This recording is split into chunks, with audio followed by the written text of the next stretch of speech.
Hello everyone, welcome to What If Deku Went to One Piece World and Joins Monkey D. Luffy Team Part 7. Before we start, please go support KingJoka for writing that awesome fanfic. Chapter 20. Somewhere in the new world, Katsuki's group is traversing the ocean underwater in his submarine. Vernon. Are we there yet? Zero. Hey, you just drew 2 cards you're supposed to pick up for. Inasa. Hahaha, sorry, my bad. Setsuna. You've got to learn the rules of this game, man. Vernon. Ah, hot pockets are done. Vernon says as she proceeds to pull a hot pocket out of her flaming hair and puts it down on a paper saucer. Vernon, here you go, Robin. Robin, thank you, Mo. These are from your world, yes. How are you meant to eat them? Vernon. Just bite on into it and try not to burn your tongue. Robin. I see. Thanks for the advice. Vernon. Don't mention it. While all of them are busy speaking, Katsuki is docked into the driver's seat. His eye is twitching, a vein on his forehead is bulging, and he's grinding his teeth out of irritation. Katsuki. I don't know how my old man can do this on car trips with a damn straight face. I hope to God I never have kids. Vernon. Hey, Baku, how much longer is it gonna take? Katsuki. Shut the hell up, we're almost there, damn it. Setsuna. Why didn't they warp us closer to the island? Would have saved us a lot of time. Robin. It cannot be helped. The ability to warp between space is a rarity in this world. It's better that we keep our methodology a secret. Zero. I guess that makes sense. Anyways, that's what we're heading to, right? Zero says as he points ahead of the submarine. Far out in front of the submersible vehicle, they see a large underwater structure. There appears to be a structure floating above the water that has several long tubes connecting out of it, with a wide, straight one in the center. All the tubes are connected to a giant transparent bubble that's reinforced by a giant metal frame. Inside the bubble appears to be a second bubble wherein there seems to be a small island. Vernon. What a trippy looking place. Robin. According to Traffy, this island is called Sunad. It's divided into 2 segments, an above-water residential area and an underwater industrial area. The industrial area is rather famous for creating heavy-duty machinery and ships made to order for the Navy. Because of that, the residential area is allowed to live in luxury. From what we've been told by Jozu, Haruta is hiding out in a shady part of the residential area. He works there, building and repairing battleships for the former subordinate captains apparently. Zero. I see. So how do we find him? Robin.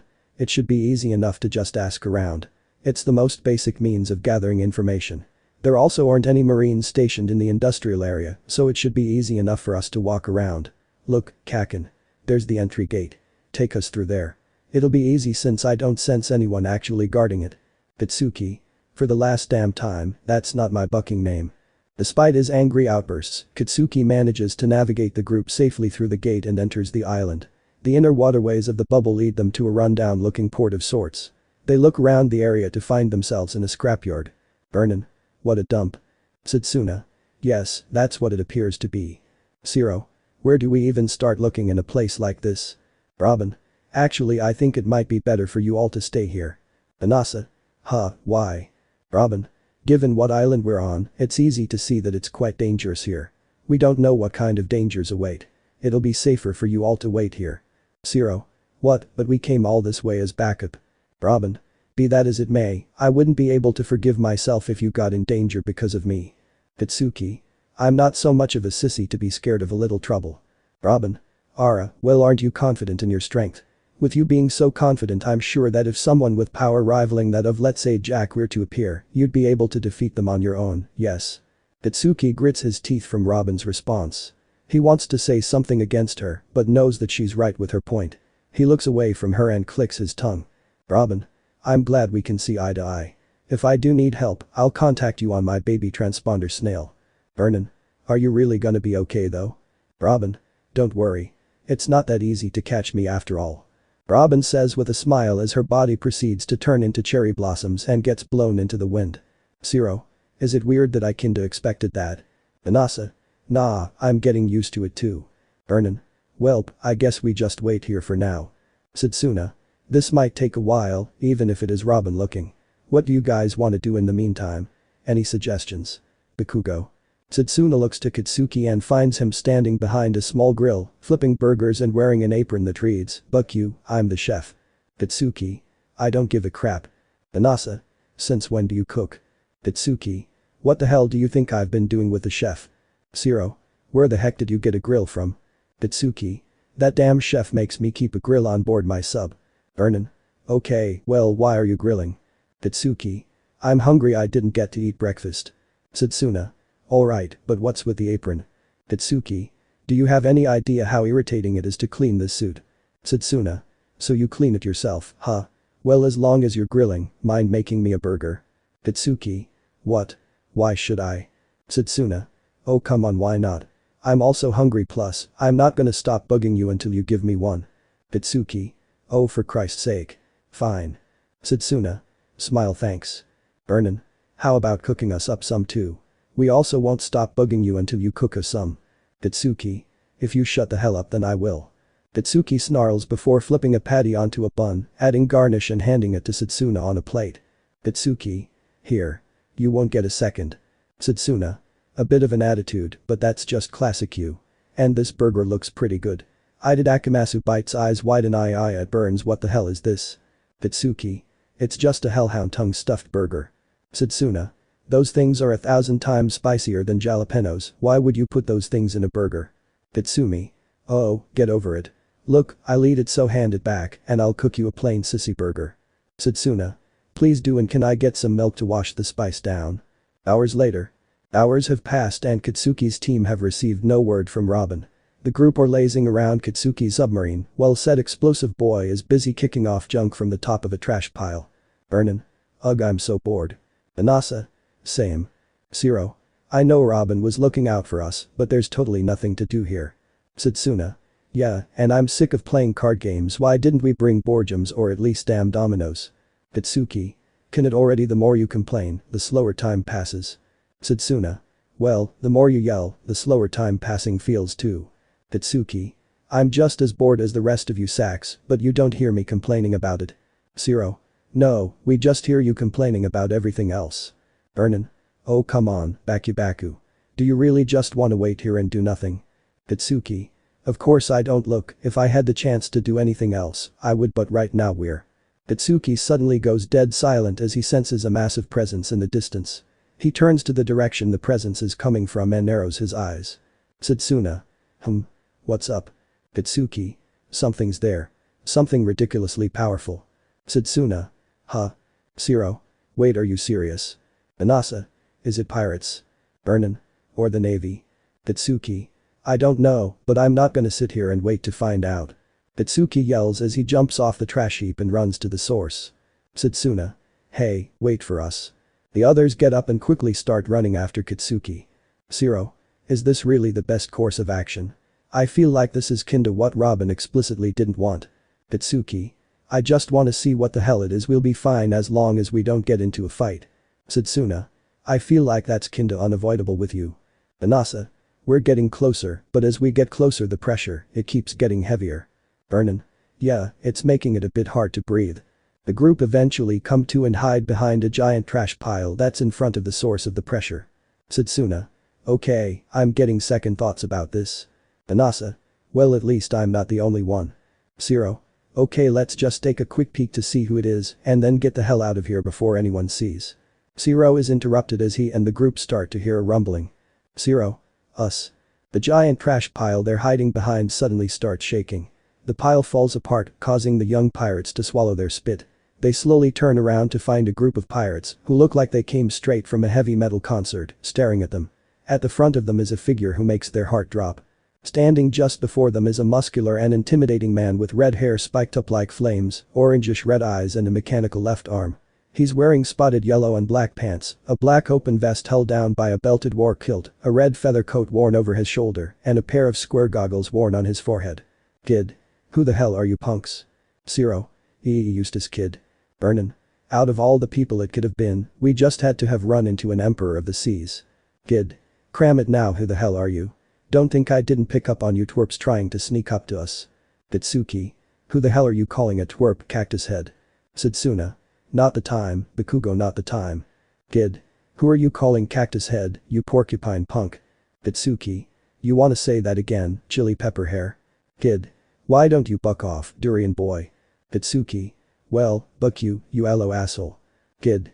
Go to hell, you chestnut shit. AID and Katsuki. Screw off, you spiky bastard. Zero. Oh god, there's two of them now. Try to relax a bit, kid. Standing behind Kid is a man with light blue, shaggy hair, thorn tattoos that run from his neck down to his arms, and a mouth that stretches to the sides of his face. He's wearing a dark blue corset laced with red string, red pants with an armored pad over his right leg, and long brown boots. Heat is right, Captain. Standing next to Heat is a rather tall individual with droopy eyes and a mopish expression using a headdress as a cloak. He wears a wire shirt, black shorts, black fishnet stockings, a Jolly Roger over his chest, and a necklace with small axe blades on it. We just got out of a fight not too long ago. Besides, I'm pretty sure these guys are part of Straw Hat's crew. Kid. That's Wire. I don't remember seeing them back at Baltigo. Heat.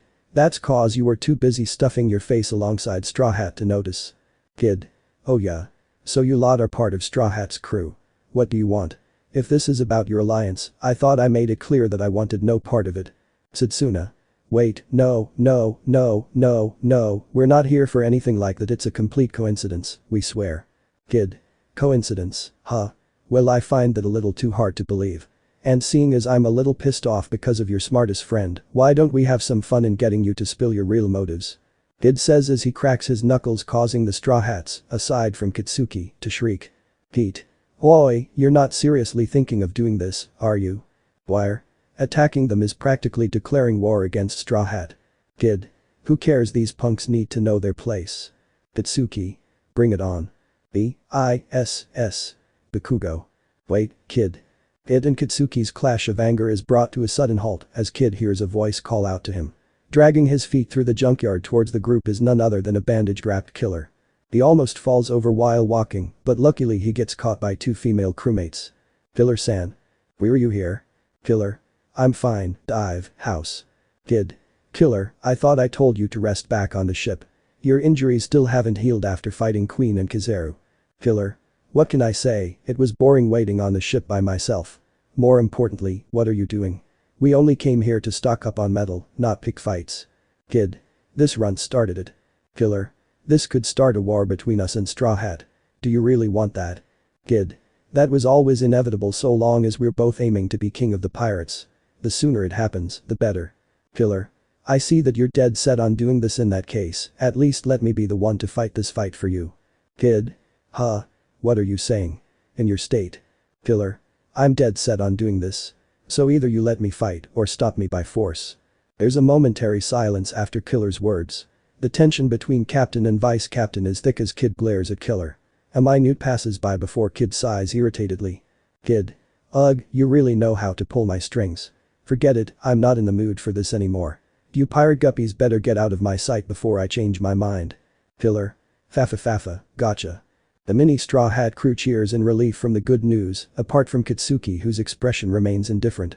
Vernon. Aw, he's so worried about his crew. I completely misjudged you. You're like a shark.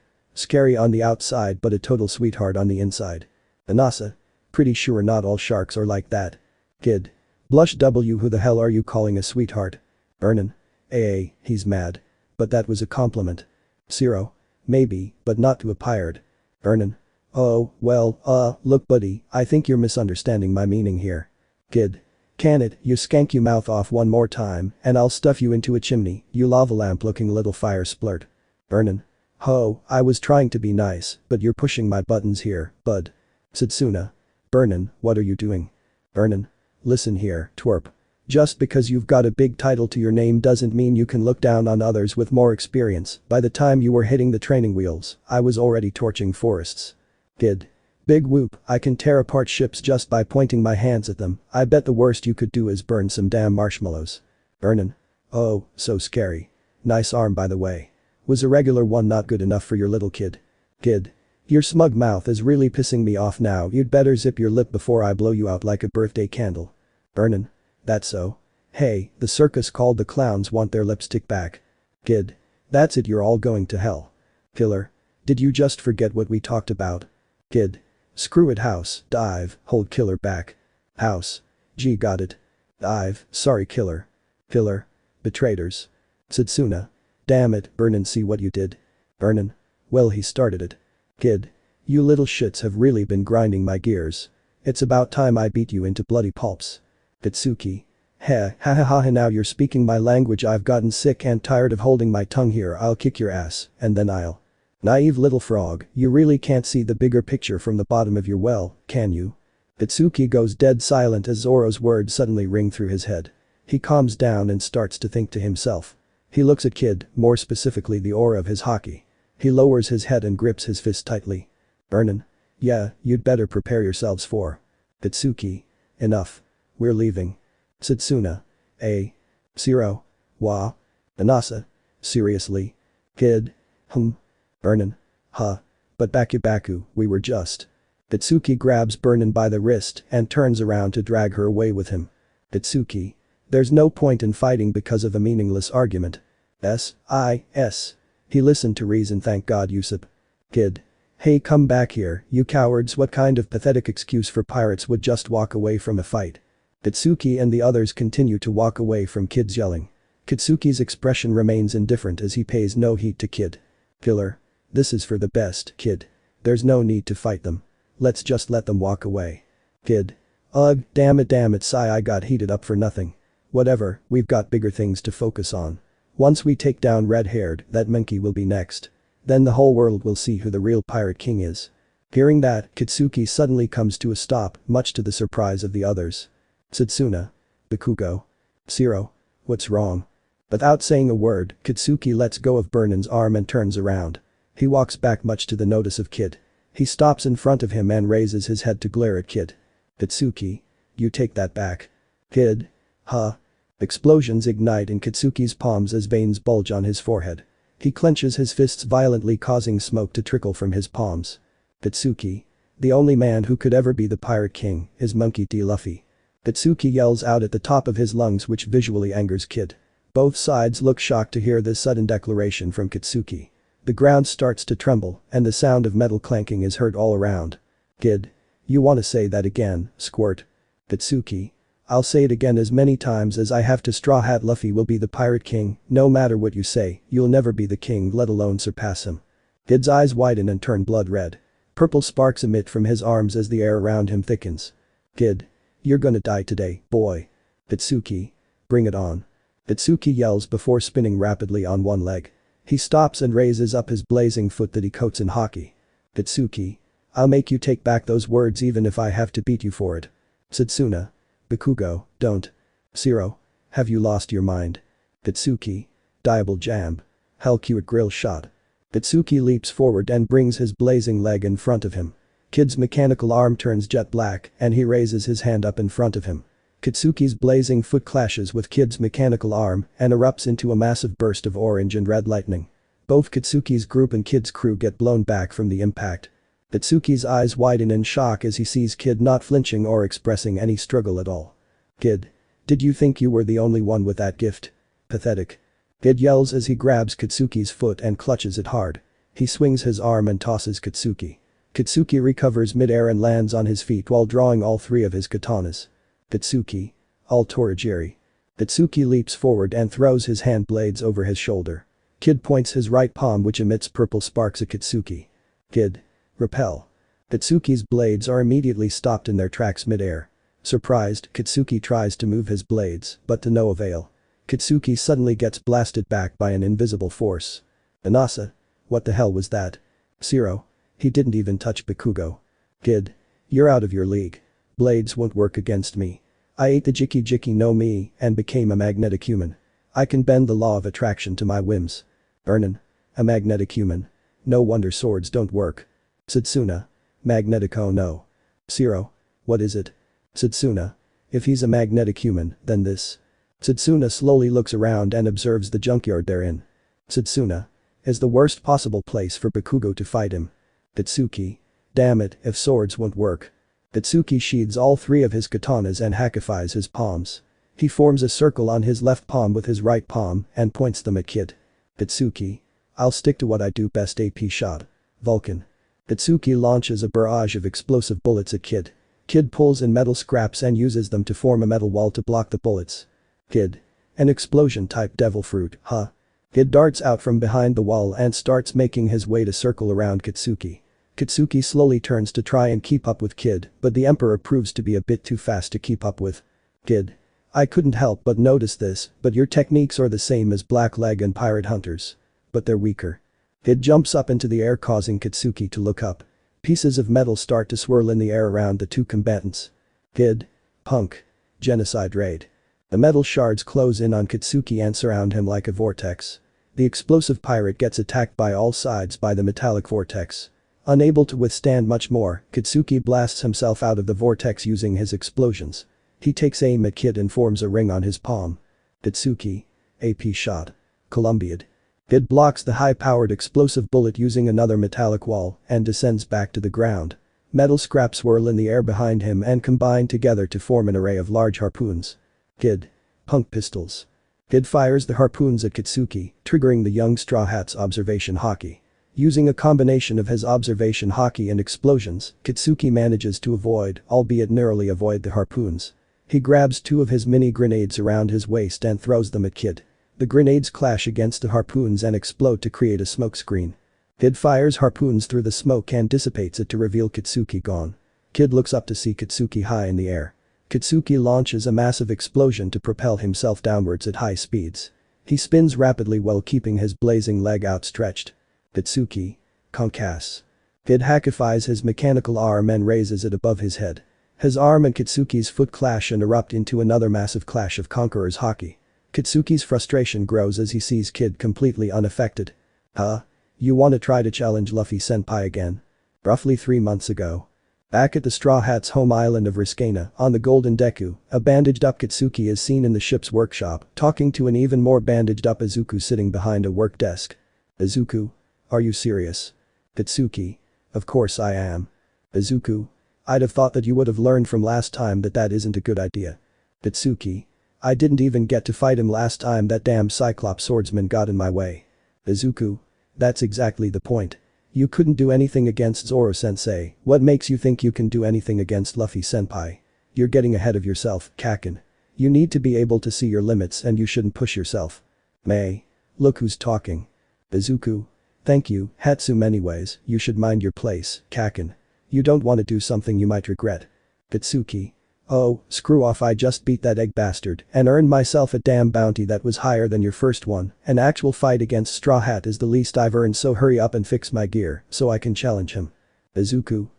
Sigh, I can see that as usual, words aren't going to get us anywhere. Izuku grabs a pair of crutches resting next to his chair and uses them to stand up. Izuku. I'm going to attack you. If you can dodge my attack, I'll fix your gear and you can do as you please. Katsuki. Are you trying to be funny?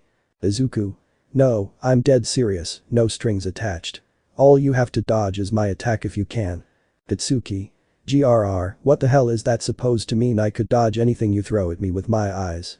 Before Katsuki could rant on any further, he would get slugged in the face by a black fist. Katsuki regains focus and sees the black fist coming from a tendril connected to Izuku's back. Izuku. Even an injured me can do that without you even realizing. In any event, I guess I won't fix your gear. Katsuki. You ass. Izuku. Shishi, I'm just joking. I will fix your gear, but I'm also gonna hand it over to Zoro-sensei so he can make sure you don't use it against Luffy-senpai. Katsuki. Why you little? Izuku. This is for the best, Kaken. Whether you want to admit it or not, I'm stronger than you right now and you only barely beat those two officers because you worked together with Shoto. If you take those two things into consideration, it should be unquestionable that you wouldn't be able to do anything against Luffy-senpai. Katsuki. TCH. Izuku. Besides, you shouldn't even be thinking about challenging him. As your captain, you should be showing him respect instead of outright trying to fight him. Every one of us holds him in high regard and you should too. Katsuki. HMPH, the day I call him captain is the day I call you the world's greatest hero. Izuku. Sounds like a great day. I just hope you remember, Kaken. We're as strong as we are because we're fighting for our captain's sake, not our own. Back to the present. In the midst of the massive conquerors' clash, Katsuki and Kid are still fiercely colliding. No matter how hard Katsuki tries to increase his power, Kid's arm doesn't budge. Kid. What is this pathetic excuse for hockey? It's so weak. You're so far out of your damn league, it's almost sickening. Kid's red lightning suddenly surges and overwhelms Katsuki's, putting the spiky boy on edge. Kid. Listen here, punk. If you want to talk big, you'd better have enough power to back it up. Katsuki gets blown away by Kid's raw strength and hockey. He manages to recover and land on the ground but is immediately met with a hackified metal fist to the face. Blood splurts out from Katsuki's mouth and he hears a loud crack from his jaw. He gets sent flying but finds himself stopped mid-air. He finds himself being drawn back to Kid. Katsuki. Damn it, the metal in my suit. Kid draws in metal and uses it to cover his right arm. He then punches Katsuki hard in the stomach with his metal-coated fist. Katsuki winces despite having hardened his stomach beforehand to soften the blow. Kid. Repel. Kid launches the metallic on his arms along with Katsuki using his magnetic power. Katsuki ends up crashing into a large trash heap. Satsuna. Bakugo. Kid stares at the place where Katsuki had crashed and glares at it with crimson red eyes. In the next second, Katsuki blasts out with all three of his swords drawn and hackified. Kid. Haven't you learned yet? Repel. Katsuki's blades are once again stopped mid-air before they can connect with Kid. Katsuki however smirks at this which causes Kid to raise his eyebrow in confusion. The back of Katsuki's blades start to glow, alarming Kid. The blades explode and create a massive boost in momentum. This catches Kid off guard and forces him to block the blades using his hackified arm. Kid. Goddamn little prick. The magnetic force intensifies and blasts Katsuki away. He recovers and sheathes his blades. He then notices all the metal in the area moving towards Kid and surrounding him. Kid. You're just some little brat who just sits under Straw Hat's name. The pieces of metal start coming together to form a giant metal structure with Kid in the center. Kid. The Shichibukai, the Admiral's commander's big mom herself. I've challenged them all and come out victorious. I almost lost my life several times to reach this grand throne of piracy. Katsuki and the others' eyes widen as floating before them is a giant metal skull-faced golem of sorts, wherein Kid is seated. Kid's head shoots up as he furiously glares at Katsuki with crimson red eyes. Kid. Who the hell are you to think you can beat me? Killer. Oh crap, Kid's real mad now. Kid. Go to hell, you little shit punk vice. Kid brings his two giant mechanical fists together and tries to squash Katsuki in between them. Katsuki manages to avoid them by jumping up and lands on one of Kid's fists.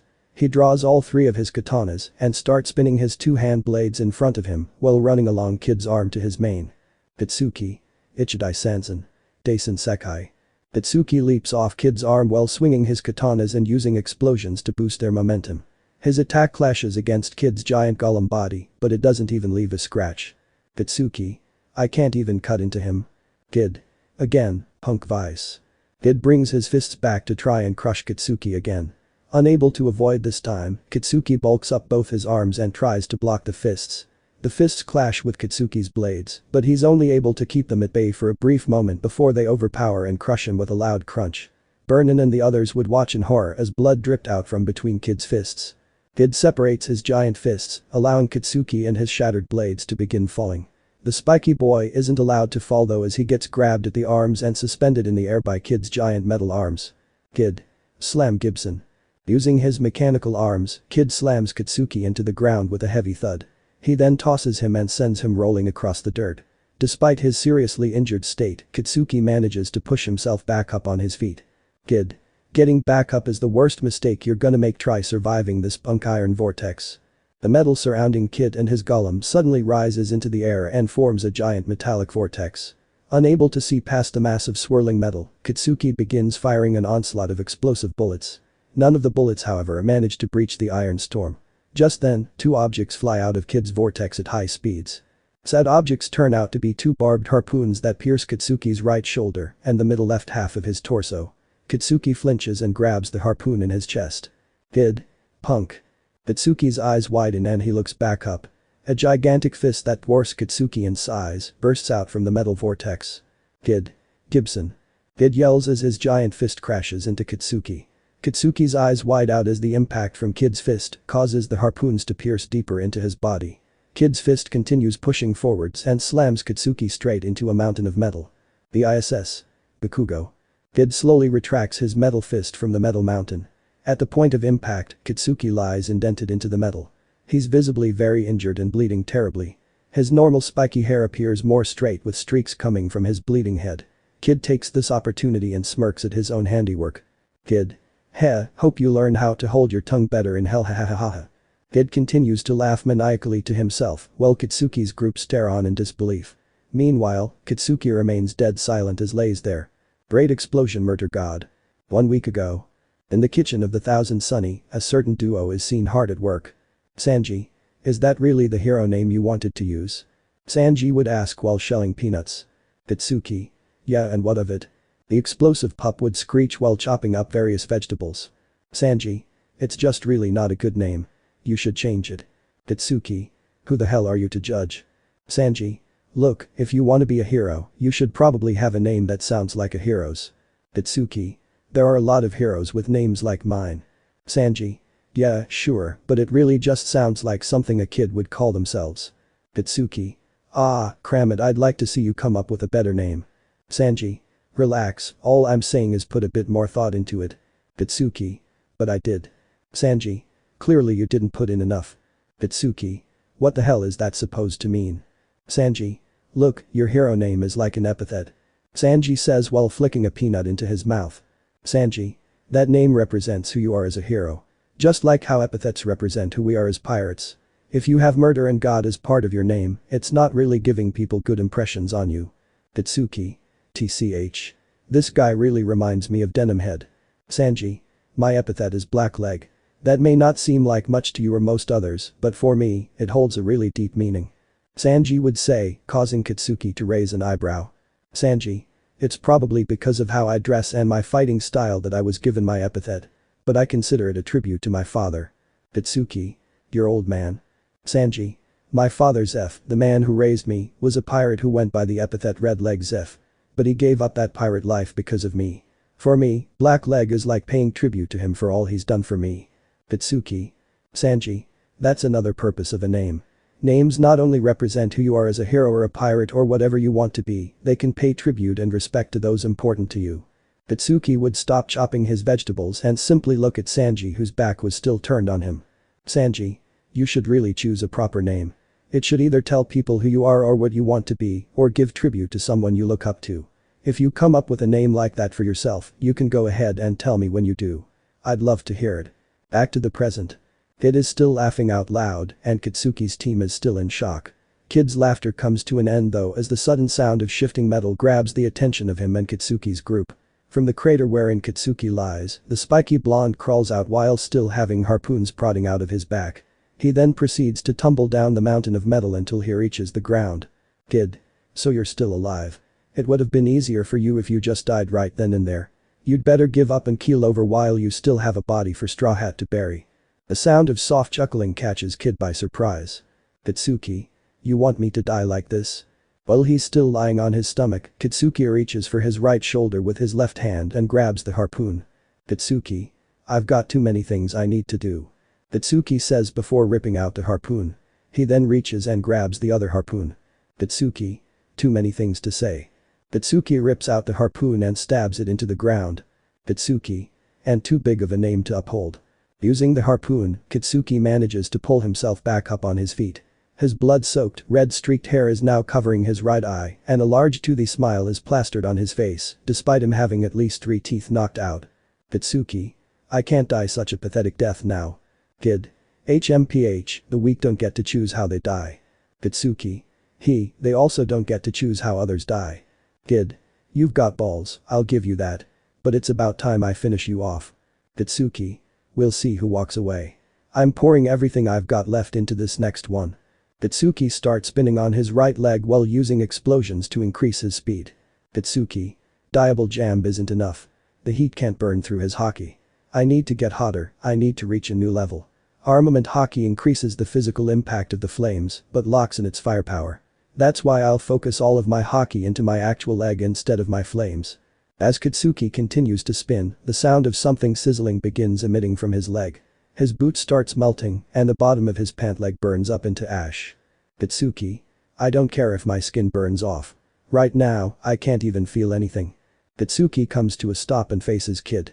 He raises his leg, causing the Emperor to focus on him. Embers dance in the air around him and swirl around his leg like a small vortex.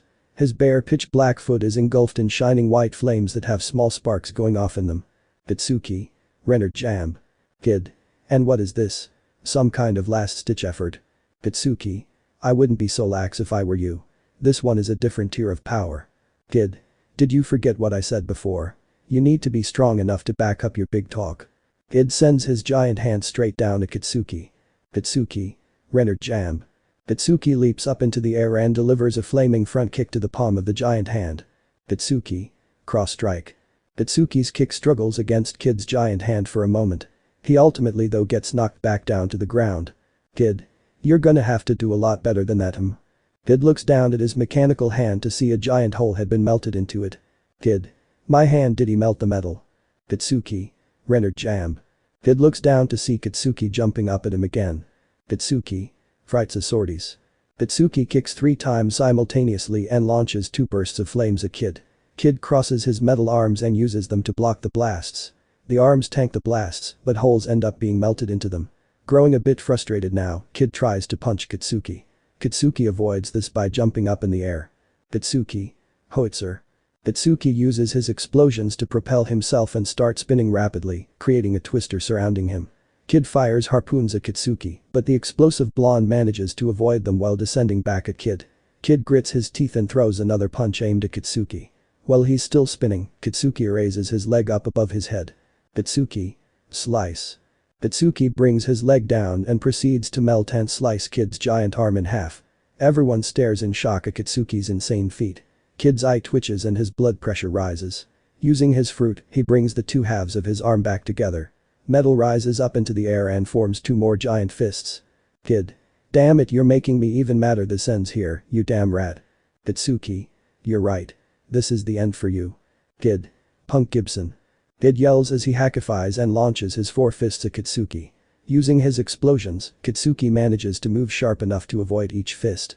He jumps onto one of his fists and starts running along it towards Kid. The 3 other fists all try to attack Katsuki at the same time.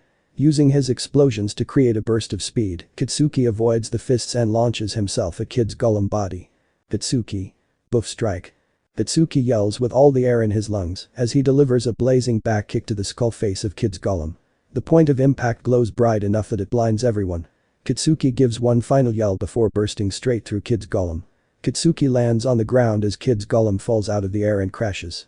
Katsuki drops down on one knee and starts panting heavily. He pushes through his fatigue and pain and stands back up. He turns around to look again at Kid.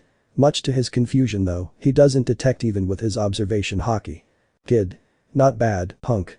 Kid's voice comes from behind Katsuki which alarms him. He quickly tries to turn back around but is immediately met with a hackified headbutt. The sudden impact to the head causes him to stagger. Kid. You did better than I thought you would, but unfortunately for you, this is the end. Normally I wouldn't do this, but I'd say you've earned a fitting end. Kid says as his metal arm turns pitch black. His arm then seems to emit blackish red lightning. He cocks back his mechanical fist and throws a punch.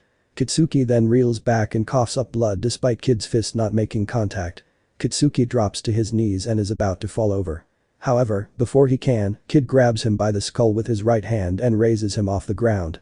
Kid. A sign. Kid tosses Katsuki away so he lands a good distance away from him. Katsuki manages to get up and looks at Kid in confusion.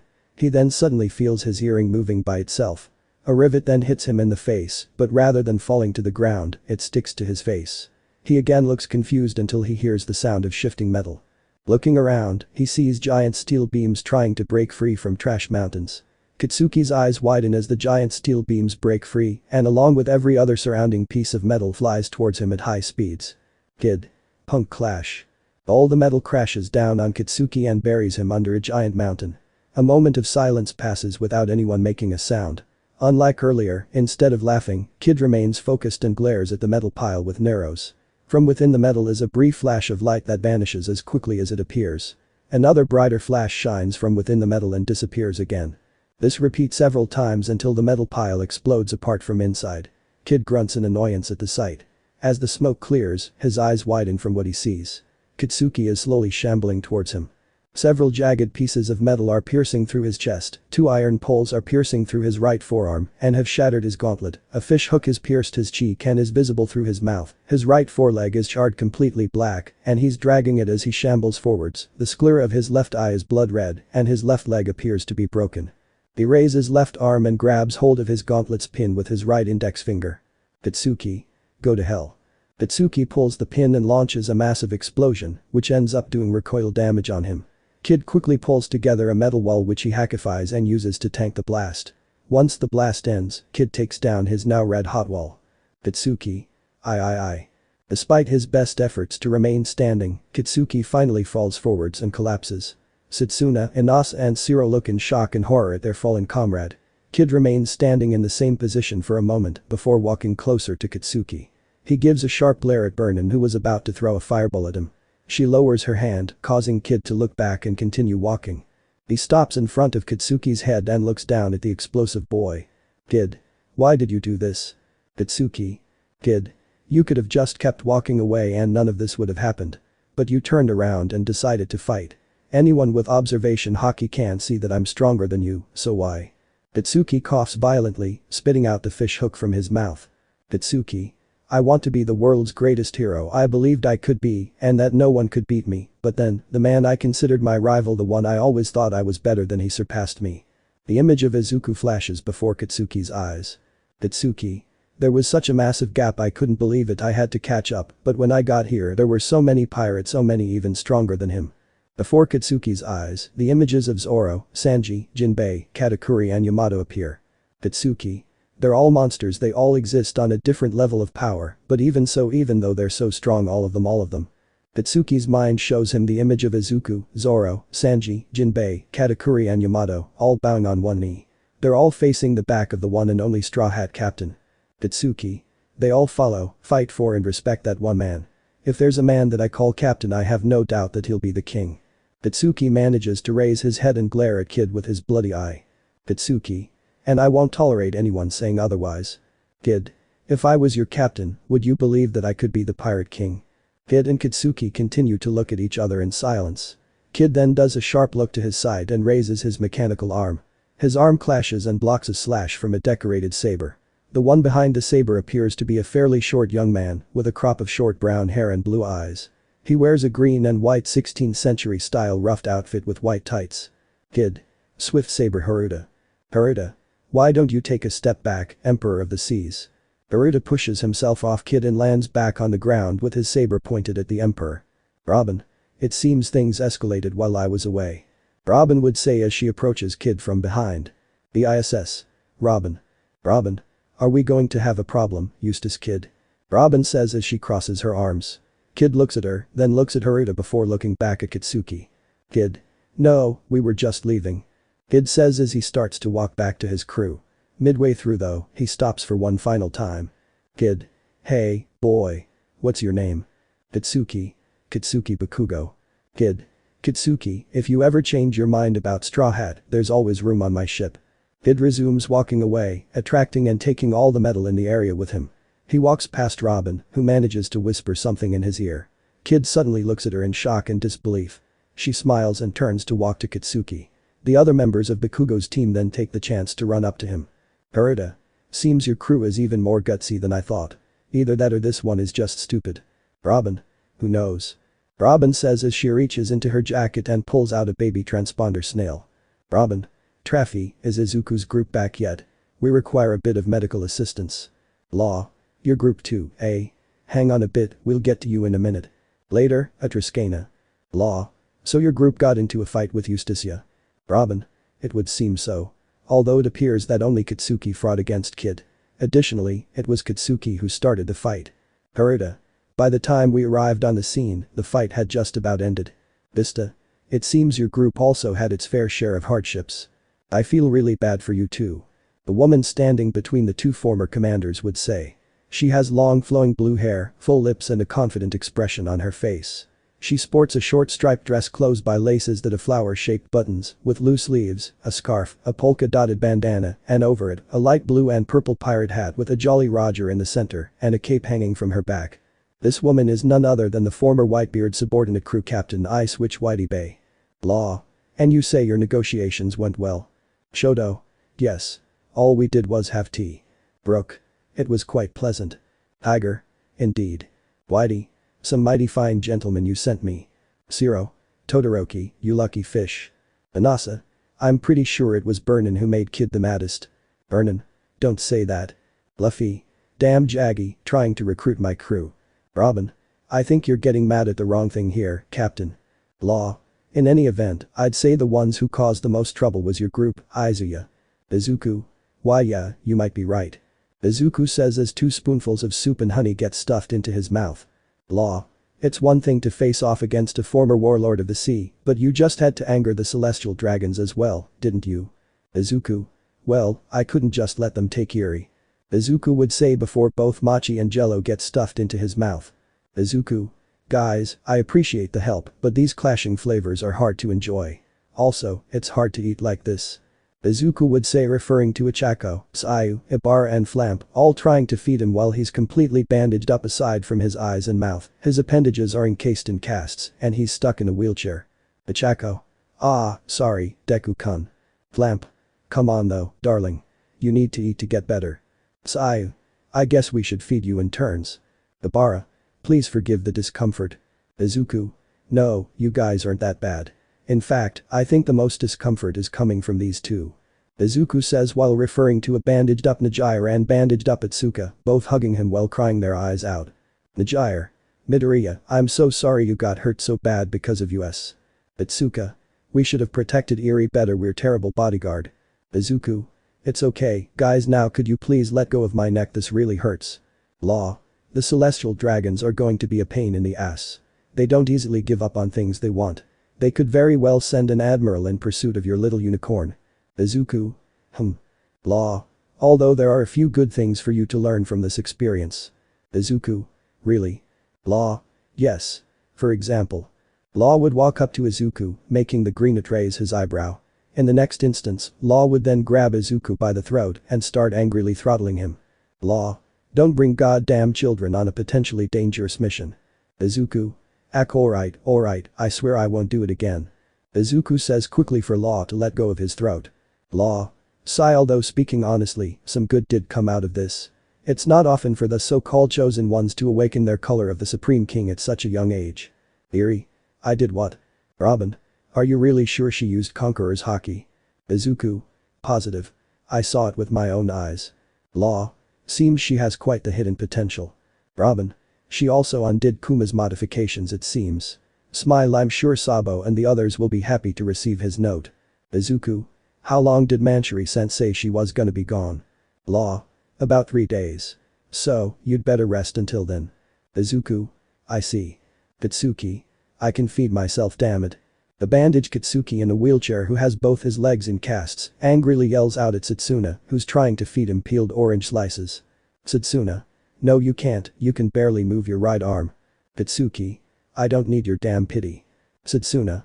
This isn't pity, you dumbass, I'm trying to help. Do you have any idea how worried you made us? Katsuki. Satsuna. Just shut up already and let me feed you, you jerk. Katsuki. Fine. Bite, it's a lemon. Satsuna. That's for being an idiot and for the spicy burger. Izuku. It's gonna be a long 3 days. Bonus short. Babysitters. Shortly after Katsuki's group returned from their mission, Riskana. On the grassy coast of Riskana, a certain supernova is busy lazing on the grass.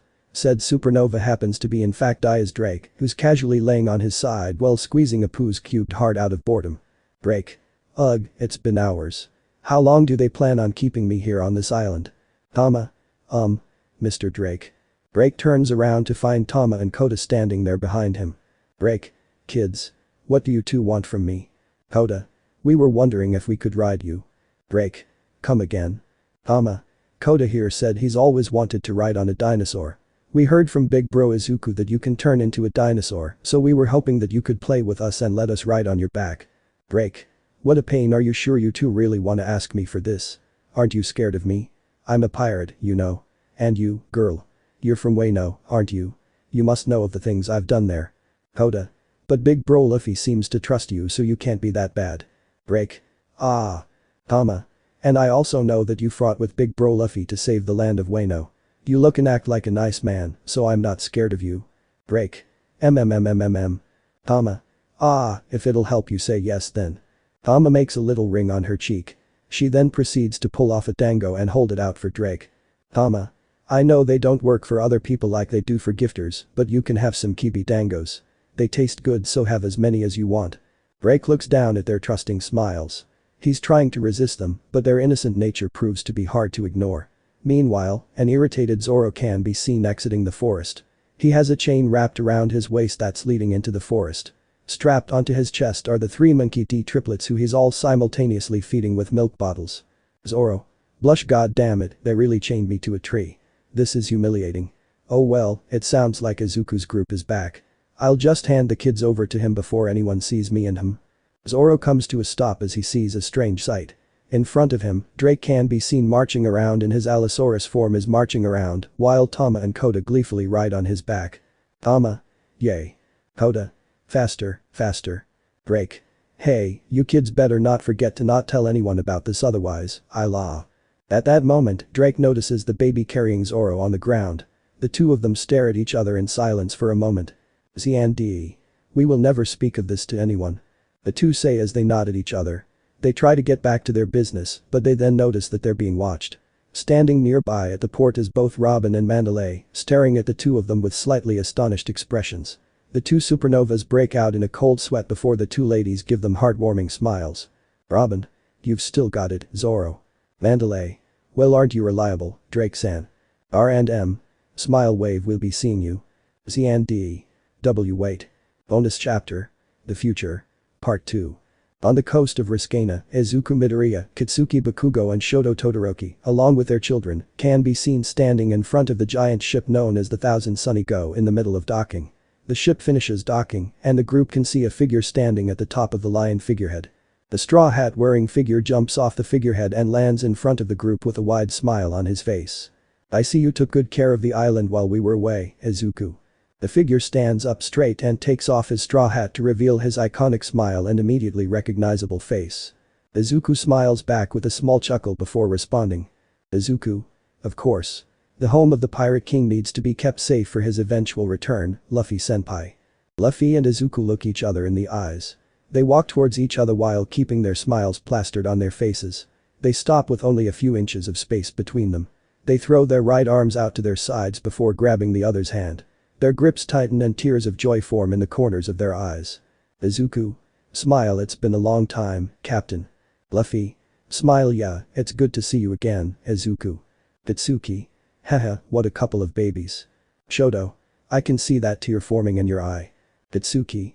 Shut up. Luffy. Oh, Shoto, Kaki, didn't see you guys there. Shoto. Welcome home, Captain. Katsuki.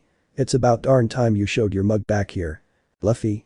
Heh, you two haven't changed a bit. Luffy notices at this point the spiky-haired blonde girl in front of Katsuki and the red-haired boy in front of Shoto. Luffy. Whoa, look at this. You two finally settled down and had kids of your own. Luffy says as he walks up to Shoto and Katsuki. Senku seems to get nervous and hides behind Katsuki, whereas Enji stands there unfazed. Katsuki. Why are you acting like a scaredy cat all of a sudden? Senku. I'm not a scaredy cat. Enji. You're a scaredy cat, Senku. Senku. No, I'm not. Shoto. Don't go teasing your friends, Enji. Luffy. These two are pretty funny. And they're acting just like you guys. Katsuki. I think just like is a bit off. Inko. You Luffy. Huh. Luffy turns around to find Toshinori, Inko, Shizen and Kitsune looking up at him. He stares at them for a second before turning back to Shoto and Katsuki and takes a look at Kuri and Hana they're holding. The pieces seem to then click together in his head as he grabs Kuri and Hana and turns around to look at Izuku and his kids. Luffy. You've got a bunch of kids too, Izuku, when we left you only had 2 on the way. Izuku. Well, what can I say, married life is busy. Luffy. Oh, they sure look a lot like their mothers. Not one actually looks like you, Izuku. Except this brown-haired one. Izuku. Yeah, my face when I was younger was pretty plain after all, so I guess their mother's traits show a little stronger than mine. But you're right, Toshinori looks pretty close to me. Although people do say me and Ichako's faces look pretty similar, so maybe that's why. Luffy. Still, 8 kids, eh? Katsuki. He's got 11 rings, 8 kids ain't really a stretch. Izuku. Well, it's 11 really, and there might actually be at least 5 more on the way. Luffy. Oh, seriously? Who? Izuku. Well, Tsu and Ichako are expecting again. And Mira, Toru and Roxy are 8 months into their firsts. Luffy. Smile, good for you, Izuku, it's best to keep active. Izuku. Senpai, please don't be so blunt in front of my kids. Katsuki. If you don't want him to be so blunt, maybe start wearing condoms or get a vasectomy. You're almost 50 for Christ's sake. Izuku. Kaken. Luffy. Sorry. Luffy gives Hana and Kuri to Toshinori and Shizen. He steps up to Izuku and grabs hold of the blonde rabbit-eared child nestled in the baby carrier. He holds her up above him and looks at her. Luffy. Whoa, she looks just like Carrot. Izuku. Senpai, I'm Eren is. Luffy. Yeah, it's alright, Izuku. Carrot Kinda told me about this through a transponder snail. She's your surgeon. No, that's not it. Sausage Meister. Nope. I don't really get what she was saying, but she told me she was helping you and Rumi. Luca always wanted a little sister anyways. Luffy says while Marin grabs his nose and pulls on it. Luffy. You can explain it to me over a drink later. Izuku. Actually, I don't drink anymore. Not after that time I walked straight into the ocean after one too many barrels. Luffy. Then meat and cola will work. Toshinori. Hey, G Gramps. Luffy looks at Toshinori confused for a second before suddenly realizing the obvious. Luffy. Ah, I'm a Gramps now. Izuku. You sure are. Luffy. That's pretty crazy. But I'm pretty happy about it. Hey there, kiddos. Happy to meet you all. The 4 older kids and 2 infants among them look up at Luffy for a moment. They all then give him a group hug by his legs. Kids. Grandpa. Luffy. Shishy, I could get used to this. Izuku smiles seeing his kids grow so attached to Luffy so quickly. He then hears something land behind him and turns around. There he finds a red-haired young man with reddish-orange eyes wearing an unbuttoned red dress shirt, black dress pants, a ruby chain around his neck, and sandals identical to Luffy's. Yo, Izuku no Nikki. Izuku. Ah, Shanks, you've grown so much since I last saw you. Shanks. Not as much as you clearly. Last I saw of you, you didn't have a goatee. Or 8 little bundles of joy. My, you really have a lot of recessive genes, don't you? Kitsum. Who's this? Izuku. This kids is your grandpa Luffy's son and your Uncle Shanks. Say hi. Kids, hello Uncle Shanks. Shanks. Uncle, huh? Smile sounds nice. While everyone is mingling down below, 6 shadowy figures are looking down on them from the lion figurehead. The figure at the front of them all is staring intensely at Izuku, who's facing away, with a smirk on his face. You guys ready? Others? Yeah. Let's kick this off then. The figure says as flames engulf his right arm. One of the figures becomes enveloped in a purple aura, one draws 3 swords, one raises one of his legs in the air, and the remaining 2 each raise a steel club in the air, with the shorter raising a slimmer more studded one, while the taller raises a thicker and spikier one. They all jump off the figurehead simultaneously and fall straight to Izuku. They all ready an attack aimed at Izuku who's seemingly unaware of their existence. Once they're but mere inches away from Izuku, time seems to freeze. The 6 figures then seem to all simultaneously be dealt invisible blows to their guts. They all then just fall to the ground while clenching their stomachs. Izuku casually turns around to look at them with a sort of annoyed expression. Izuku. What do you guys think you're doing when I've got a child strapped onto me? Ow, just a little greeting for ya, bro. The figure says while standing up. This reveals him to be a young man with short slightly curly black hair and black eyes. He's bare-chested wearing only shorts, boots, a red bead necklace and an orange cowboy hat. On his upper left bicep is a tattoo that spells ACSL, with a C crossed out, and on his back is a tattoo of the Jolly Roger of the Straw Hat Pirates. Izuku. I'm getting too old for these antics, you know. At least give me a heads up. Ow, oi, what gives, Ace? I thought you said he'd have let himself go after becoming a dad. The figure says angrily while jumping on his feet. He appears to be a bit younger than the individual now known as Ace. He has shaggy jet black hair and blue eyes. He's wearing a white t-shirt with a blue denim jacket over it, blue jeans, a black leather belt with a gold buckle that has the kanji for wind engraved on it, white flat-foot sneakers, 5 gold rings on each hand, and a small white snake wrapped around his neck like a choker. Ace. Clearly, I was wrong. Huh? You idiot, you never think stuff through, do you? Ace. Huh? What you say? Is that any way to talk to your older brother, Ven? Ace yells angrily while getting in Ven's face. Ven. I can't count a dumbus like you as a brother, call for brains. Ace. You trying to pick a fight, you gold hick. Haha, so we lost again, eh, Kyoku? The one speaking right now is a rather tall individual sitting on the ground cross-legged. He's dressed in a white sleeveless kimono with a large purple and white Neo-Dasuki tied around his shoulders and has a pair of red horns that end in black tips on his head. He has orange eyes and long hair that starts off black and turns white as it reaches the tips. Sitting next to him is a shorter, yet still somewhat tall individual. He's wearing a black kimono with a large black and red Neo-Dasuki tied around his waist like a belt and has a pair of black horns that end in red tips atop his head. He has black eyes and slightly long hair that starts off white and turns black as it reaches the tips. Kyoku. That isn't exactly something to be laughing at, Odin. Odin. But that just means we have a ton of room to improve on. I'm excited to grow stronger. Hyoku. Whatever you say. They're really an odd family. You sure can't say that again. Watching the group of siblings is two young men standing on the sidelines. One is wearing a black double-breasted suit and is eating a candy cigarette. He has straight, somewhat shaggy brown hair, eyebrows that end in a curl and three grayish-blue eyes, his middle and left being covered by his hair. The one standing next to him is wearing a green jinbei, has three katanas secured around his waist with a sash, and has three golden rod-like earrings hanging from his ear. He has dark brown eyes and bluish-black cropped hair. What do you say, Akira? Should we stop them? Akira. Nah, Zeph. I'm sure they'll tire themselves out. If not, they'll get the crap beaten out of them. Ace. I can kick your ass right here, right now if I want to, Ben. Ben. Go ahead and try.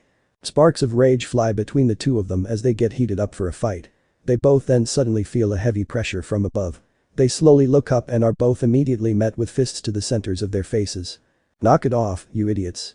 They're both punched down straight into the ground with a loud audible crack heard. The one who punched them lands on the ground. They appear to be an orange-haired girl about the same age as Ace and Shanks. She's wearing blue jeans, a white tank top, sandals and has pearl earrings. Akira. Told ya. Zeph. Love struck. Ah, Bell-chan, you're so cool. Akira. Ugh, simp. Ace. Ah, I think that broke something. Ben. Same here. L. We just got back and the first thing you want to do is fight. Goodness, you two are just kids. Try to get along, will you, you're brothers. The and A. Half-brothers. L. You're still brothers, stop fighting. The and A. But that's what brothers do. Senku. T. Those people seem less scary. Shizen. Father, who are they? Izuku. They're your family. Luffy. They're a wild bunch. Izuku. Just like their father. Wouldn't have it any other way. Luffy. You sure got that right. I and L. Shishishishi. S-T-I-K. Shishishishi. S-A-V-O-K-B. Shishishishi. Shoto. I swear that laugh is like a disorder that's somehow both contagious and hereditary. Luffy. Oh, they've got my laugh too. Izuku. Yeah, I guess they learned it from me. Marin, Yusa, Hana and Kuri will probably learn it sooner or later too. Ace. So these little ones are yours, Izubro? Ace says as he walks up to Izuku's children. He then bows in front of them properly. Ace. Nice to meet ya. I'm your uncle, Monkey D. Ace. Inko. Nice to meet you too, Uncle Ace. Ace. Aw, aren't you cute? You must be Tsu's kid. What's your name? Inko. My name is Midoriya Inko, I'm 4 years old. Ace. Ah, you're named after Auntie Inko. Luffy. That's right, I don't know the rest of your names. Izuku. Well, that just won't do. Why don't you kids introduce yourselves? Katsuki. That goes for you too. Kids. Yes. Toshinori. I'm up first. Name's Midoriya Toshinori, I'm 4. This is my little sister Midoriya Hana. She's 8 months old. Hana. Georgia. Senku.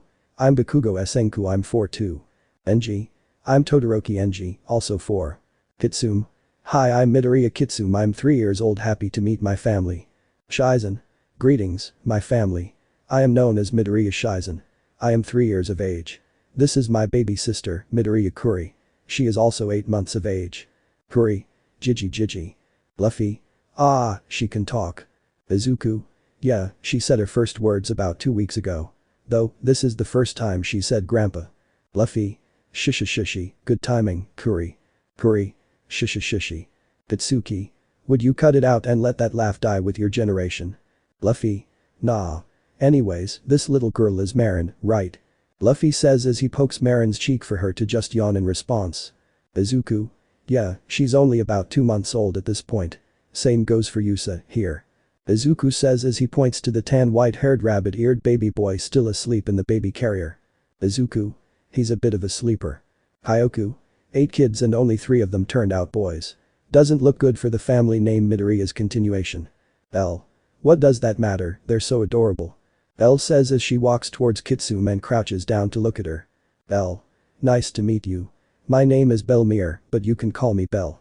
Kitsum, nice to meet you, Auntie Bell. Odin. Wahahaha, this is a pretty fun homecoming surprise, are they strong? Izuku. They're just kids, you can't expect them to be fighters at their age. Ben. But they are your kids, right? They've gotta have those quirks, right? Izuku. Yeah, they do have quirks, but they haven't exactly mastered them yet. Ace. So you kiddos have quirks, huh?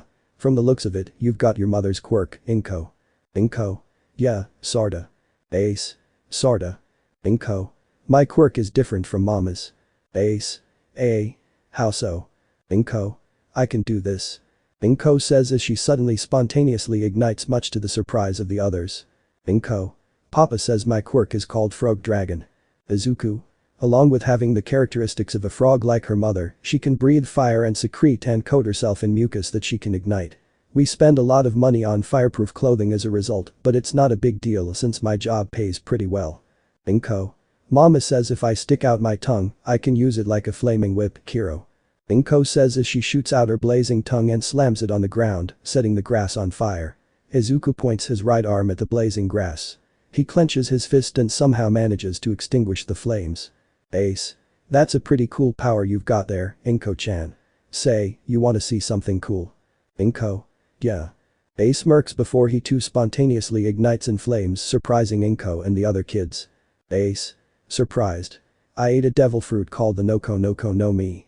It lets me produce and control flames from my body. Inko. Whoa. Ashinori. What's a devil fruit? Luffy. They're the reason your old man and me can't handle staying in water. They're fruits that give you special powers when you eat them. Izuku. And since we ate them, we lost our ability to swim. Shizen. So that's why mother always has to help father in the bath. Ace. I'm pretty good when it comes to using mine. Ace says as he cocks his fist and launches a massive fireball up into the air. Ace. It's why they call me Fire Fist Ace. Your uncle here can give you a couple of pointers if you want. What do you say? Inko. Yes, please. Ace. Good. Odin. Ace training someone is something I never thought I'd see. It's interesting. What about you, Toshinori? You're 4 too, right? What can you do? Toshinori. Gimme your hand. Odin. Okay. Curious, Odin holds his hand out for Toshinori. Toshinori uses his free hand to grab a hold of Odin's. Upon grabbing his hand, Odin immediately collapses face first into the ground with the earth beneath him cracking. Odin. I can't move. What is this pressure? Toshinori. My quirk's called G-Force. It lets me mess with the gravity of whoever and whatever I touch. I can magnify it or make it seem non-existent. Odin. That's cool and all, but could you please stop? This actually kinda hurts. Toshinori taps Odin on the head and nullifies his control over his gravity. Odin. Pretty tough power you got there, kid. Looks like you've got some competition, Ben. If that's all he can do then I don't exactly feel threatened. Your brother and sister have such cool powers. I bet you can't wait to get yours, Kitsum. Kitsum. I already have mine. But I thought you said you were 3. Kitsum. Yeah, so? Shizen. Is something wrong about that? Luffy. What's going on, Izuku? Izuku. We're actually not quite sure. Many of the other kids their age haven't even shown signs of developing quirks. Medically speaking, they're perfectly fine. I've considered every possibility from genetic evolution to some sort of mutation caused by one for all. Nothing concrete yet, still all just theories. It worries me a bit, but there are no harmful effects on their bodies, so at least I can rest somewhat easily. Shanks. You're a good dad, Izuku no Aniki. So, what quirks do you guys have? Kitsum. I can grow. Kitsum says as her feet and legs suddenly grow larger along with her hands. Izuku. Gigantification. She has the ability to grow her body in size, along with partial growth of her appendages. Fun fact, her shoes and clothes are made using a special elastic material, so they grow and shrink along with her. Izuku says as Kitsum shrinks back down. She shakes her hands and clutches her feet as well. Kitsum. Whenever I use my quirk, I end up getting cramps. That's not good. Are you okay, little angel? Have some candy to make you feel better. Kitsum. Yay. Shizen. You're going to ruin your appetite, Kitsum. Kyoku. What about you, Greenhorn? Why don't you show us your stuff? Shizen looks at Kyoku and simply walks up to him. He hands curry to him and takes a step back. He widens his eyes as his hair suddenly grows longer. His hair along with the tips of his fingers turns blood red. His hair turns into vines while his fingers extend and become red thorny branches. Shizen. My quirk has been dubbed Hell's Briars. I can turn my hair into thorny vines and produce hook thorn branches from my fingers and toes. Additionally, any scratches received from my thorns produce an intense burning feeling, as if your entire body has been set on fire both inside and out, and have a good chance of numbing your senses and making you immobile. Hyoku. A pretty scary power this kid's got. Izuku. Yeah, we're trying to train him so he can use his quirk safely and control it. Shanks. With a power like that, he's definitely gonna make a great hero. Ben. What about those babies? If those 3-year-olds have quirks, I'd say chances are they've got quirks too. Izuku. Well, Kuri has her mother's eyes, so her quirk is practically a given. Although, there's still a possibility she has more in store. We haven't seen much in regards to a quirk developing in Hana, but whenever she hiccups the appliances in the room act up. No signs for Marin either, we guess it's still far too soon for her. Yusa seems to exhibit his mother's mutation quirk, and that's as far as we know. I'm sure whatever quirks they do end up getting will be put to good use in their hands. Ben. Spoken like a true dad. Boy, Izuku.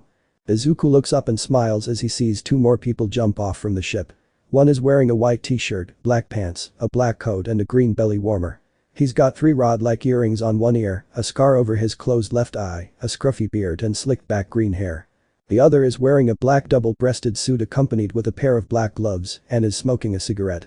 He has medium-length wavy blonde hair that covers his left eye, an anchor-style beard with a bit of stubble on his upper lip, and most distinctly, his eyebrows which curl in a clockwise direction like Zef's. Izuku. Ah, Sanji-san, Zoro-sensei, good to see you guys again. Sanji. Great to see you again too. Zoro. You sure went and populated the island while we were off. Hope you haven't gotten rusty on me. Akira. Trust us, he hasn't. He took us all down in a single blow without even turning to look at us. Zoro. HMPH, not bad. I see you can still take down billions with a single punch. Izuku. If anything, being a father made me get stronger. Sanji. I know the feeling all too well. Oh. At this point, Sanji notices Katsuki and Senku standing nearby. He smiles, reaches into his coat and pulls out a small white box. He places his cigarette in the box and places it back in his coat. He then walks towards the father and daughter with Zef deciding to get closer too. Once they get close, Senku hides behind Katsuki's leg. Sanji. Well, isn't this a pleasant surprise? Katsuki.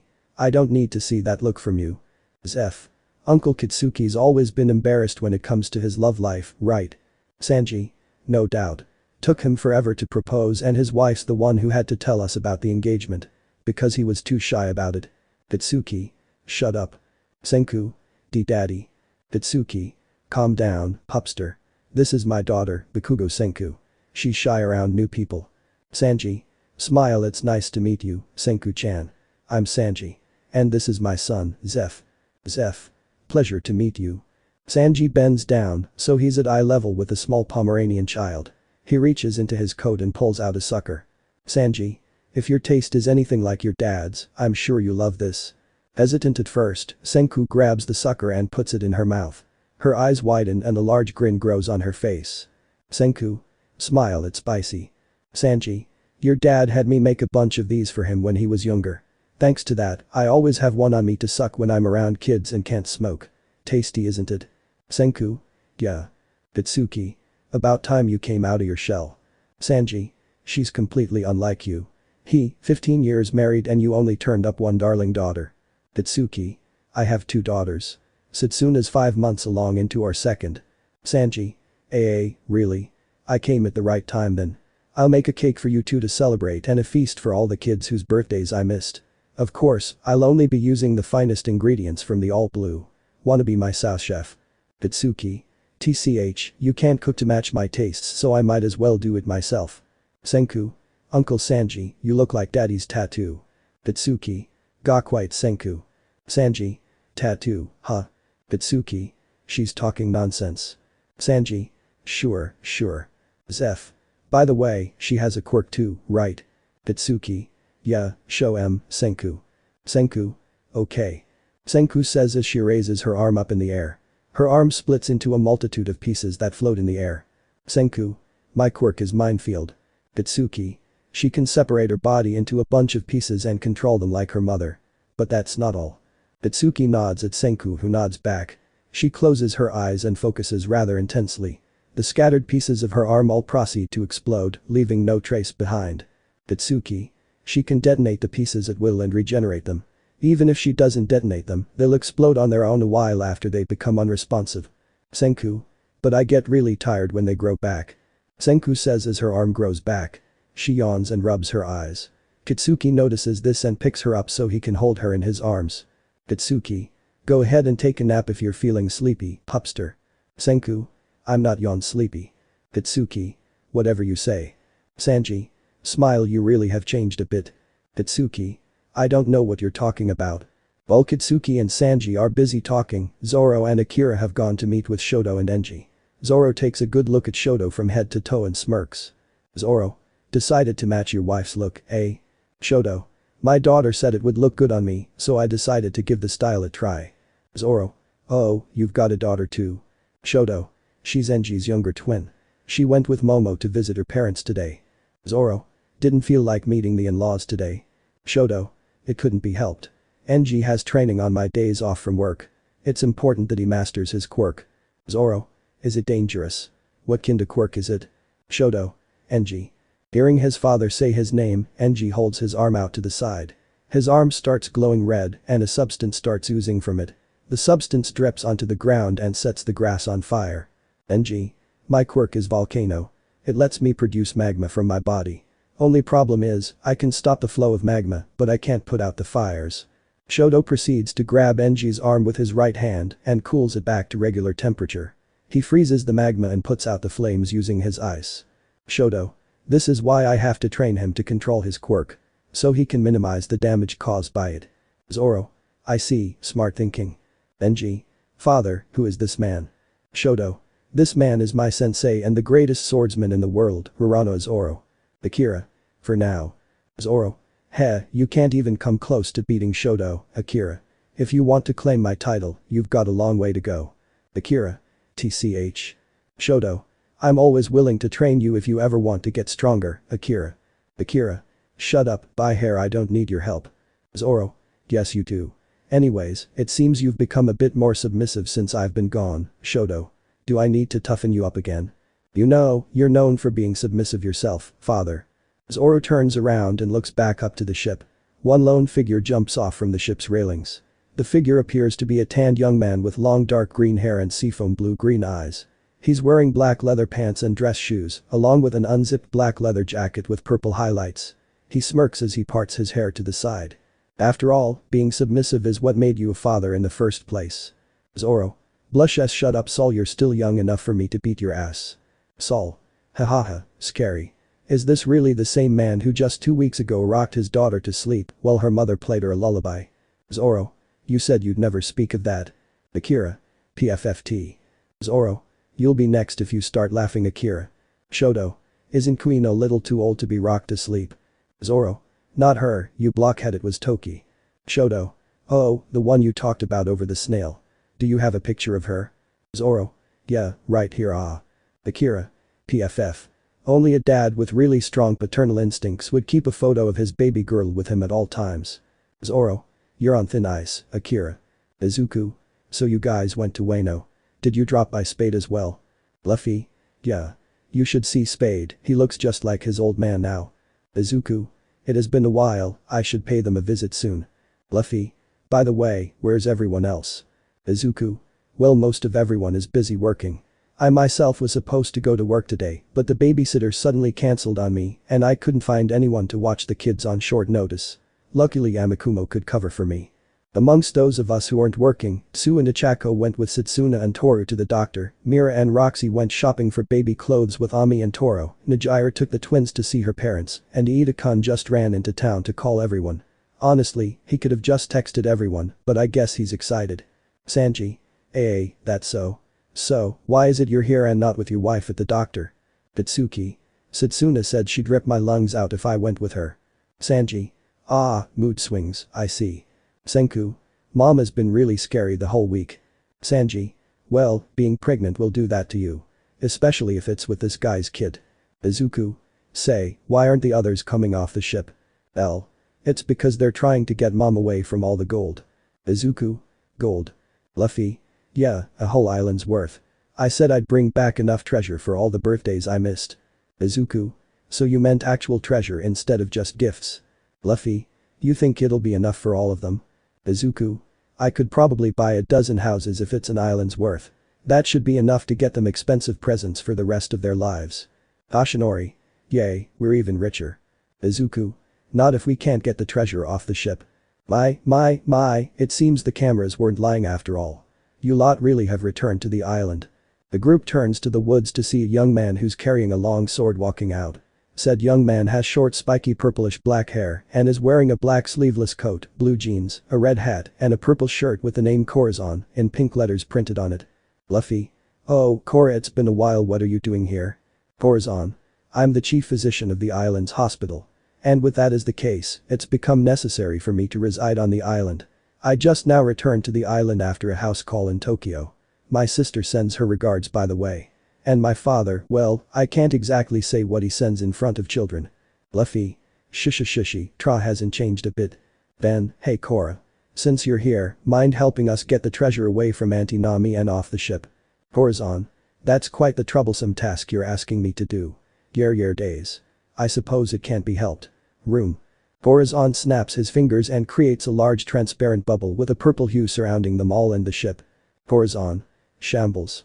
Corazon twists his fingers and all of a sudden, a massive pile of treasure chests filled with gold coins, gems and jewelry appears in the middle of the group. Corazon. I doubt one blade of grass will be missed. Izuku. Holy smokes, this is a lot of gold. Kitsune. Whoa, so shiny. Luffy. Happy late birthday, kiddies. Kids. Yay, thanks grandpa. Luffy. Shishy. Ben. Barely an hour of being a grandpa and the kids love him. He's good. Kyoku. Well, to be fair, he's had a lot of experience with kids. Luffy.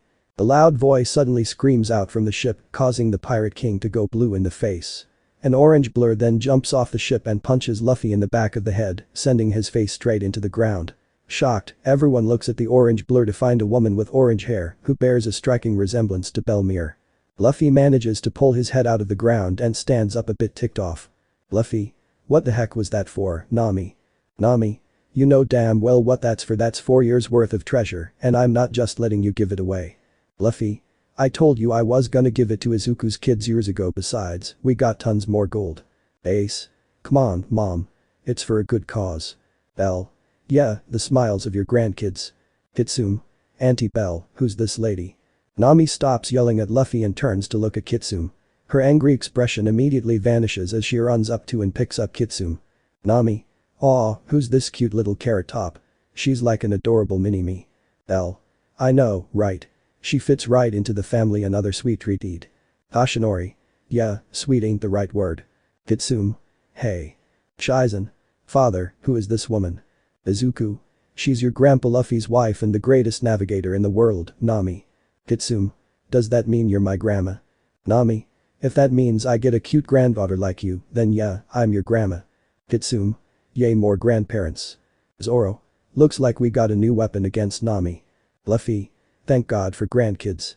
Ah, I found the gold. Looks like Nami's calmed down too. From the Thousand Sunny, a group of individuals walk off the ship's side ramp. Izuku. Hey guys, it's been a while. Ow, if it isn't the Green Surge himself, it's super good to see you again, Izuku. The large man with blue hair and cybernetic enhancements says as he walks up. Next to him is a shorter, younger looking man with wavy black hair, a long nose and a pair of goggles on his head. Usopp. It's been years, buddy. Happy to see you haven't grown up too fast on us. Izuku. Come on, it's only been 4 years. I can't change that much in that short a time period. Frankie. That little army of yours says otherwise. Besides, it feels like it's been at least 10. Agreed. Time passes differently when you get to be our age after all. Yo-ho-ho, that's even more so for me. The large blue fishman with gray hair wearing a green kimono says as he's followed by a tall skeleton with an afro and golden tooth and a young-looking woman with dark hair and blue eyes. Robin, I wouldn't really be so upbeat about that if I were you, Brooke. Brooke. I can't help getting old, so I might as well take it with a positive attitude. Ginbei. I just wish I aged as well as you two do. Brooke. Well, it's pretty hard to age when there's nothing left to age after all. Senku. Jack Skellington. Katsuki. I was right to let you watch those movies. Izuku. Kaken, you should really choose more age-appropriate movies for a 4-year-old. Katsuki. Hey, don't tell me how to raise my kid. Izuku. Sorry, but I'm just speaking from experience. I've got more years as a father under my belt after all. Katsuki. Oh, get over yourself. Hinata's mom did most of the work raising her, and she practically stopped relying on you after she turned 15. Izuku. Dad crying. It feels like just yesterday that she learned how to walk. Kitsune. Hinata still likes when dad praises her though. Shoto. She has her own set of problems, just like her mother.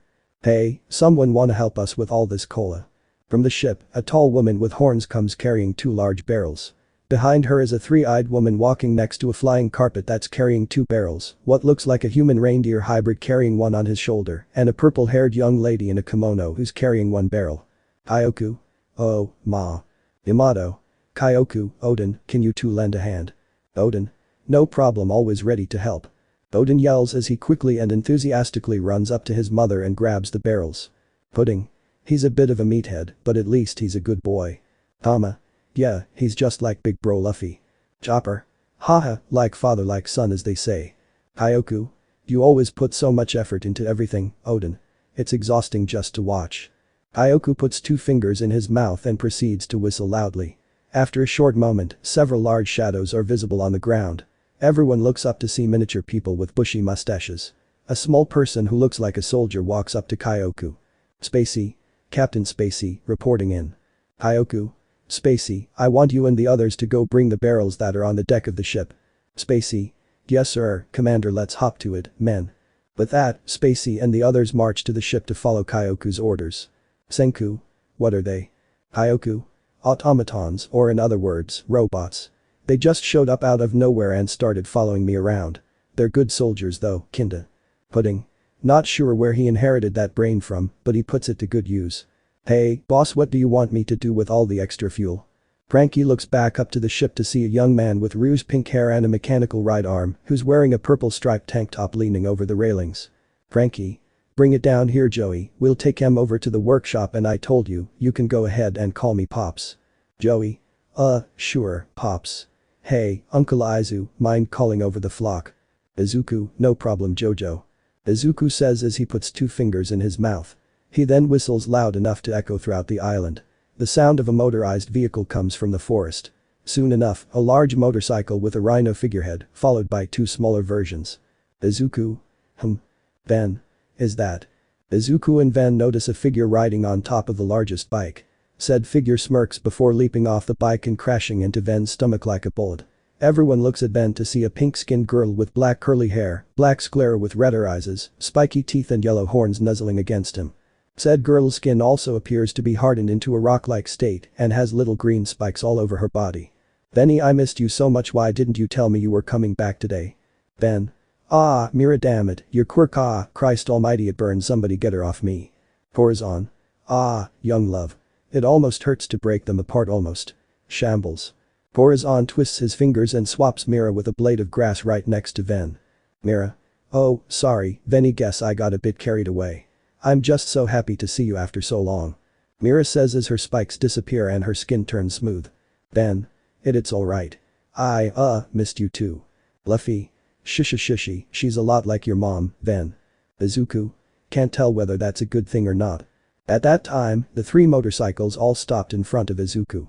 The bikes then all transform into large blackbirds, with the biggest one having only 1 eye and a scar on the right side of its face. Izuku. Kuroi, Yami, I want the 3 of you to help Joey to take the fuel tanks to the workshop. The birds caw and fly up to the deck of the Thousand Sunny. Just then, a gust of wind breezes in with the sound of engines and smell of smoke behind it. Appearing in front of the group is a blue-haired gentleman with a thin mustache wearing goggles and a blue tracksuit, and a young dark blue-haired young boy, both of which have mufflers and exhaust pipes sticking out of their calves. Denya. Sorry for taking so long. Izuku. Ida-kun, Tensei-kun. It's alright, I know you guys went to call the others. But you did take longer than I thought you would, what gives? Denya smiles and turns a bit so that his back is visible. Strapped to his back in a baby carrier is a small infant who waves at Izuku. Denya. I decided to bring Tendo along for me and Tensei's daily jog. He can't handle high speeds yet, so I can't really go too fast with him on my back. Izuku. Oh, I get it. Denya. I also went to Kaminari-kun's place to ask him to start cooking up a banquet. I'm sure with so many big eaters, a large feast is quite necessary. Izuku. Hey, nice thinking. Let's all head to Jiro and Kaminari-kun's restaurant. There's enough space for all of us, and we can run into everyone else on the way. Luffy. Shishy, sounds like a plan. Shanks. Yeah, I'm starving. Ace. Dibs on the barbecue pork. L. No fair, you ate all of it last time. Ben. Yeah, save some for the rest of us. Shanks. You know, I could go for some pork myself. If only one of us is allowed to eat pork, I suppose I could throw my hat in the ring and fight for my right to eat it. That is, unless we're all willing to share. AVB. We'll share. Shanks. Good. Luffy. That's how you teach responsibility, Izuku. Zoro. Says the man whose 10-year-old son is already more responsible than him. He's running a country for Christ's sake. Luffy. Well, who do you think he got it from? Inko. Hey, Kitsune, Toshinori. Toshinori. What is it, Inko? The small frogling walks up to her brother and sister. She then whispers in their ears and they make a surprised face. Toshinori. Oh, yeah, Dad did say that. Inko. Yeah, but how can we be sure it was true? Kitsune. Only one way to find out, Gramps. Luffy looks at Kitsune and Toshinori, who's pulling on his pants. Toshinori. Hey, Gramps, my dad said you were stronger than him. Is that true? Izuku and Luffy look at Toshinori, rather confused from him asking that before turning to look at each other. They smirk at each other and fist bump. Izuku. It has been a while since the two of us last went at it. I wonder how much longer I can last now. Luffy. Shishy, me too. What do you say we give these kids a show and a taste of what our generation is made of? Some time later. In the modern city of Musatafu, people are going about their daily lives gleefully. Suddenly, all of the electronic billboards turn to static, causing all the citizens walking around to stop and look at them. Check it out. The static clears up and shows a skinny man with long blonde hair and headphones that say punk on them. What's up, everybody? It's DJ Mick coming at y'all from all around the world. Here with me is my sharpshooting pirate brother from another mother, Jasip. DJ Mick says as a blonde tan man with a long nose runs into camera frame and throws his arm around his shoulder. Jasip. What's good, world? Happy to join the master musician himself. DJ Mick.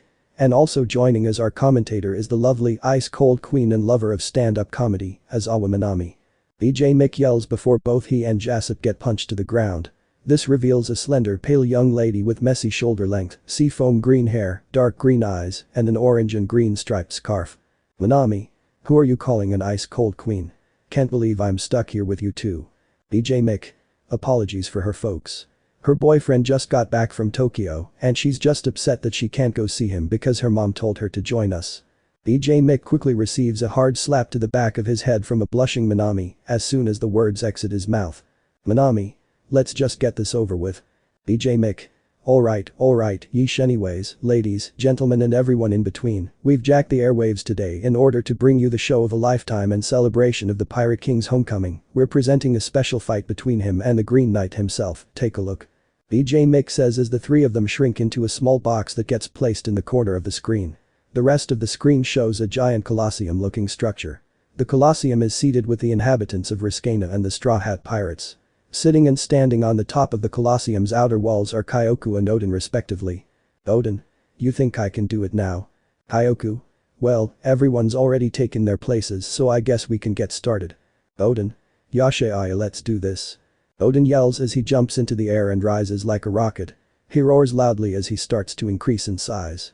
Dark clouds suddenly appear over the Colosseum as his skin turns blue and becomes covered in scales. His arms and legs become claws with sharp nails. On his back is a long half-black half-white mane that ends on a reptilian tail. Golden clouds form around Odin's body which he grabs onto and floats in the air. Everyone looks in amazement at the giant blue dragon that is now Odin. Odin. Yosh, let's start the show. Odin points his mouth to the sky and fires 3 giant fireballs into the air. Kyoku watches as the fireballs descend down to the Colosseum. He sighs and stands up straight.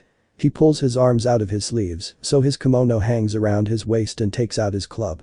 Kyoku. Alright, let's get this over with. Kyoku jumps forwards and his body sparks with electricity.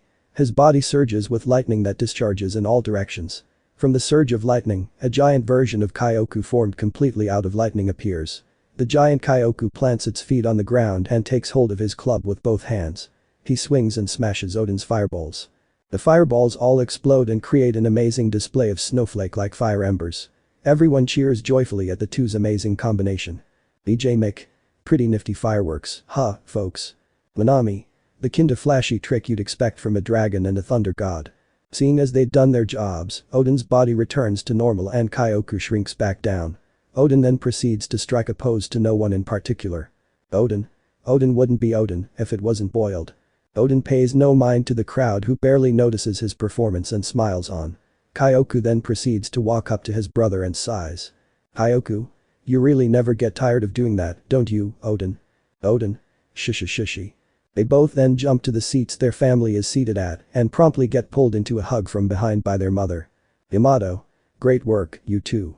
Kyoku. Mom, you're grabbing me by my neck. Odin. Can't breathe. Jasip. Yosh, now that the fireworks have gone off, we can get started. However, before the main event, we decided to go ahead and show off the best of what our generation has to offer. You know, just so we have a comparison that shows the difference between us and the oldies. DJ Mick. With that being said, let's introduce the three young fighters who are stepping up. The three gates of the Colosseum open up and a certain trio walks out from them to the center of the Colosseum. DJ Mick. Let's start with the youngest out of the three. Despite being the youngest of the triplets, you'd best not look down on this fireball. He's a thrill seeker who's always ready to bring the heat down on anyone who's dumb enough to bring the fight to him. He's taken down commanders of powerful groups and burned through vice admirals and entire ships by the dozens. Don't go judging him so quickly though, as he's not as hot-headed as you'd think. A well-mannered pirate who'll no doubt charm the socks off anyone and will put out even the hottest flames of hatred carried by his enemies. Ladies and gentlemen, may I present to you the captain of the 15th ship of the Straw Hat Grand Fleet, the Salblas Pirates. He's the one, the only, the living inferno worth 1.7 billion, the Fire Fist, Monkey D. Ace. Everyone cheers for Ace, causing him to smirk while tipping his hat up.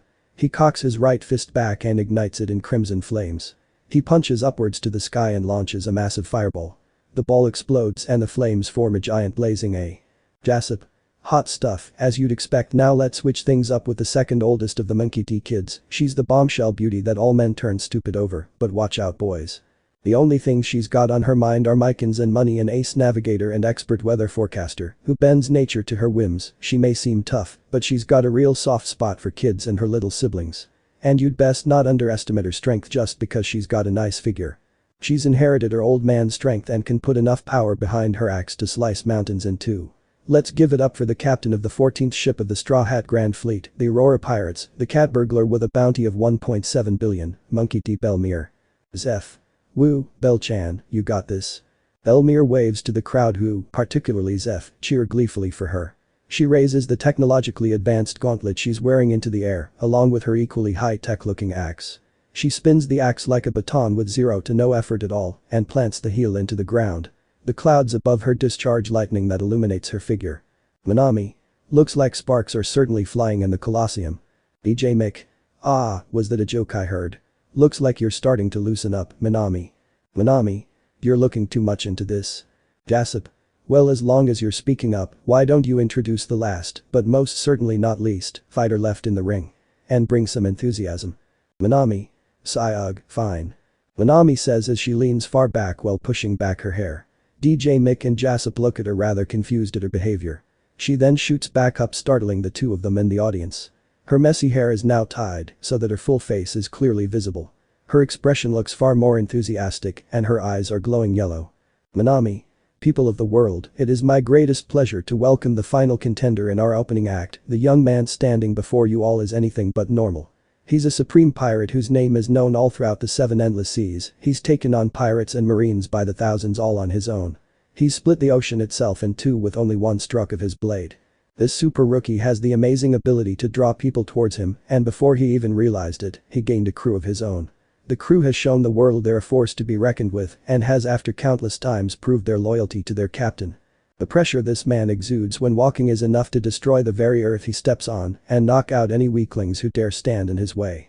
However, despite his immense power, he's an extremely kind man who won't stand for any injustices. He's sunk in naval battleships and destroyed the fleets of warmongers in order to save the lives of innocent islanders. His generosity and nature makes even his enemies respect him and has earned him the title of favorite brother from most of his siblings.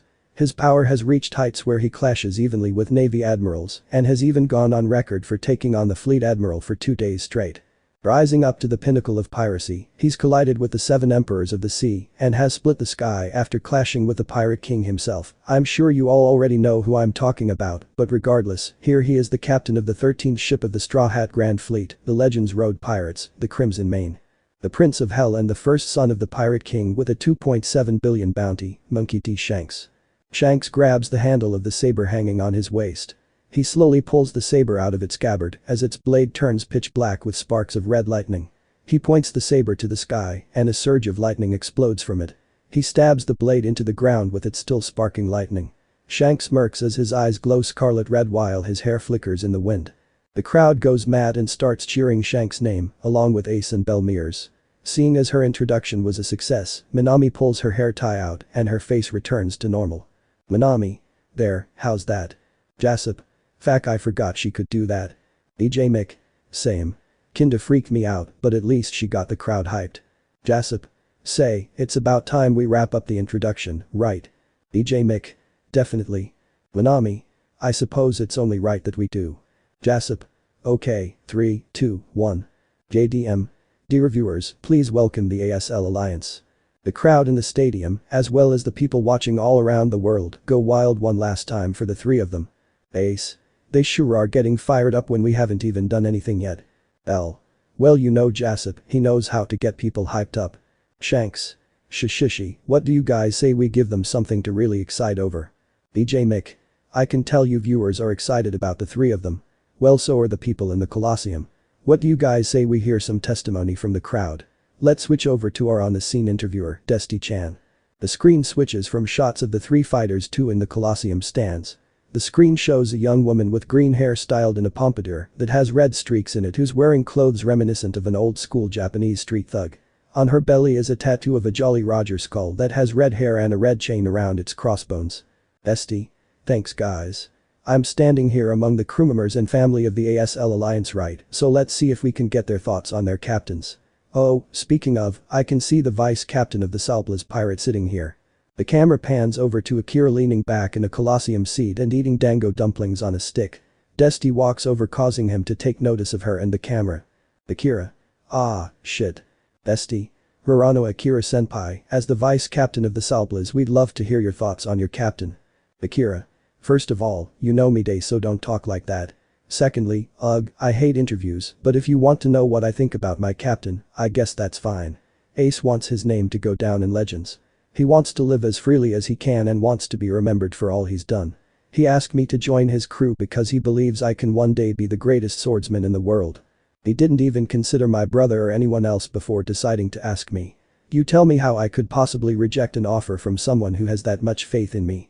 Any goal my captain has, I'm sure he'll achieve it. And I'll be standing there by his side to make sure he does. Esti. Sniffle. Brilliant, absolutely amazing. Such an incredible testament of loyalty and belief in one's captain. Exactly as expected from the crew of one of the pirate princes. A senpai truly is a man to look up to. Akira.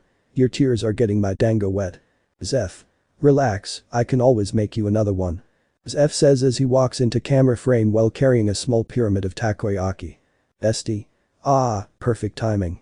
Here we have the head chef of Lady Belmir senpai's pirate ship, Zeph senpai. Zeph. Oh, Day-chan. What can I do for you? Esti. Zeph senpai, could you please tell us your thoughts on Belmir senpai? Akira. Oh boy. Zeph. My thoughts on Bel-chan, eh? Bel-chan love-struck Bel-chan, she's a once-in-a-generation beauty who puts goddesses and other deities to shame. She's generous and kind to everyone she comes across. Her smile lightens up an entire island and encourages the whole crew to do so much better. She's been motivating me ever since I started cooking. Back then I made tons of horrible mistakes and would be ashamed of presenting my dishes to my dad. But even then, she insisted on tasting all my cooking and did so with a smile. What I wanted to do, more than anything else at that point, was to cook up a dish that I felt deserved all that praise she was giving me. She pushed me past my insecurities, and it's because of her that I'm the chef I am today. When I heard she was forming a pirate crew, I insisted on joining. I want to pay her back for everything she's done for me. Esti. Crying beautiful, so very beautiful. I'm being brought to tears to care for one's crew and friends in such a way. Belmir senpai truly is a caring angel. Akira. Although she's often incredibly carefree as a result. Joey's really got to pull it as vice captain to make sure she doesn't get in trouble. Zeph. Still can't believe she chose that cyborg as her first mate instead of me. Akira. Well, what do you expect? He's been on the crew longer, he's got a higher bounty, he's the shipwright, helmsman and mechanic, and the person who made Bell's weapons and ship. You've gotta try hard if you wanna outstage him. Zeph. You know you don't have to rub it in like that. Akira. I kinda have to. Saul. There you are, Akira. Saul walks up to the group while drinking from a coconut cup. Saul. Father wants to see you. He needs you to help Uncle Sanji cut up the sea kings we caught on the way here. Akira. Ugh, damn it, why don't you do it? Saul. Because I'm busy enjoying my drink. Akira. You lazy ass. Bestie. Ah, it's Saul Senpai, since you're Shanks-sama's right-hand man, I'm sure the audience would love to hear about him from you. Saul. Haha, you know you really could do this part of the interview yourself Desti, but sure. How should I describe Shanks? He's a man without any particular ambition, will jump into dangerous situations headfirst, and most of the time doesn't even bother to think of a plan that will lead us to victory, oftentimes resulting in us almost getting wiped out completely. But Shanks is also a man who will risk his life to save people he's just met, will almost get himself killed in order to save his crewmates, and will stand up to powerful foes he himself realizes he might not have a chance of defeating, all in the name of his own beliefs. Though Shanks doesn't have a specific objective or goal that he wants to reach, he always moves forward. And though he's our captain, he always does his best to support all of our dreams and tries to make it a reality. The reason we're called the Legends Road Pirates is because of the path that Shanks takes. Being the son of the Pirate King, Shanks understands that he's walking in the shadow of his legendary father and his legendary crew. But he doesn't care. He'll move forwards with his head held high and see where this road takes him. And we'll follow behind him no matter what, isn't that right, Day? Bestie? Yes. I feel so honored to walk by Shanks-sama's side. From the moment I joined his crew, I've felt nothing but pure joy. I respect and admire him so much because of it. Blush Shanks-sama. Saul. Day, you're still on camera. Bestie. Blush anyways, who do you three think will win this exhibition match? The three of them look at each other and all raise an eyebrow. They then turn to Desti and give her an obvious glance. Saz. Shanks, duh. Bestie. Ah, I see. Akira. But I bet Ace will be the last one standing against Shanks. Zeph. What are you, drunk? Obviously Bell-chan can outlast Ace. Saul. I think you two are forgetting the high possibility of a draw. Akira. You guys talk a lot of smack, how about you put your money where your mouth is? 50k on Ace. Zeph.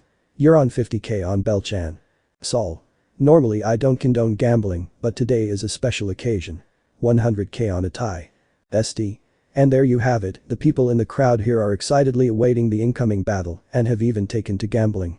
Just goes to show how much of a highly anticipated bout this is. I hope everyone watching has taken to heart the words of these three young men and is rooting for one of the captains, speaking of which, I'm putting down 200k on a draw when Shanks-sama wins, it'll be an overwhelming victory. Almost forgot, back to you guys. BJ Mick, thanks Desti. Yeesh, what a fangirl. Jassip. Well, what do you expect? You know who her dad is. BJ Mick. Good point. Jassip. Anyways, let's get a close look at ground zero of the battle arena. Jassip says as the camera changes to a bird's eye view of the stadium. Jassip. While the Colosseum may not look sturdy, I can assure you it can survive earthquakes, tsunamis, firestorms and hurricanes. And don't worry about the safety of everyone in the stands. Though you can't see it, there's actually an invisible barrier in place, courtesy of the captain of the second ship of the Straw Hat Grand Fleet, Bartolomeo. We also have a medical team on standby. Let's check in on them, shall we? The camera switches to a small area built into the side of the Colosseum walls and under the stands. Jassip. Here we have the highly skilled medical staff of the island's hospital, as well as the doctors of the three Alliance crews. They're on the spot in case the trio gets a bit carried away. Oh look, there's Ace and Shanks' head physicians. Let's see if we can catch their attention. The camera moves further into the area and closes in on two individuals. One appears to be a rather short reindeer humanoid blonde girl, and the other is a muscular young man with brown hair spiked up into a foxic and a large X tattoo on his chest. The two of them take notice of the camera and stop what they're doing. Jassip. Draco, Mary, how's about you guys tell us how the setup is going? Draco. What are you guys trying to do here while we're busy? Jassip. All we're asking for is a little commentary for the folks watching. So how goes it? Mary. www well www we're jjjj just ggggg getting OOOOREE equipment. Draco. It's okay Mary, you don't have to keep entertaining them. You guys know Mary doesn't do well with crowds and public speaking, don't put her on the spot like that. Jasip. Oops, sorry. Corazon. I'd appreciate it if you wouldn't harass my team. Just then, Corazon walks up behind the two of them and pats Mary on the head. Corazon. We're very busy getting our equipment ready and don't need an annoying camera buzzing in here. Mary, Draco, get back to work. Draco. Got it. Mary. Oh okay. Corazon. And you, if you want to film and interview someone, go do it somewhere else. Jasip. Alright, we get it. Geez. The camera tries to leave, however it gets grabbed by Corazon and he brings it up to his face. Corazon. Oh, I almost forgot. Good job with your speech back there, Minami. You really got my heart pounding. Corazon says as he gives a small smile before the camera goes to black. Minami's pale face quickly turns crimson red and she tries to hide her face in her scarf. DJ Mick. And just like that she's gone from ice cold queen to ruby red romantic. DJ Mick teases and gets his hair immediately pulled from behind by Minami. Minami. Blush, let's just start the match already. DJ Mick. Ow, ow, ow, okay, let's get on with the show folks. DJ Mick says as the stadium lights turn on and shine on the three young captains. L. Finally, I've been getting tired of waiting. Ace. So, we get to go all out, right? Shanks. It wouldn't really be a show otherwise. Remember who we're the opening act to, we've got to be flashy. L. Right. So which of you guys wants to go first? Shanks. I think I'll do the honors here. Ace. Huh. Come on man, you're just hogging the spotlight now. Shanks. Eldest first as they say. Ace. You use that excuse on everything. Whatever, just get to it. Shanks. Shishy, alright then. Here I go. Shanks yells as he launches himself up high into the air. His saber turns pitch black while red lightning sparks from it. Once he stops ascending in the air, he raises his saber over his head with both hands. He smiles widely as his eyes glow crimson red. Shanks. Ragnarok. Great divide. Shanks yells as he slashes down horizontally and fires a massive red lightning charged slash. With the attack quickly approaching, Ace hackifies his arms and flares up while Belle hackifies her gauntlets and axe. Ace. Kayakin. Ace swings his arms and creates a large wall of black flames in front of him. At the same time, Belle swings her hackified axe. Shanks slash clashes with Belle's axe and Ace's flames. Belle pushes against the slash with all her might while Ace pours in more fire to his flame wall. The duo yell as they give a burst of power with all their might. Their combined efforts manage to break apart Shanks' slash. Shanks lands on the ground and readies his saber. Shanks. Sameter. Shanks slashes rapidly and fires an onslaught of lightning charge flying slash attacks. Belle swings her axe rapidly to deflect them, whereas Ace launches black fireballs to counter. DJ Mick. Not even 5 minutes in and the Crimson Mane is turning the battlegrounds into complete chaos. A. Woo-oh Shanks-sama. Sol. Keep it up, Shanks. Ace. I guess this is what qualifies as just a warm-up for him. L. Well I think he's had enough warming up. Wouldn't you agree? Ace. Damn right. Ace yells as he pushes the flame wall and sends it straight to Shanks. This causes Shanks to stop with his slashes and cock back his open left palm. He coats his arm in hockey and a red aura surrounds his hand.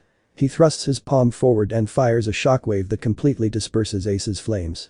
At the same time, Belle leaps forward at Shanks while coating her axe in hockey. Shanks switches to a reverse one-hand grip and clashes against Belle. Jasip.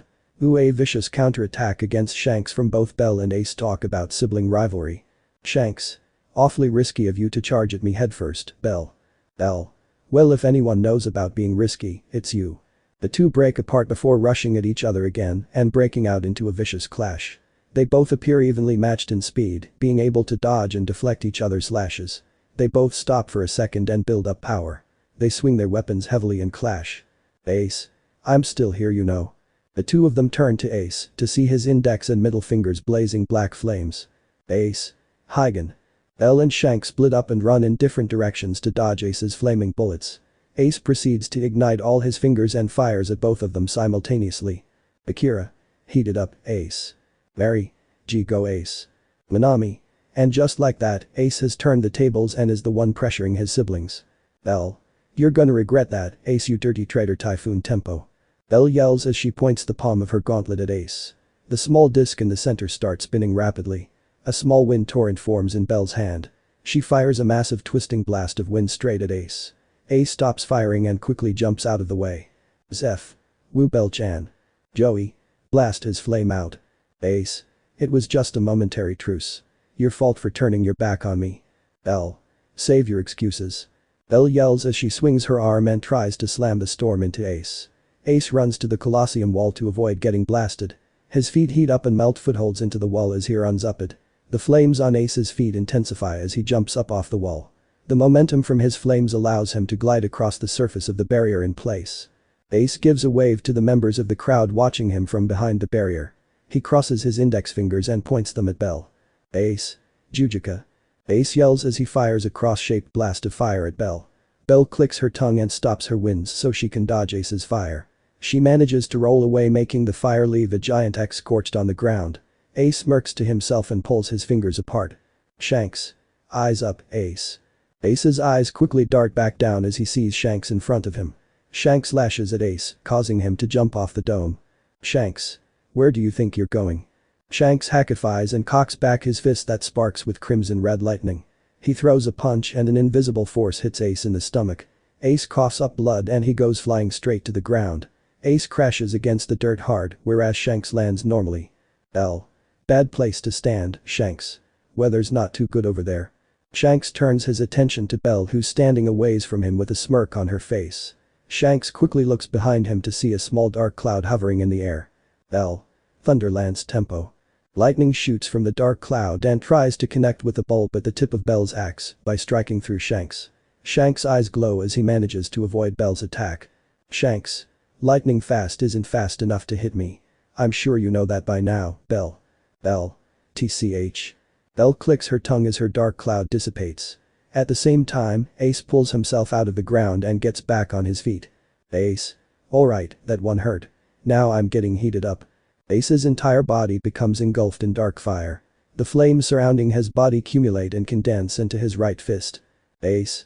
No more cool flames, you're going up against fire hotter than the sun, buddy. L. And don't go expecting me to go easy either. L slams her axe into the ground, causing massive cracks. The blade turns pitch black as her hockey emanates off of it like a dark flame. L. There's no storm that's raging harder than me right now. Shanks. Every dispute always ends up with you two turning against me, huh? Oh well. Shanks raises his blade and holds it over his shoulder. Red lightning sparks from his saber and lights up the Colosseum. He smirks at his siblings as his power intensifies. Shanks. Come. L. Heh, you asked for it. Ace. Don't regret what comes after this. Ace and Bell both charge at Shanks at full speed. They both appear in front of him with Ace's fist cocked back and Bell's axe reeled back. Ace. Rai. L. Or I. Shanks. Dur I. All three of them yell with all the air in their lungs and bring their attacks forwards. Their attacks collide in a brilliant flash. What results is a massive surge of red, orange and yellow lightning that completely fills the Colosseum. The crowd and viewers watch in awe at the incredible sight. BJ Mick. There it is. Jassop. A three-way clash of conquerors hockey. Manami. This is what it's like at the top of the hierarchy of power. Yet even so, this is but a mere fraction of that destruction. At the same time, on a mineral-rich island. In a large building in the center of the town, a certain young lady can be seen walking towards what looks like a giant forge. She has wild emerald green hair that reaches to her thighs. She's wearing blue jeans, a magenta t-shirt that has a Jolly Roger printed on it, a yellow sash around her waist, a pair of handguards, as well as a plain white and violet striped full-head helmet with many rows of holes in it and what look like headphones on both sides. Boy, kid. The young lady calls out to a figure hammering down on a piece of molten metal. What is it, Kira? Can't you see I'm busy? Kira. You really have no clue, huh? Been holed up here the whole day, haven't you? What are you going on about? Kira. Shanks, Ace and Bell returned to Riskana today. And they're busy fighting in an all-out brawl that's being broadcast all over the world. What? The figure yells as his hair bursts into a massive greenish-yellow flame. He turns around with an angered grin on his face. He's a muscular young man with orangish red eyes and a mechanical left arm. He's wearing spotted red and black pants, a wide-open vest held down by a belted war kilt, an orange feather coat worn over his shoulder, and a pair of hexagonal goggles worn on his forehead. His flames die down and turn back into spiked-up flame-like crimson red hair. Those punks wanna have an all-out brawl without Edward, kid. Hell no, Shanks, you bastard. Gather the crew and fire up the Vulcan. Kira, we're heading for Riskana. Kira. Sure. But what about your old man? Edward. Tell him he can suck my hick. I'm heading out and wrecking as much havoc as I want. Kira. Fafa fafa, alright captain. Just be ready for his answer. Meanwhile, on a certain cake-themed island. In the halls of a giant castle, a single figure is sitting on a giant throne that has stairs leading up to it in front of a giant television, broadcasting the battle live. The figure is an extremely tall older-looking man. He has short spiky hair that's faded crimson red with grey streaks on the sides and sharp intense crimson red eyes that have crow's feet around them. He has two symmetrical scars on both sides of his face that stretch from the corners of his mouth and sharp teeth with large canines that stick out his mouth. He's wearing a pink royal cloak that covers most of his body and a small golden crown on his head. This man is none other than the ruler of Totoland and one of the 7 emperors of the sea, Charlotte Katakuri. Daddy. The emperor looks down to see a small blonde girl sitting on his lap. She has crimson red eyes as well as a mouth, teeth and scars similar to Katakuri's. What are we watching? Katakuri. Katarina, do you remember that fellow with the straw hat who came to visit us a while back? Katarina. You mean Uncle Lou? Katakuri. Yes, I suppose I do mean your Uncle Lou. Anyways, the 3 people you see on screen are 2 of his sons and 1 of his daughters. Katarina. Whoa, I didn't know Uncle Lou had kids. Are they my cousins? Katakuri. If you see them that way then sure. Katarina. Wow, they look so cool and strong. Katakuri. Strong is an understatement, dear. You know, your cousins Zeph and Flan live on the same island as your uncle. Katarina. Really? That sounds like fun. Ah, Daddy, Ani-chan said you used to live with Uncle Lou and fought with him. Katakuri. That was a long time ago. And I only stayed for a while on his island. Katarina. What were you doing there? Katakuri. I was waiting for your aunties and uncles to return from a long journey. And in that time, you could say I was training another legendary pirate in the making. Katarina. Is it the man Auntie Flamp always talks about? Katakuri. How did you know? Katarina. Because Auntie Flamp also calls him a legendary pirate. Katakuri. I see. I hope she hadn't said too much. Katarina. Is he really as strong as she says? Katakuri. If we watch long enough, I'm sure you'll get your answer. Katarina. Okay. Katakuri.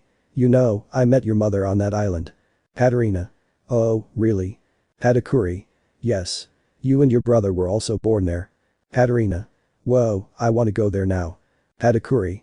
Smile he, maybe I should ask if it'd be alright for us to stay a few days. Katarina. Yay. While the father and daughter are both enjoying each other's company, a certain dark-haired young man is listening in on the two. He blows a bubble that pops and lowers his shades with a smirk to reveal his almond eyes. Rikakiki, well isn't this interesting? Back to Riskana. Back in the Colosseum, the triplets are still in the middle of their clash. Ace and Bell are pushing hard against Shanks' saber, whereas Shanks doesn't appear to be struggling in the slightest. Back in the family stands, Izuku's kids and the Straw Hats are watching the battle unfold excitedly. Kyoku on the other hand is laying back in his seat and taking a nap. He's however then rudely awakened by his leg getting bitten. Kyoku? Ow, what the? Kyoku raises his leg up in the air and finds a small infant chomping down on it. The baby appears to be a girl with blue hair that fades into black and dark yellow eyes. She also appears to have 2 small yellow bumps on her head. Kyoku glares at the baby irritatedly. Kyoku?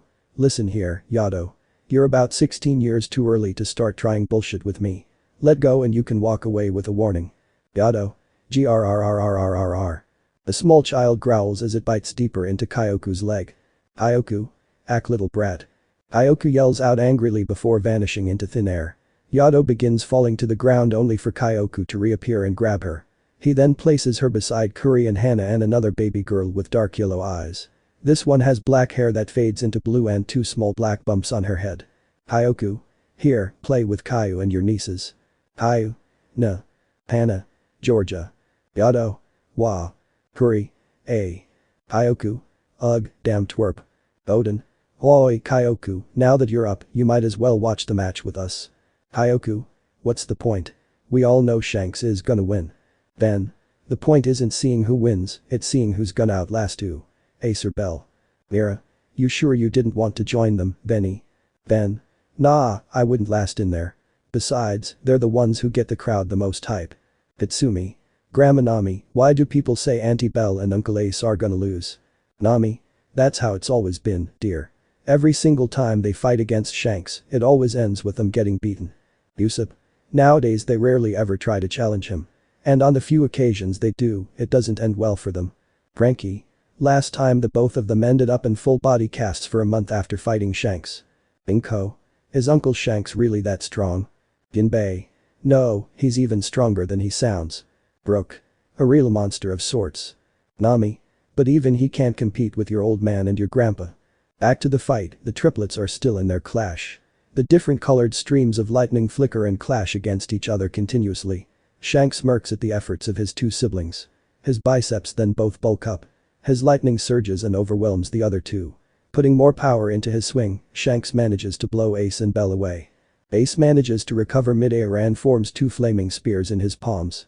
Ace. Shinka. Shiranyuyedo.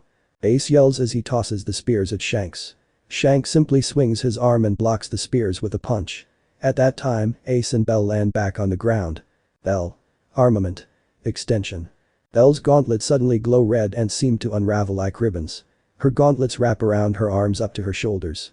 She cocks back her left fist, causing her extended gauntlet to coil and compress around her fist. Bell. Gomu Kenpo. Spring pistol. Bell launches her gauntlet's fist at Shanks like a spring-loaded. Shanks cocks back his fist and deflects Bell's punch with one of his own. At this point, he notices small little green balls floating in the air around him. Ace. Hatarabi. Hitaruma. The little balls suddenly turn red and burst into flames that try to engulf Shanks. The young pirate prince however sees this coming and vanishes before the attack can land. Immediately after reappearing, Shanks jumps back to avoid Bell trying to slice him with her axe. She smirks at him though, causing him to raise an eyebrow while also smirking. Bell. Gomu Kenpo. Shanks looks past Bell to see her left gauntlet unraveled and outstretched far behind her. Her gauntlet then seems to emit snow and fierce winds that spiral around it like a twister. Bell. Storm rifle. Bell yells as she brings her fist and the giant storm forward to try and strike Shanks. Shanks quickly reacts and uses his saber to block Bell's fist. He manages to hold his own against her fist while also withstanding the storm. His physical power proves superior as he deflects Bell's fist up into the sky. Ace. It's ready. Shanks. Hearing his brothers yell, Shanks quickly turns to look at him. There he sees Ace standing there with his right fist drawn back. Behind him is a massive black fireball in the shape of a giant fist attached to his arm. Ace. Eat this, Shanks Akin. Ace yells as he throws his fist forward and launches the giant fireball at Shanks. Bell giggles and vanishes out of the way of Ace's attack. Shanks however remains standing and faces the oncoming fireball. He smiles widely at his brother's attack before raising his saber up above his head. The blade sparks with red lightning as he brings it down and launches a powerful red lightning charge slash. The slash slices Ace's attack clean in half. Ace quickly raises and hackifies his arms to block Shanks' counterattack. Using all his available muscle power, Ace manages to disperse Shanks' attack. The attack spreads across the stadium like red mist, leaving Ace panting heavily with sweat dripping down his face. Shanks. Not bad, Ace. Ace looks back at Shanks. He sees his older brother standing there with his saber resting on his shoulder. Shanks. But the ASL Alliance needs their captains to be far stronger than that. Bell. He's right, you know. Bell says as she reappears in a spot equidistant from both her brothers. Bell. You need to step up your game, little brother. Ace smirks at the taunts of his siblings. He wipes the sweat off his brow and uses his hat to fan himself. Ace. That's so. Well then.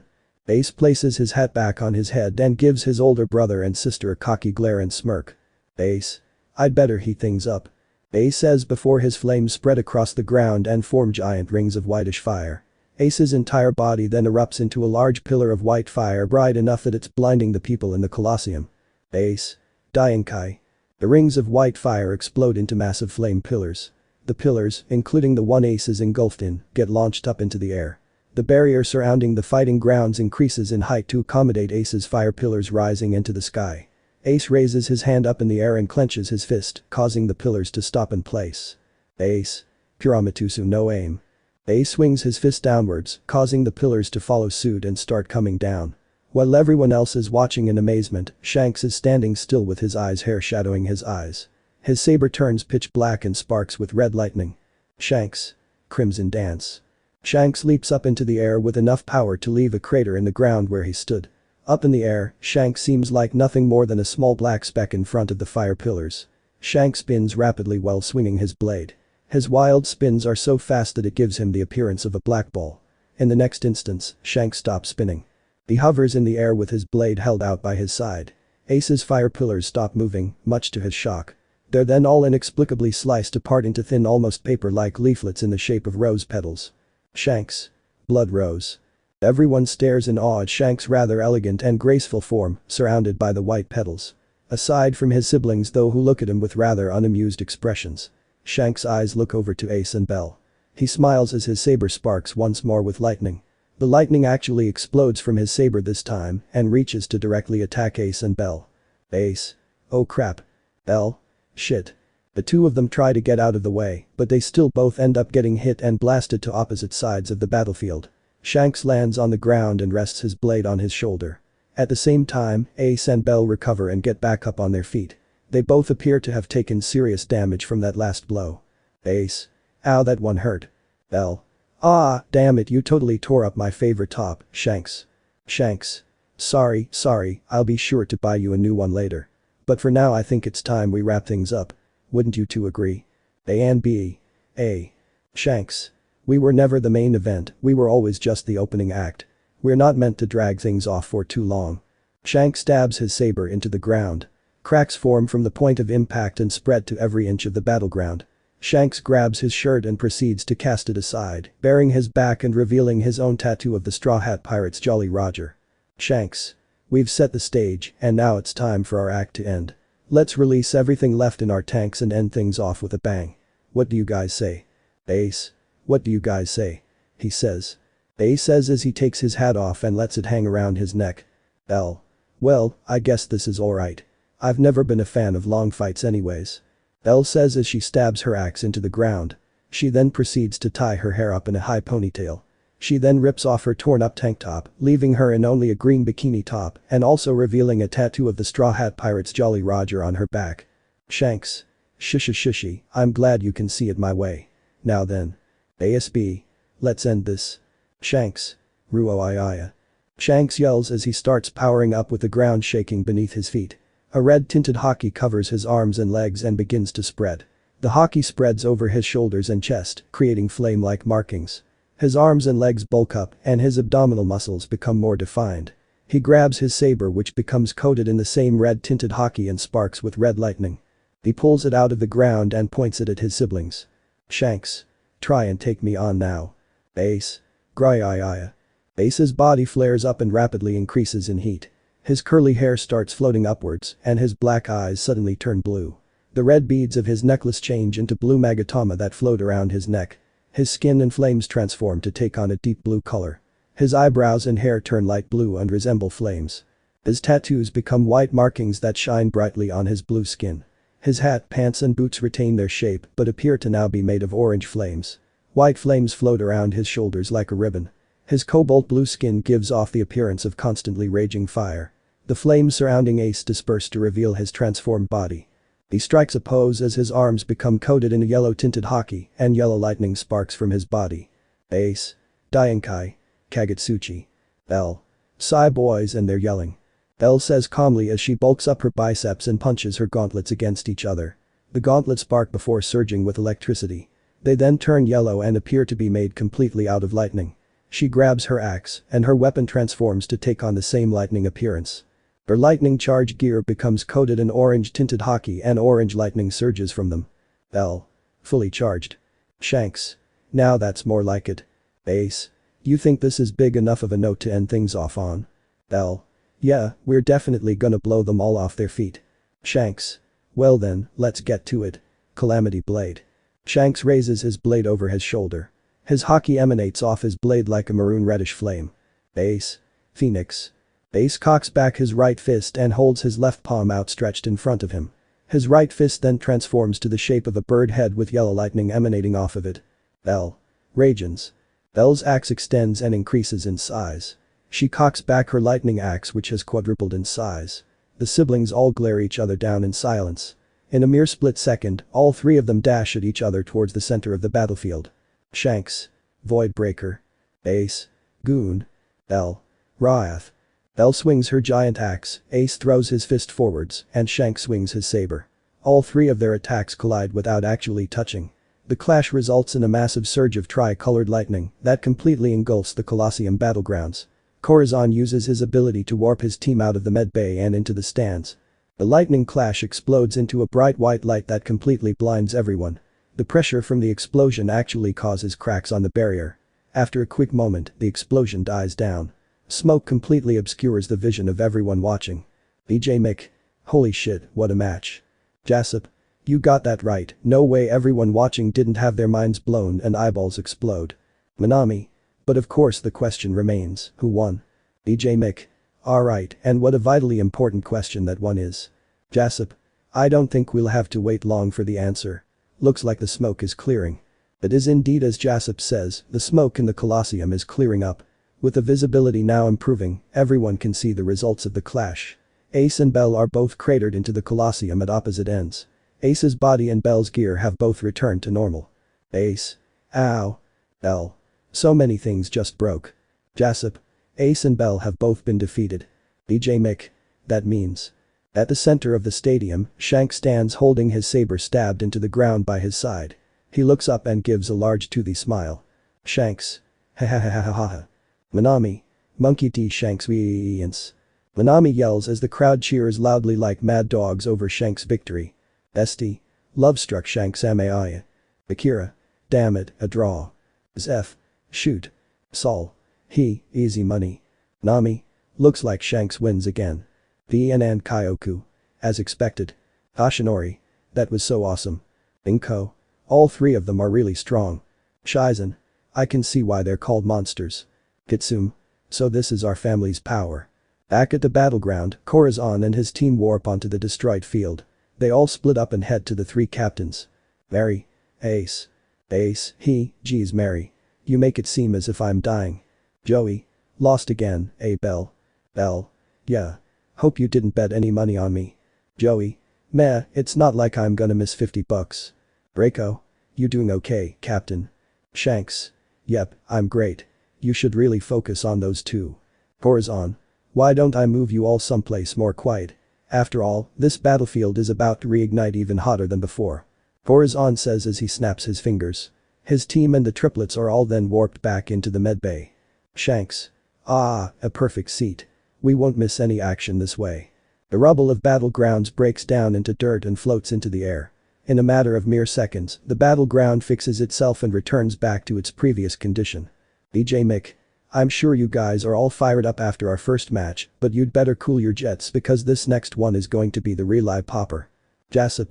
We've shown you the best of what our generation has to offer, now it's time to show you our predecessors. BJ and J. So get ready for. Hold your horses now, kids. BJ and J. The trio turn around to find Yusuf, a shaggy gray-haired man wearing an eye patch who bears a striking resemblance to Minami, and a gray-haired man whose hair is in a shape reminiscent of a banana. JDM. Dad. Minami. What are you guys doing here? Izawa. I got dragged here. Yusuf. Well, we figured it's only fair that we show you kids how you're meant to do your job. Present Mick. Besides, fighters this legendary require legendary announcers. Izawa. I assume you're fine with this. Minami. Lightens the workload so I don't see any reason not to be okay with it. Izawa. That's my girl. PM. And here comes the first fighter. Present Mick yells as a new gate, much larger than the first three opens up. As the crowd watches the gate in anticipation, they all seem to feel a light shake. Again, the ground beneath them, nay, the entire Colosseum had shook except much more intense than before. The Colosseum continues to shake at short intervals with increasing magnitude. PM.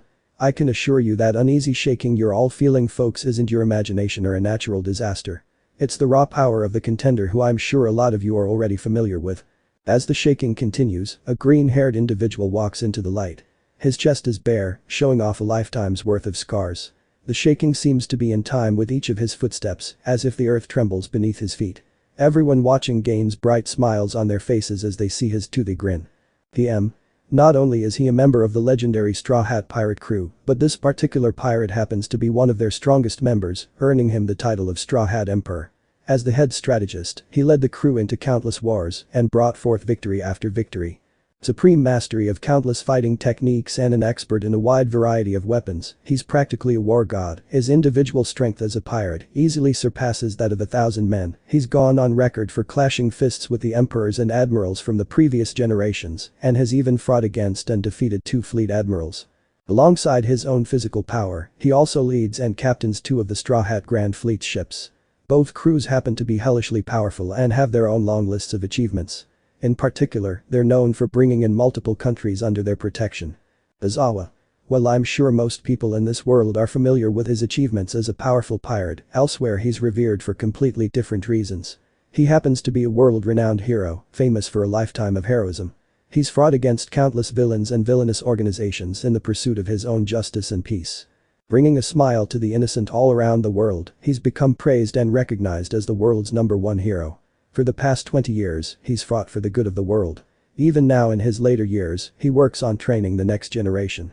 As a side profession, he happens to be a teacher for and the principal of UA Hero Academia's high school division. He's steadily molding and training the heroes of tomorrow so a brighter future can be secured. DM. Ladies and gentlemen, allow us to welcome the greatest hero in the world. Izawa. One of the 7 emperors of the sea. DM. A Straw Hat Pirates Emperor. Izawa. Captain of the 10th ship of the Straw Hat Grand Fleet, the Hero Alliance Pirates. DM. Captain of the 11th ship of the Straw Hat Grand Fleet, the New Dawn Pirates. Izawa. The Pirate Hero. DM. The Green Titan. ANP. The man with a bounty of 57 billion Beely. The shaking stops as the individual comes to a halt. He raises his right leg up in the air with a smile before slamming his heel down into the earth. The entire Colosseum ground cracks and splits open, causing large pieces of the earth to fly up into the air. His hair rises upwards, showing the Straw Hat Jolly Roger tattooed onto his scarlet back. ANP. Midoriya Izuku. The crowd and everyone watching starts cheering and chanting for Izuku. He raises his left arm up in the air and smiles at everyone as the ground fixes itself. Ashinori. Whoa, Dad, so cool. Inko. Yeah, and famous. Nami. He just had to make such a spectacular entrance, huh? Shizen. I had no idea father was such an infamous pirate. Or such a well-respected hero, either. Hyoku. You sure use a lot of big words for a kid your age. Robin. What did you children think your father did? Kitsum. When I asked Papa what his job was, he said he was a teacher. Frankie. Okay, that's technically true, but come on, Izuku. Kitsum. Grandma Nami. Nami. What is it, hun? Kitsum. If the tattoo on Papa's back is Grandpa Luffy's mark, what do the ones on his arm mean? Ashinori. Yeah, Dad's left arm is covered in all sorts of markings. Nami. Ah, those. Well, I suppose you could say your father lived quite the wild life. Meanwhile, on a certain war-torn island. A single adolescent individual in a blood-soaked marine captain's coat is standing atop a pile of pirate corpses and looking down coldly at the bodies. They have a mop of unruly curly hair, the color of which is split in half, with the right half being dark green and the left is a pale dirty ash blonde. Their right eye is emerald green, while their left is golden yellow. Their eyes are thin and sharp, cat-like in a sense, and they have freckles on their cheeks. They continue to glare down at the bodies beneath their feet while wiping blood off their cheek. Captain. The marine captain notices 3 marine foot soldiers running up to them. What is it? More stray pirates. SOLDIER1. No, it's your mother, Captain. SOLDIER3. She suddenly abandoned her post and refuses to leave the temporary base. You've got to be kidding me. Ugh, she always does whatever she wants. I'll deal with her. You 3 get back to work in the meantime. We've got a lot of cleanup to do. SOLDIER2. Salute yes, sir, we'll get right on it. The captain suddenly goes quiet with their hair shadowing their eyes, and the other 2 marines look at their fellow soldier in shock. What did you just call me? SOLDIER2. Oh, I apologize. I forgot to use your title, sir. A man of your accomplishments should be referred to appropriately. The 2 soldiers tried to shush their colleague, but it was too late. He gets grabbed at the collar and lifted up to the captain's eye level. I'm a woman. SOLDIER2. The soldier would mutter out before getting their face punched in and sent flying. The 2 remaining soldiers would watch as their colleague crashes into a nearby building. They then turn back to their captain to see her sitting with her face in her knees. Ah, it happened again. Someone called me a man, I get it. I don't exactly dress feminine, and I inherited my father's face, hair and build. I'm tall and flat too. I've also got my mother's sharp eyes. Everyone I meet is intimidated by me and always refers to me as sir or calls me a man. It doesn't help that my name is Unihex either, but I'm still a woman and want to be seen as one, damn it arg. The captain yells as she angrily jumps back up, frightening the soldiers. She turns around and glares at them. I'm gonna go check on my mother. SOLDIER1 and 3. Why yes ma'am.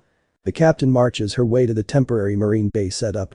She then kicks down the door and finds a blonde woman in a vice admiral's cloak laying on her stomach in front of a TV. Alright, you old hag, why the hell aren't you doing your damn job?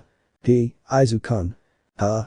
At this point, the captain notices what her mother is watching on the TV. She walks closer and sees Izuku on the TV screen.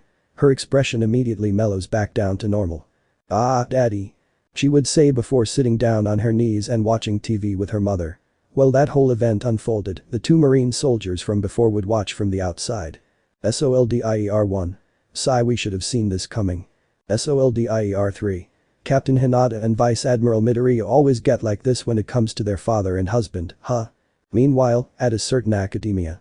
The class of high school first years are currently sitting in their homeroom class and enjoying their lunch break. Ugh. Still tired, Mido? A blonde boy with a muscular tail and horns would ask a girl with pitch black skin, brown hair and X-shaped pupils who's laying on her desk. Mido. Can you blame me, Hayato? Yamakumo-sensei's lessons are always so bland and boring. Hayato. His explanations are at least easy to understand. Mido. But it's so boring, I'd rather sit through all of Monoma-sensei's classes. Ah. Mido. Ow, god damn it, what the hell, Kai. Mido would angrily turn around to find the girl sitting behind her staring down at her phone. The girl in question has long curly dark green hair and red eyes. She also has a keychain on her phone in the shape of a certain pirate hero's face. Hi. Midoriya-sensei, he's fighting the Pirate King. Mido. Wait, what? Hayato. Oh. Hi. Look for yourself, he's fighting in the Colosseum. Mido. Holy hell, he is. Hayato. I didn't think he was the type to skip work for a fight. Mido.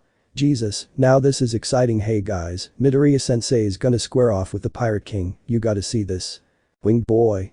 Really? Dragon girl. I've never seen him fight live before. As the students gather around Kai's desk to look at her phone, another individual is also tuning into the fight. At the heart of the large school building, the headmaster's office, an elderly skeletal man is signing papers on an old wooden desk. The nameplate on his desk reads Headmaster of UA, Toshinori Yagi.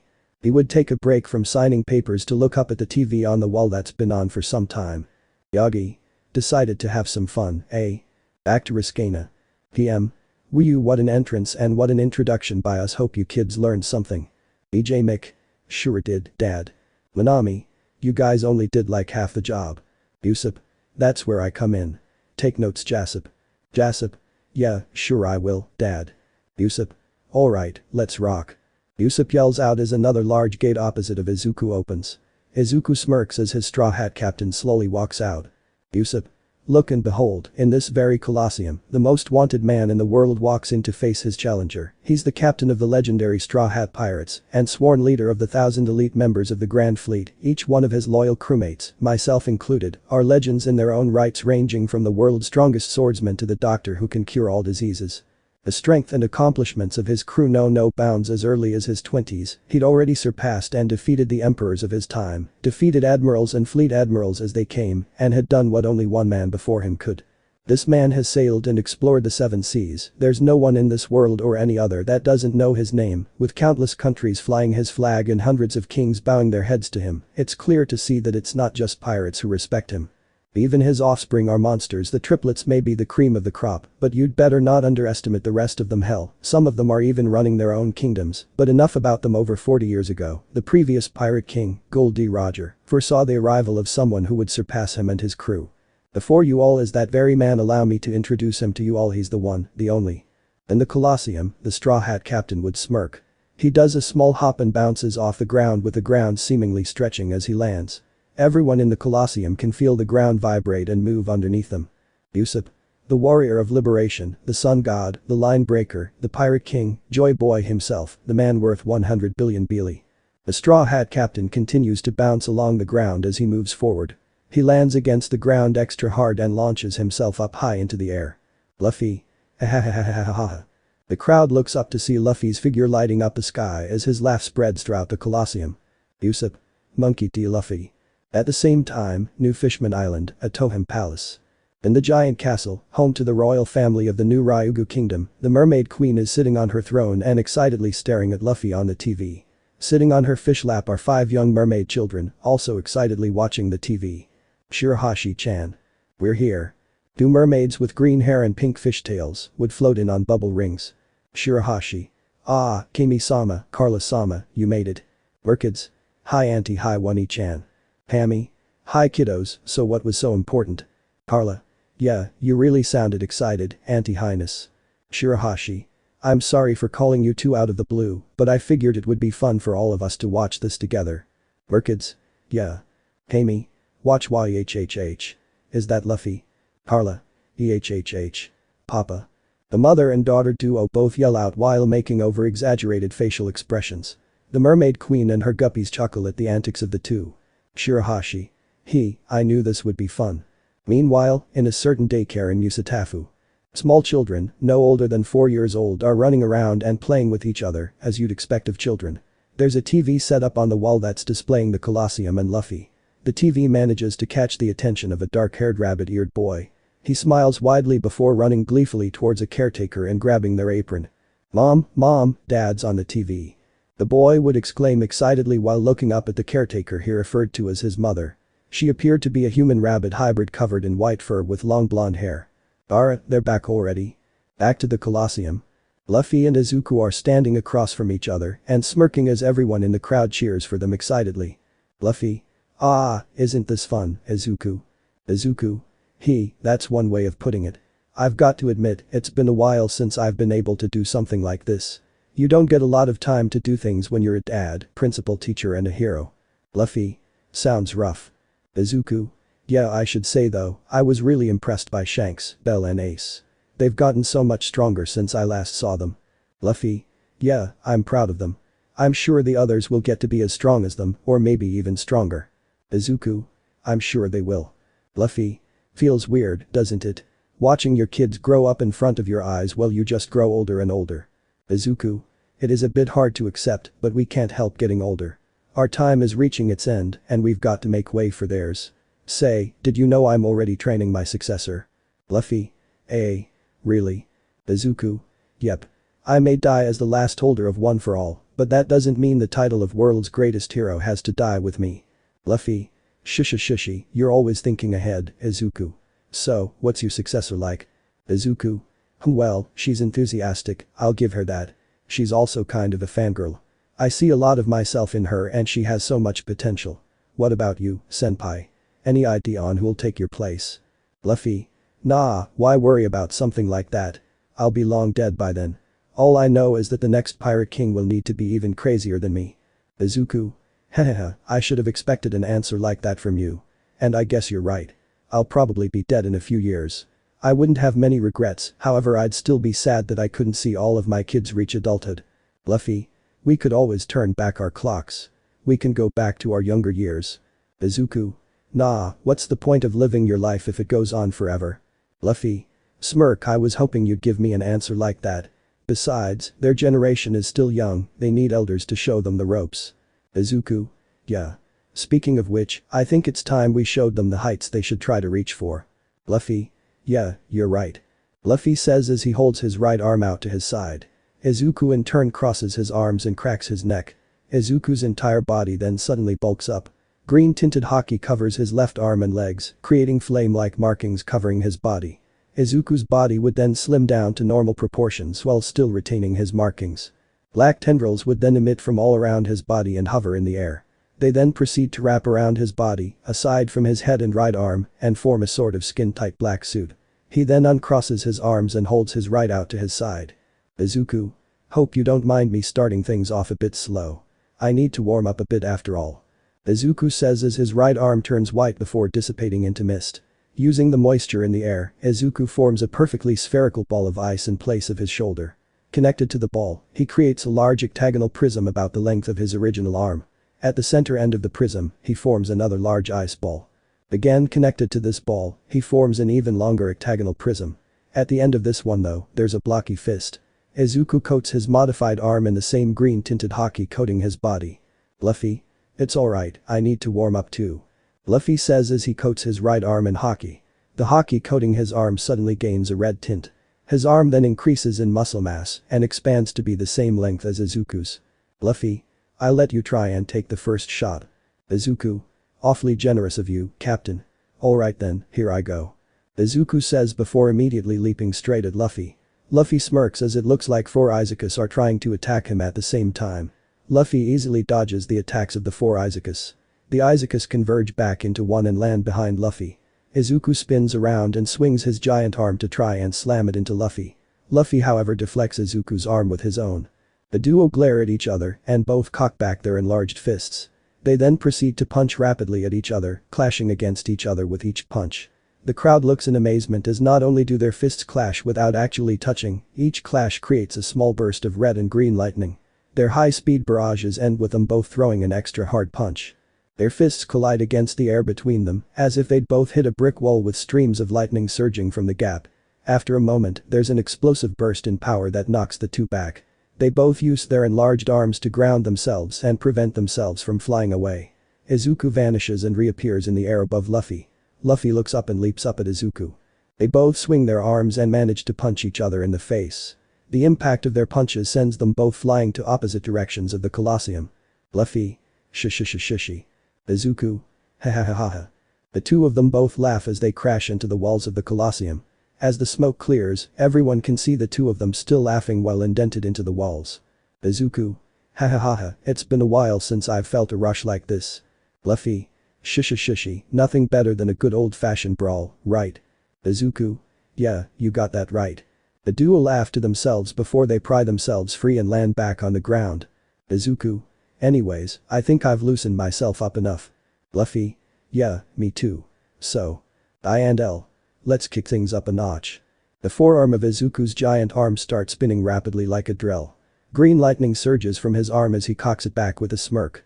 Luffy's fist starts compressing into his enlarged forearm. His fist starts rotating rapidly while compressed and surges with red lightning as he cocks it back. Izuku. Geo Smash. Luffy. Kong. The duo charge at each other and leap into the air. Everyone watches in anticipation at the two's impending collision. Izuku. Drill. Luffy. Reflee. Izuku brings his rotating arm forwards and Luffy fires his fist while rapidly untwisting it. Again, their fists collide without actually touching. This time however, the resulting impact and burst of lightning are much larger and more intense. The barrier enclosing them actually shatters, exposing the crowd to the hellishly extreme pressure coming from their clash. PM. Dear Lord, they managed to shatter the barrier into pieces. Izawa. That may be so, but I think you're missing the bigger feat here. Usopp. He's right, those of you who are still conscious, I implore you to look up and behold. Though it's difficult to look away, many of the still conscious crowd members manage to pry their eyes away from the clash and look up. In complete shock, they see that the dark clouds from earlier had split down the middle. Usopp. The heavens have split. Bonus short. Tooth Bros. Some time between chapters 10-11. It's the middle of the night and everyone is fast asleep in the ships. Everyone except for a certain silver-haired fellow who goes by the name of Sekijiro Kansas, otherwise known as Vlad King. Currently Vlad is going through the fridge of the Thousand Sunny. Vlad. Ugh, all that was in Midoriya's fridge was meat. I stuffed myself full of it earlier and now I'm sick of it. I just need something different to snack, hopefully there's something I dunno, sweet in here. Ah, donuts. These look pretty good. Boy. The voice suddenly calls out Vlad, startling him. He turns around and starts sweating buckets when he sees Katakuri standing there, towering above him. Katakuri. Those donuts are mine. Vlad. Sweating sorry man, I didn't know. Katakuri. Your mouth. Vlad. Oh, yeah. I was born like this. Looks pretty nasty doesn't it? My teeth make me look like a dog or something. Katakuri suddenly places his hand on Vlad's shoulder, surprising the hero. He then lowers his scarf to reveal his own mouth and teeth. Vlad. Gasp. The two look at each other in silence. They both then hear the creaking of the kitchen door. They look in that direction to see Jinbei standing there with his mouth agape. The next morning. Katakuri. So you see, observation hockey works best when you maintain a calm mind. If you're agitated then you won't be able to make full use of its abilities. Jinbei. Armament hockey on the other is the physical manifestation your spiritual pressure or your will. It requires rigorous training and great spirit to master. Vlad. I see. Thanks for the tips you guys, these'll definitely help me out. As the trio continue to converse, they fail to notice the other teachers and Straw Hats watching them. Everyone. When did they get so friendly with each other? Chapter 21. Izuku. You think my observation hockey has evolved? The wheelchair-bound Izuku would ask Rayleigh while Nijire played with his hair. Rayleigh. Not so much that it evolved, but rather you seem to have awakened a latent ability of it. It seems you too have the power to sense the emotions of others. Izuku. What makes you think I have that? Rayleigh. From the way you described how you detected this child right here, you definitely sensed and followed her emotions that lead straight to her. Rayleigh would say while petting Eri. Izuku. I see. That explains it. I couldn't sense her presence, but I did sense something. I guess those were her emotions. Rayleigh. Emotions are a lot more potent and easier to detect than a person's presence. It's a good thing you picked up on the ability when you did. It was very much the thing that saved this little gazelle. Izuku. I still lost though. If it wasn't for Eri's quirk and her hockey, we wouldn't have made it out of there. Law. Your lack of information is what did you in if anything. Law would say as he looked over Izuku's injured arm using his power. Law. Kuma's power is naturally dangerous. Knowing most of his abilities certainly helped you actually fight him, but you were unaware of arguably his most dangerous one and got overthrown in an instant because of that. Not only that, but Kuma's cyborg body combined with his hockey makes it difficult for direct attacks to actually have lasting damage. Rayleigh.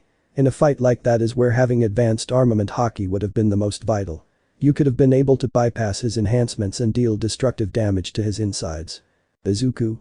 Yeah, I really need to master that hockey. Najire. You don't need to be so harsh on yourself, Midoriya. It was our fault that Eri got kidnapped. Izuku. No, I shouldn't have left you guys alone. I was far too careless back then. Law.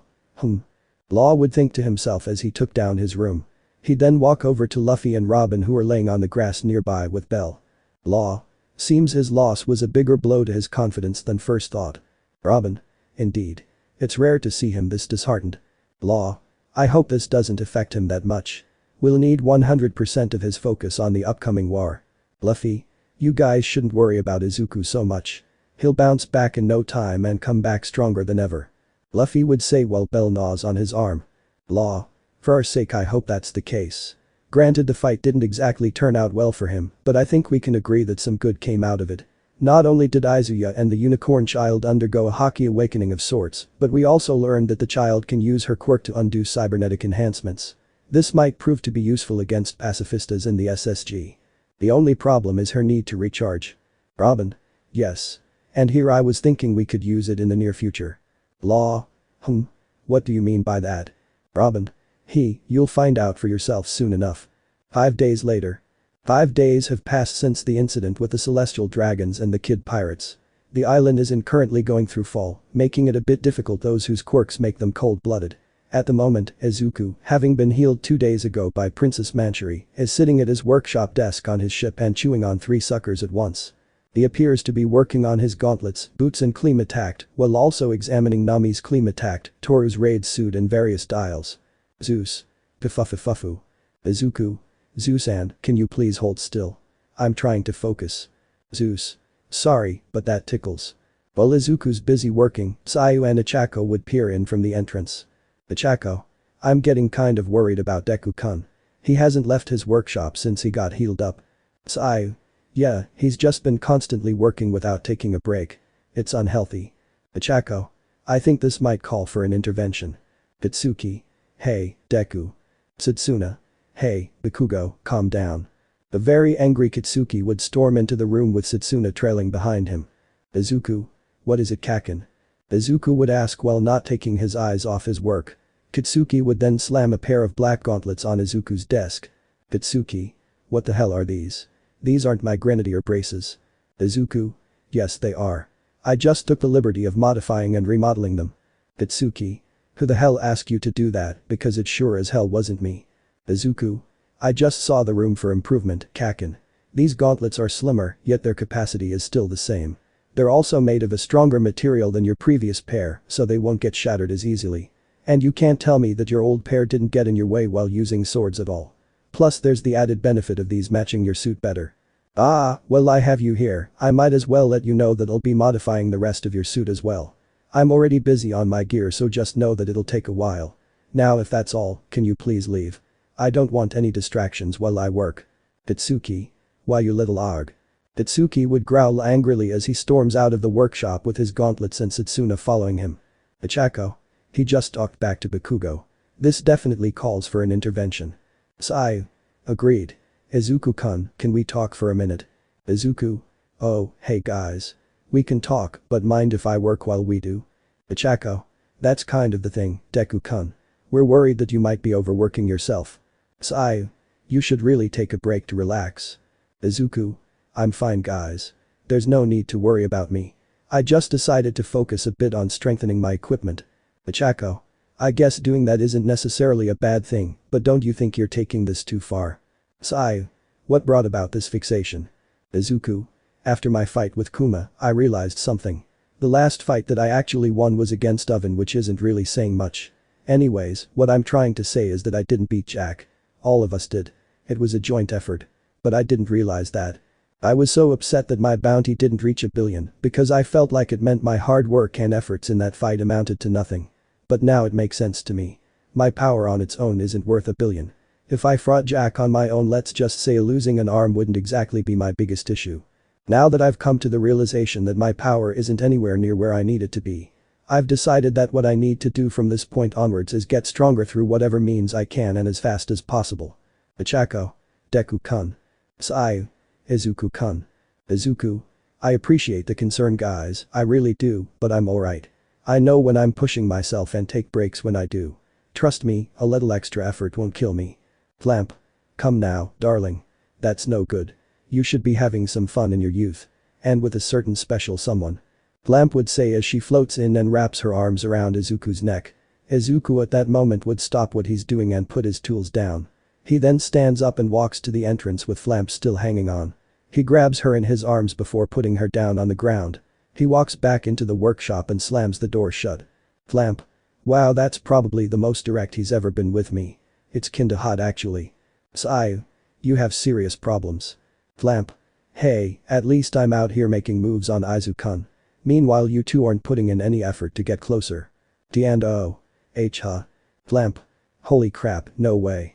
PFFT hahaha, you two don't even realize that you both have a crush on the same guy. Ichako. W what? I don't like Deku like that. Sai. Me neither. Flamp.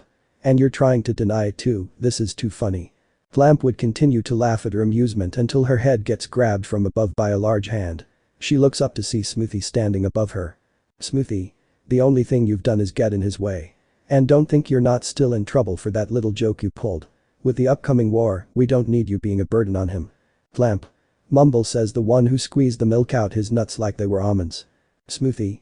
What was that? Flamp. Something that can't be said in front of present company. Smoothie. Whatever. Just get your mess sorted out before we ship off soon. Flamp. Yeah. Look, I might as well give you two a bit of advice. You better get your shit together soon or you're gonna lose Izuku-kun. Ichako. What? Flamp.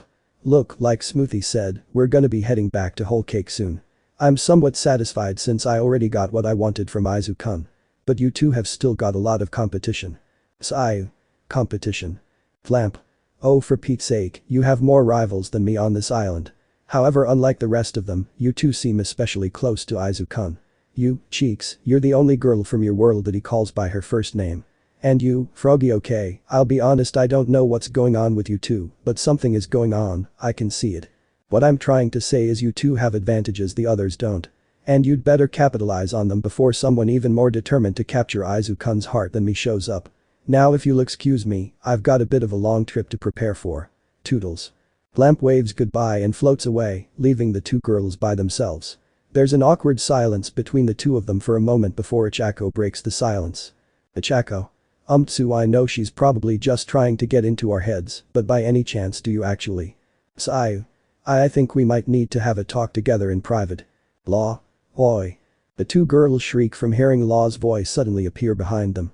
Ichako. Law-san. Sai. What did you hear? Law. Nothing I didn't already know. Anyways, where's Izuya? We have an unexpected visitor on Baltigo. Later on Baltigo. In the grand meeting room located inside the main building, Luffy, Law, Robin and Izuku are gathered together and looking at an unexpected sight. In front of them, Eustass Kid is on his knees and bowing his head. Law. What do you want, Eustass? Kid. Please, you have to cure Killer, you have someone who can help him, don't you? Law. To Robin, I suppose this is what you were talking about. Robin. I figured the offer would make him more willing to cooperate. And it isn't as if I lied. Erie's powers can rewind up to several years after all, right, Izuku? Izuku? Why yeah. Law. HMPH.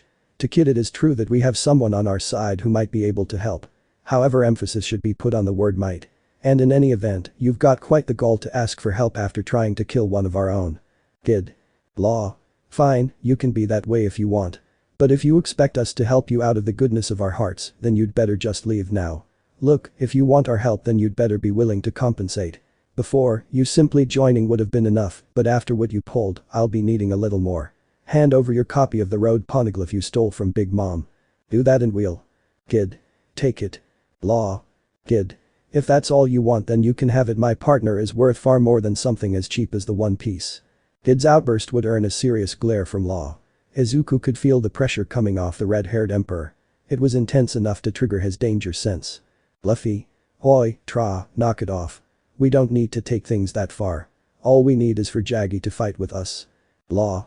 Perhaps you didn't hear me, Straw Hat ya. He needs to pay for his actions and our help. He attacked one of your men with the intent to kill them. You can't expect to put your trust in someone like that unless they're willing to make up for it with something worthwhile. Luffy. You two fought together to take down Big Mom. If it wasn't for the two of you working together, you wouldn't have walked out of that fight alive. You're telling me you can't put your trust in him. Law. You. Luffy. Tra, I'm willing to help Jaggy as long as he agrees to help us fight. We're in an alliance, we make decisions together. Unless. The air around Luffy, as well as his haki, seems to take a major shift, causing Izuku to break out in a cold sweat. Red lightning sparks from Luffy's body and he glares at Law. His pupils have become ring-like and glow red, however not from his haki. Luffy. You wanna fight for who has the final say? The two alliance leaders coldly glare at each other with sparks of haki flying between them. About a minute of unsettling silence passes before either one of them speaks up. Law clicks his tongue and looks away. Law. TCH, do as you want. Luffy smirks as his eyes turn back to normal. He then holds his hand out to Kid with a smile on his face. Luffy. Let's help each other out, Jaggy. Kid. Straw Hat smile thank you. Kid says as he takes Luffy's hand and stands up. Luffy. Yosh, now that that's over with. Let's head back home and have you meet with Erie. Law. Hold on a minute. Law would say before creating a large room. He picks up a small stone and swaps it out with a large rolled up cloth. He tosses it to Kid and takes down his room. Kid. What's this? Law. A copy of the road poneglyph in Wano. I'm a man of my word. Admittedly you'd already earned this back during the raid, but better late than never as they say. Kid. Heh, who woulda thought you had a conscience weighing you down? Law. HMPH, let's go. Law says with a nod to Izuku. Izuku nods back and proceeds to draw his black blade. He slices the air and cuts open a portal. Law. Not a word of what you're about to see to anyone else. Law would say before stepping through the portal. Luffy, Izuku and Robin would follow behind with Kid crossing through last. On the other side, the group find themselves on the grassy coast of Riskana. Kid looks around to see the various ships docked and groups currently in training. Kid. Where are we? Law. Straw Hat's home turf and a training ground of sorts. Kid. Hell of a place you've got here, Straw Hat. Luffy. Shushy, thanks. Law. You'll find who you're looking for on the boys' ship. Let's introduce you. Law says before proceeding to lead the group to Izuku's ship. A while after they've left the area, another hand reaches through the portal. Setting foot on the island is the first mate of the Kid pirates, Killer. Killer. Kid, I don't know what deal you made with Trafalgar, but I can't let you go through with it. I don't need you to make sacrifices for my sake. Sensing Kid's haki, Killer begins to make his way to his captain. Just then though, a small ball hits his ankle causing him to stop. He picks up the ball and looks around the area where he sees Koda peeking out from behind Tama, with both of them watching him. Killer. Kids. This yours? Killer would ask while holding out the ball for the two of them. Koda, a bit nervous, would hide away from Killer by sticking his face behind Tama's back. Killer. Suppose I should have expected this. Killer steps towards the two children and bends down to face level. He reaches for his mask and lifts it up a bit to reveal his unwavering smile. Killer. I'm not gonna hurt you. There's no need to be scared. Koda looks at Tama who gives a smile and a nod. Koda, feeling reassured, steps forward and takes the ball from Killer. Killer. There we go. Ragdoll. Koda, Tama. Hearing another voice, Killer quickly flips his mask back over his mouth and stands back up. Ragdoll then walks up and joins the group. Ragdoll. There you two are. Oh, hello. Are you someone from the Alliance?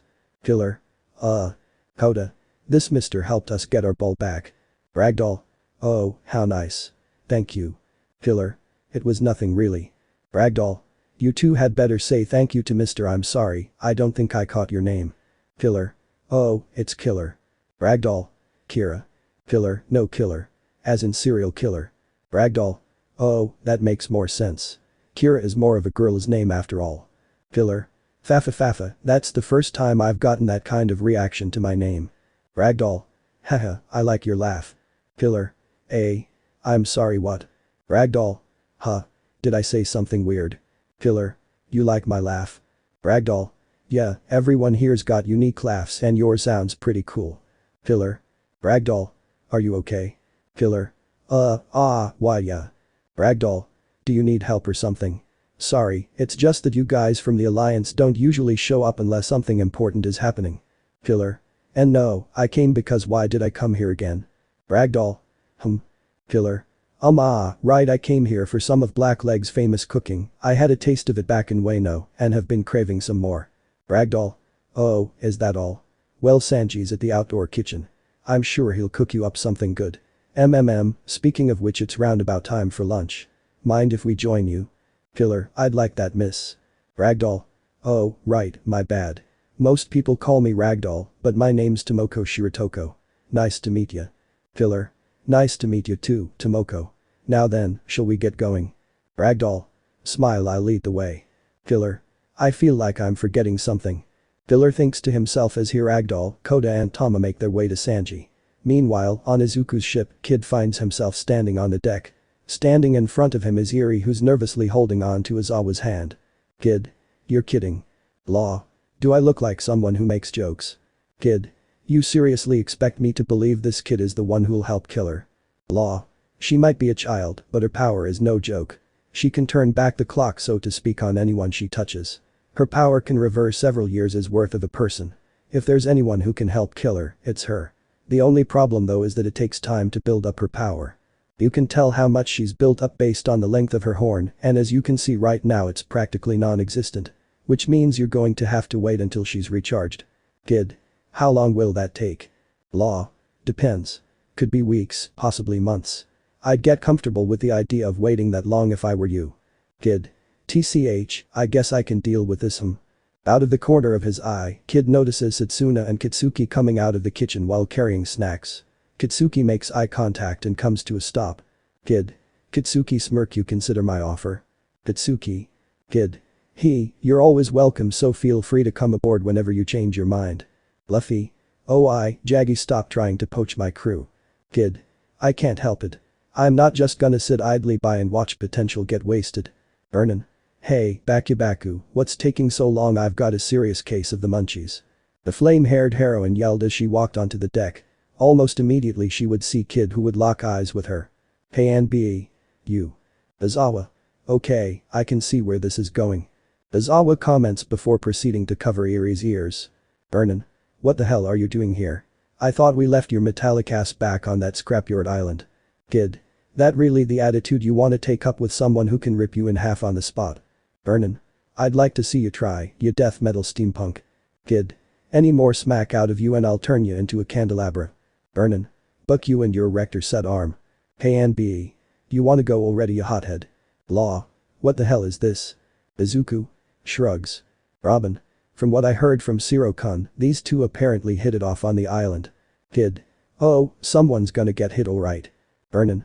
Oh, someone's gonna get off alright, wait, Book. Kid. Ha. Ernan. No fair, do over. Law. Sigh, I can already feel the migraines. The next day. Sanji and his group of black-leg martial arts students are together near the forest. In front of them, Katsuki is spinning rapidly on one leg while using explosions to propel himself.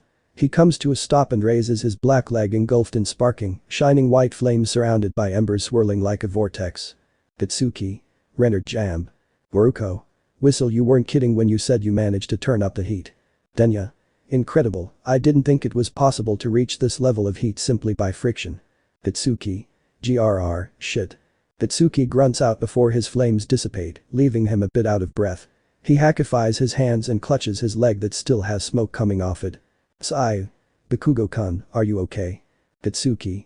I'm fine, damn it, my leg just isn't used to this heat. Najire. It did look pretty hot. After all, you charred your leg when you first used it, right? Katsuki.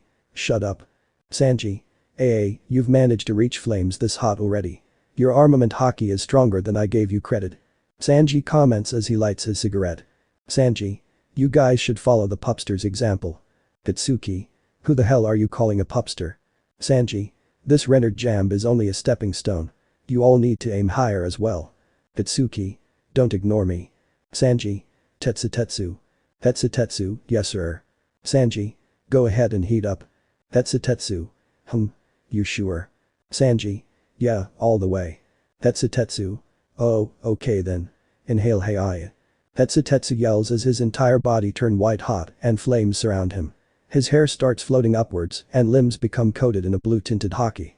Tetsu. Overheat. Molten steel. Sanji. Yosh, that's perfect. Now then, as you can all see, both of these two have managed to reach similar flames.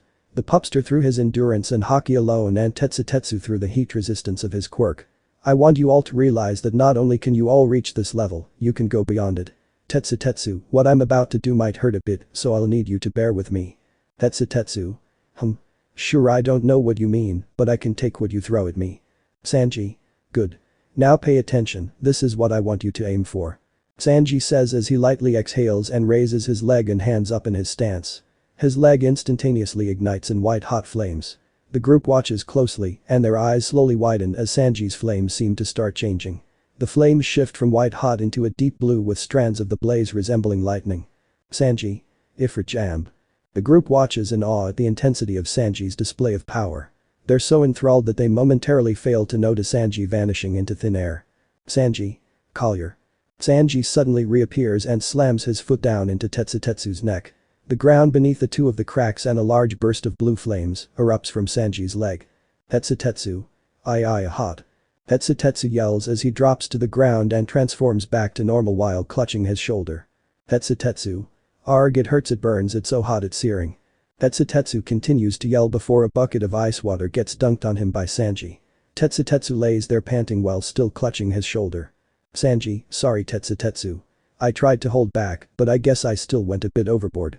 Go ahead and get yourself checked out by Chopper or Manchuri-chan. Tetsu. Alright. Sanji. In any event, I hope you all got a good idea of the heights you can reach and how great the climb is. Sanji would say before proceeding to help Tetsu up onto his feet and support him while the others would just watch, still processing what they'd just seen. Meanwhile, nearby, a sparring match is currently underway. Zoro is sitting on a log alongside his swordsman students, sipping sake while watching Kirishima and Shoto clashing. He carefully examines each of their clashes and the sparks of hockey that fly between them. He notices a darkish aura that flares up from time to time at certain points around Shoto and focuses intently on it. He takes a large swig from his bottle before slamming it down on the log. Zoro. That's enough. Shoto and Kirishima immediately come to a stop with Shoto's blade resting next to Kirishima's neck and Kirishima's fist inches away from Shoto's fist. Kirishima pulls back his fist and Shoto sheathes his sword. They bow at each other and let out a sigh. Shoto. That was a good workout. Kirishima. Smile, I'll say you really had me sweating there, Todoroki. Momo. Good job, you too. Momo would congratulate while handing the two of them towels. Grateful, the redheads take them and wipe off their sweat. Ichako. Todoroki-kun is really swift with his blades. Higeru. Yeah, compared to him we're all a bunch of slowpokes. Pony. And then there's Kirishima, he's about as tough as a mountain. Shoji. Well, given his quirk that's to be about expected. Tamaki. He's not done growing too. He'll be even tougher by the time he's a pro. Pretty frightening to think about really. Kirishima. Blush smirk, come on guys, if you sing my praises like that I'll end up with a big head. Zoro. That's closer to the truth than you realize. Zoro says as he stands up, causing everyone to focus on him. He steps towards the two sparring partners and turns to face Shoto. Zoro. Shoto, you're making great progress. You may not have noticed it yourself, but you're close to achieving a Sura. Shoto. Am I really? Zoro. You are. If you focus on refining your hockey, then it'll be no problem for you to draw it out. Shoto. Refining my hockey, huh? Zoro. And as for you. Zoro says while turning to Kirishima, causing said spiky boy to tense up. Zoro. The way you're using hockey is completely wrong. Kirishima. Wrong? What do you mean? Zoro. I've thought about this while watching you fight, but there's no harmonization between your hockey and your power. You're just stacking them on top of each other. Kirishima. Harmonization. What are you talking about? Zoro. You relied heavily on your power instead of your hockey. There's no balance. Meaning they won't meld together. Hiroshima. What? Zoro. Just look around you. Izuku combines his haki and quirk to not only strengthen both, but also spread the influence of his power to objects such as his weapons. Luffy in 4th gear can have his body remain rubbery while still being hakified and armored, making it so that even hakified attacks bounce off him. There's more to haki than just coating yourself in it. Hiroshima. Well, you say that, but all you ever really do yourself is just coat your blades in haki. Zoro. Oh. Is that so? Everyone. Oh. Zoro. Kirishima, harden up. And don't you dare hold back. Kirishima. If you say so. Or I.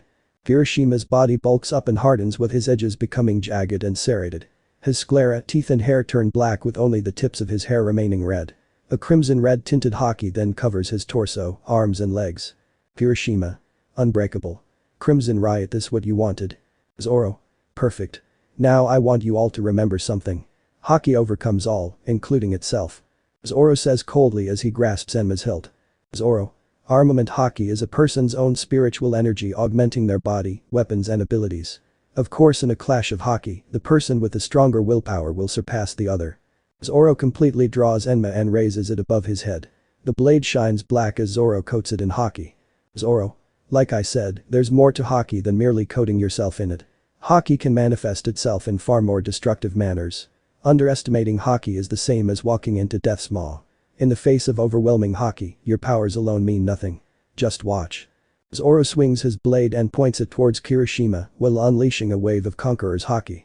Zoro's blade becomes engulfed in a green smoke-like aura and sparks with black lightning. Zoro. En Elatoryu. Kirishima breaks out in a cold nervous sweat upon seeing Zoro in such a state. Everyone watches in suspense as Zoro slowly raises Enma over his head once more. Zoro. Baki. Zoro swings his blade diagonally and slashes at Kirishima. Kirishima stands there in silence for a moment with widened eyes. The sound of cracking fills the air as a thin red line paints itself across Kirishima's chest. Blood then violently sprays from Kirishima's chest, and several of the trees behind him get sliced in half. Kirishima coughs up blood before falling over while transforming back to normal. Zoro. You couldn't even handle that. Your haki's worse than I thought. Zoro would comment as he sheathed Enma. Zoro. Train your ass off. I don't want to see such a pathetic display of haki again. Zoro says as he picks Kirishima up and throws him over his shoulder. Zoro. Shoto, take over training for a minute. I'm gonna go drop him off at Choppers. Shoto. Alright. With uneasy minds all around, the training continues under Shoto's guidance. At the same time, Denki, Zero and Mineta can be found standing nearby in shock after having watching both feats play out. SDM. Training is rough as hell today. Denki. Damn it, we sleep in once and wake up to absolute hell from both Sanji-sensei and Zoro-sensei. Zero. It might end up badly if we join in right now. Denki. Don't forget, we've got that monthly island run today. Mineta. No, I can't do that race again, I'm just gonna lose and I can't wear that punishment dress, the stockings chafe my legs. Zero. Wait, you wear stockings. Mineta. Wait, you guys don't. Damn it, I shouldn't have listened to Ida. Denki. Come on, there's gotta be some way to get us out of training for the day. Hey, look. Denki exclaims as he points towards the dock. Zero and Mineta looks to where he's pointing. There they see Izuku and Shinso tying equipment to the stormer. Zero. What the heck are they doing? Mineta. I don't know, but it might be our ticket out of here. Hey, you guys. Izuku and Shinso look towards Mineta to see him, Denki and Zero running up to them. Izuku. Oh, hi guys. Zero. Where are you guys heading off to so early in the day?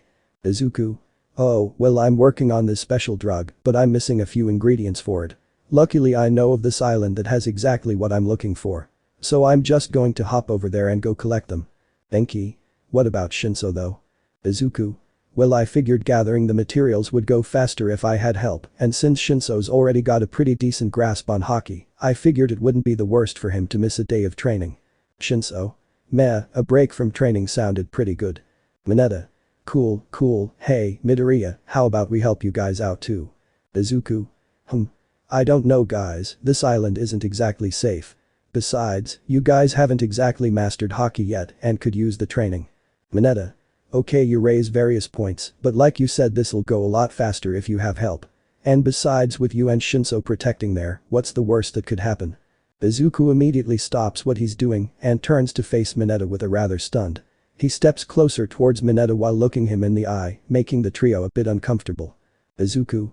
We haven't even been here for half a year, yet in that short amount of time I've been stabbed in the chest by a giant flaming Basento, lost a good chunk of my internal organs due to frostbite, almost died from being poisoned, went toe-to-toe with an admiral, had my arm cut off by a woolly mammoth, reattached said arm mid-fight using a sword, string and a hypercharged Hatsum.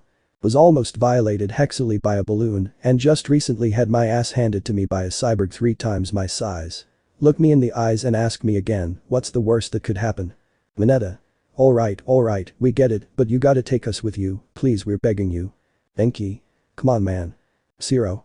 We'll never ask anything of you again. Shinso. Their help would make the job go faster. Izuku. See, I might regret this, but sure, why not? SDM. Thank you so much. Izuku. Okay, that's enough. Now let's get going. Later, at a certain jungle island. Izuku, Denki, Zero and Mineta are currently exploring a dense jungle and searching for the materials. Zero. You sure it was a good idea to split up like that? Will Shinso be alright on his own? Izuku. It's fine. He's searching for materials on the unpopulated side of the island. Denki. Wait, unpopulated side. Mineta. You mean there's people living here on this Tarzan paradise? Izuku. Yes, and they're not exactly open to non-natives. They're also the reason why this island is considered dangerous. Zero. I'm starting to have second thoughts about this. Denki. I'm sure we'll be fine. And if push comes to shove, we can fight off anyone that comes at us. Izuku. No. We can't fight the natives. Mineta. What? Why not? Izuku. We wouldn't be setting a good image of foreigners for them. Also we're trained fighters with powers, guys. Do you really think it's fair for us to attack people who are only defending their territory and probably only picked up a weapon to hunt for food? Mineta. Well when you put it that way. Izuku. See. Look if we just mind our own business and gather as quickly as we can, we get what we want and nobody gets hurt. At that exact moment, a coconut comes flying out of a nearby tree and strikes Izuku right in his low-hanging fruit. Izuku. Why?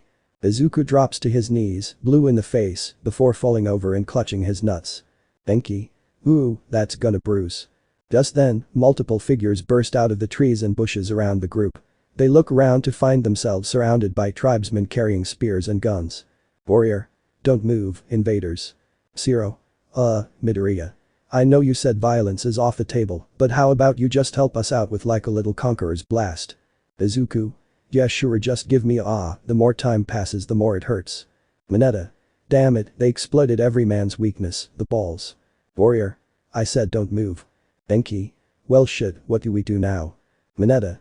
What any man in the face of impossible odds should do. Surrender. Mineta would say as he raised his hands up in the air. Denki and Zero would look at each other and shrug before doing the same. 15 minutes later. Izuku, Mineta, Denki and Zero are being carried in a cage through a village by the warriors who apprehended them. Denki. Training doesn't seem so bad now. Zero. Midoriya, I know you're opposed to violence in this situation but come on. Izuku. Look, I'd break out of here if I could, but they took all my gear and the amount I'd need to break through this cage would probably put these guys carrying us in at minimum serious condition, so what do you want me to do? Denki. Well can't you use your arm to freeze the cage so we can break out easily? Izuku. Look at my arm. Izuku says as he points to the shackle attached to his right wrist. Izuku. It may be old and rusted, but there's no denying what this is. It's sea prism stone. Don't know how they got it, but they have it and probably assumed we were fruit users when I said we had powers. Mineta. Way to go, Midoriya. Izuku. How was I supposed to know they were listening in on us? Zero.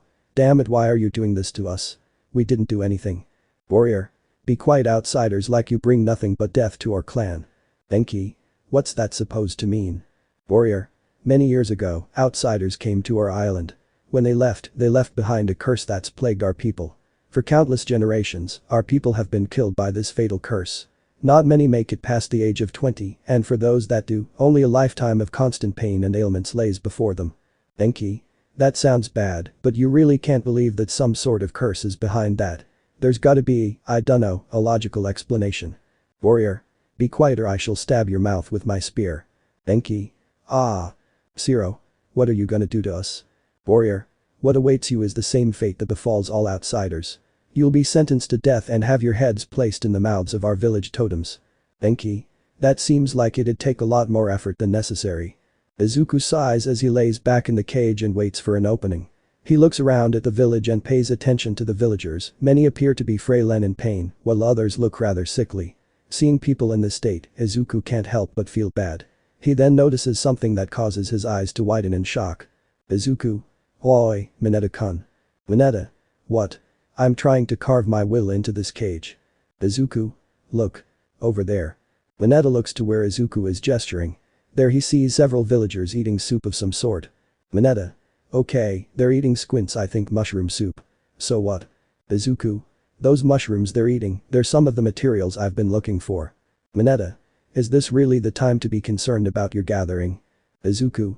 No, those mushrooms are what's killing these people. Mineta. What? Izuku. Those mushrooms aren't meant to be consumed. You're supposed to grind the caps and mix them with the other ingredients to create powerful painkillers. Mineta. Wait, all of this is for painkillers. Whatever, wouldn't they have realized that the mushrooms are what's killing them at this point? Izuku. It's not an instantaneous killer. In fact, one mushroom won't kill you, but its stalk will leave a lasting effect on your body's immune system. Assuming these people have been eating these mushrooms whole throughout their lives, it's no wonder they barely make it to 20. As for the curse part, the mushrooms probably came to this island with that first group of outsiders. Mineta. Okay, that's cool and all, but what do we do? Izuku. We can help them, but we need to convince them that we can help them. Mineta, I'm gonna need you to talk to them. Mineta. What, why me? Izuku. You look the least threatening out of all of us. Mineta. Damn it, that's true. Izuku. First we need to get their attention.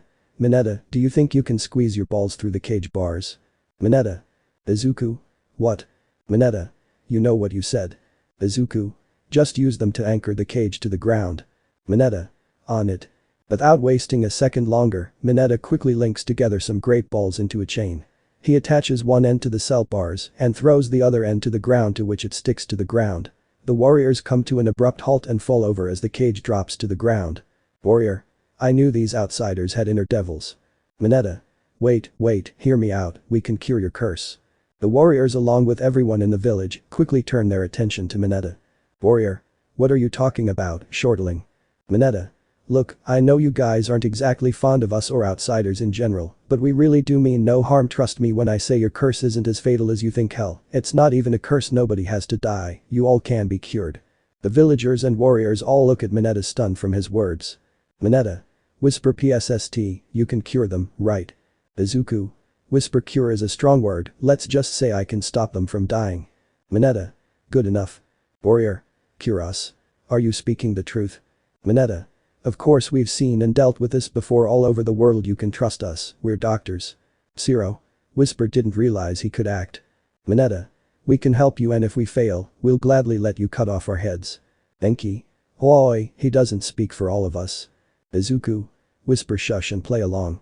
8 hours later. In the center of the village in the heart of the jungle island, a celebration is being held. A large bonfire is lit and drums are being played alongside cheerful singing while the locals dance together. Villagers. Hooray, the curse is dead, long live our savior, the great grape. Zero. To think that they were wanting to chop off our heads not so long ago. Enki. And now they're worshipping Mineta like a hero. Enki says as he refers to Mineta, who currently laying on a giant bear surrounded by happy villagers while a village girl feeds him grapes. Mineta. You know, I could get used to this whole savior thing. Izuku. Tone it down a notch, Mineta. The last thing we want is for you to get a big head. Izuku says from nearby while he hands several crates to villagers. Izuku. Yosh, these crates are for alleviating aches and pain, these crates are for relief from sickness, and these ones should fix all the damage from your plague. Remember, everyone needs to take 5 a day for the next few years. I've left the recipe to make them with your village chief. You guys should be fine from now on. Warrior. Really? Izuku. Yes, just as long as you stop eating those mushrooms. Warrior. Bo, thank you so much on behalf of the village. I apologize, I don't know how we can ever repay. Izuku. Really, don't worry about it so much. It was outsiders that started all of this, so the least we can do is fix it all. Mineta. You're such a good guy, Midoriya, why don't you kick back and enjoy the party? Hey, can I get some more food? Village girl. It will be my pleasure. Izuku. You're too lax, Mineta. I really wish you'd have at least lent me a. Izuku drops a crate he's carrying and his jaw drops while he stares at Mineta with widened eyes. Izuku. Ai Mineta. Mineta. What is it? Izuku. Open your eyes and look what's in front of your face. Mineta. Mineta turns his attention back to the girl feeding him and finds her holding out a green raspberry covered in swirls with a twirly stem. Mineta.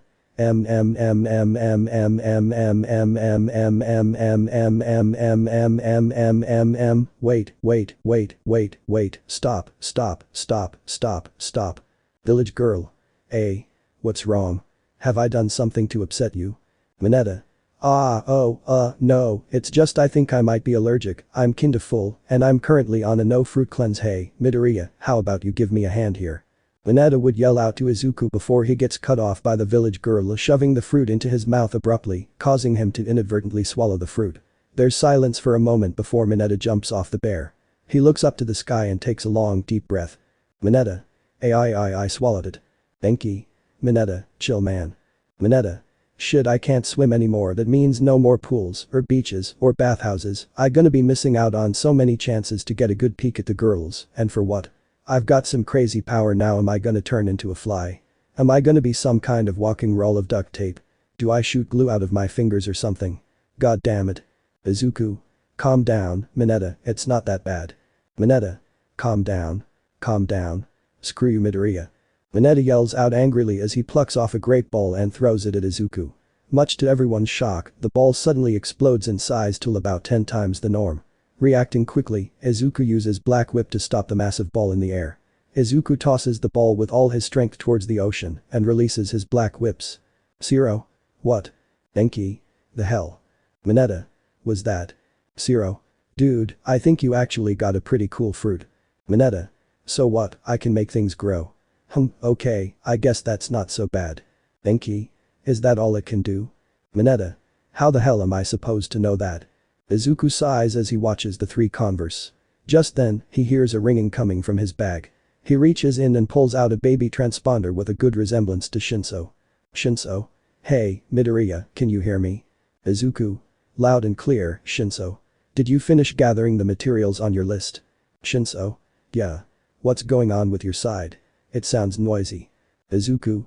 Yeah, we ran into a bit of a situation. Shinso. That's so. What a coincidence then. I've run into a bit of a situation myself. Izuku. Huh. What do you mean? Later on Riskana.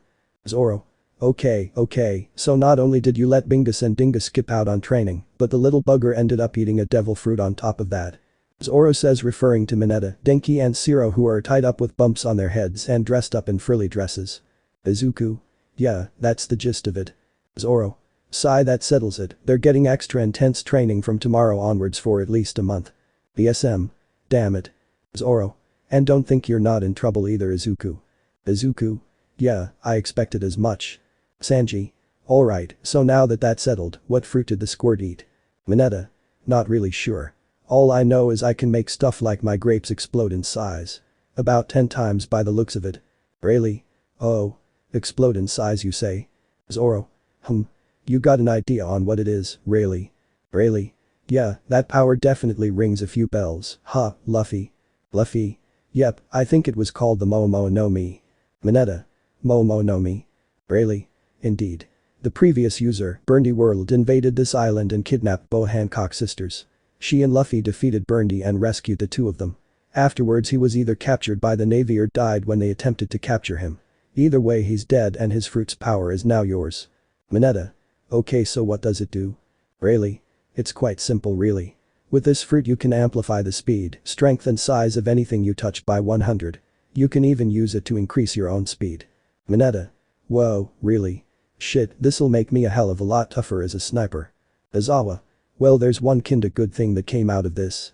In any event, there's still one more problem, isn't there? Izawa says as he turns towards Shinso. Shinso nods and reaches into his pocket. He pulls out what looks like a silver mulberry shaped like a nail that's covered in swirls. Izawa. What are the odds we'd run into one devil fruit, let alone two? Shinso. I was just gathering herbs when I noticed it in a nearby tree. Figured it'd be a waste to just leave it there. Izuku. That's probably the best decision. So, what should we do with it? Nami. We could sell it. Usopp.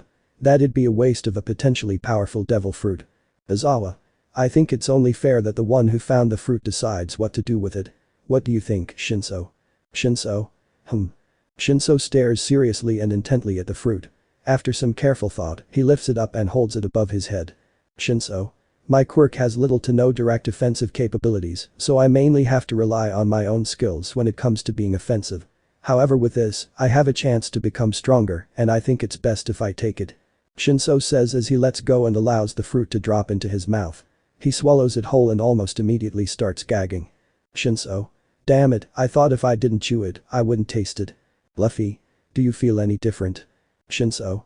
Aside from the bad taste in my mouth, no. Ugh, I need some water after that. Izuku. Shinso, are you okay? You're sweating pretty hard. Shinso. Huh. Shinso wipes his hand across his face and holds his palm in front of him. There he sees a glimmering substance of sorts. Shinso. This isn't sweet. All of a sudden, Shinso transforms into the liquid and collapses to the ground in a silver puddle. Izuku. Shinso. Usopp. No, he was so young, maybe, I don't know, he looked like a teen, but had the spirit of a burnt-out 30-year-old. Shinso. I can still hear you, you know. Usopp. Ah, the dead puddles among us. Shinso.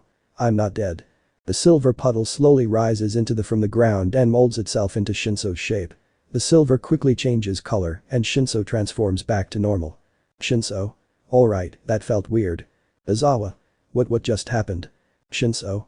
Hell if I know. Although, my skin kinda feels metallic. Really? Metallic. Hatakuri. It's probably the meta no Mi. Shinso. Meta no Mi. Hatakuri. It's one of the more well-known devil fruits that are in various encyclopedias. It's in the same rare subclass of paramecias as my fruit, the special paramecias. You can generate and transform into a metal liquid. In other words, you've become a liquid metal human. Mineta. That's lucky as hell, why couldn't I have found that one? Shinso. Liquid metal, interesting. This'll definitely be useful if I can figure out how to use it. Izuku. Welp, good luck with that. I'm gonna go take a nap, it's been a long day. Zero. Geez, I guess we really drained him. Enki. Every day he gets closer and closer to Izawa-sensei. 1 week later. It's an extremely cold extreme winter afternoon on Riskana. In the incredibly hot and humid workshop on the Golden Deku, Izuku is seen sleeping face down at his desk. A loud horn then suddenly sounds off, abruptly waking the greenhead. He lifts his head off the desk to reveal several lollipop sticks stuck to his face and rather unkempt facial hair. He rubs his eyes and looks in a nearby mirror to see his reflection. Izuku. Ugh, I gotta wax when I get the chance. And what's all that noise? Izuku yanks off the sticks from his face and grabs a nearby winter coat and his warp sword. He exits the workshop and immediately sees a giant ship right next to his. He slices open a portal and takes a shortcut down to the docks where everyone's gathered. Izuku. Whose yon ship is this? Sayu. No idea, it just showed up all of a sudden. Robin. This ship, it certainly brings back memories. Sanji. Do you recognize this vessel, Robin-chan? Hi. A loud voice rings out from the ship, causing Sanji's face to go blue and Luffy and Jinbei to smile.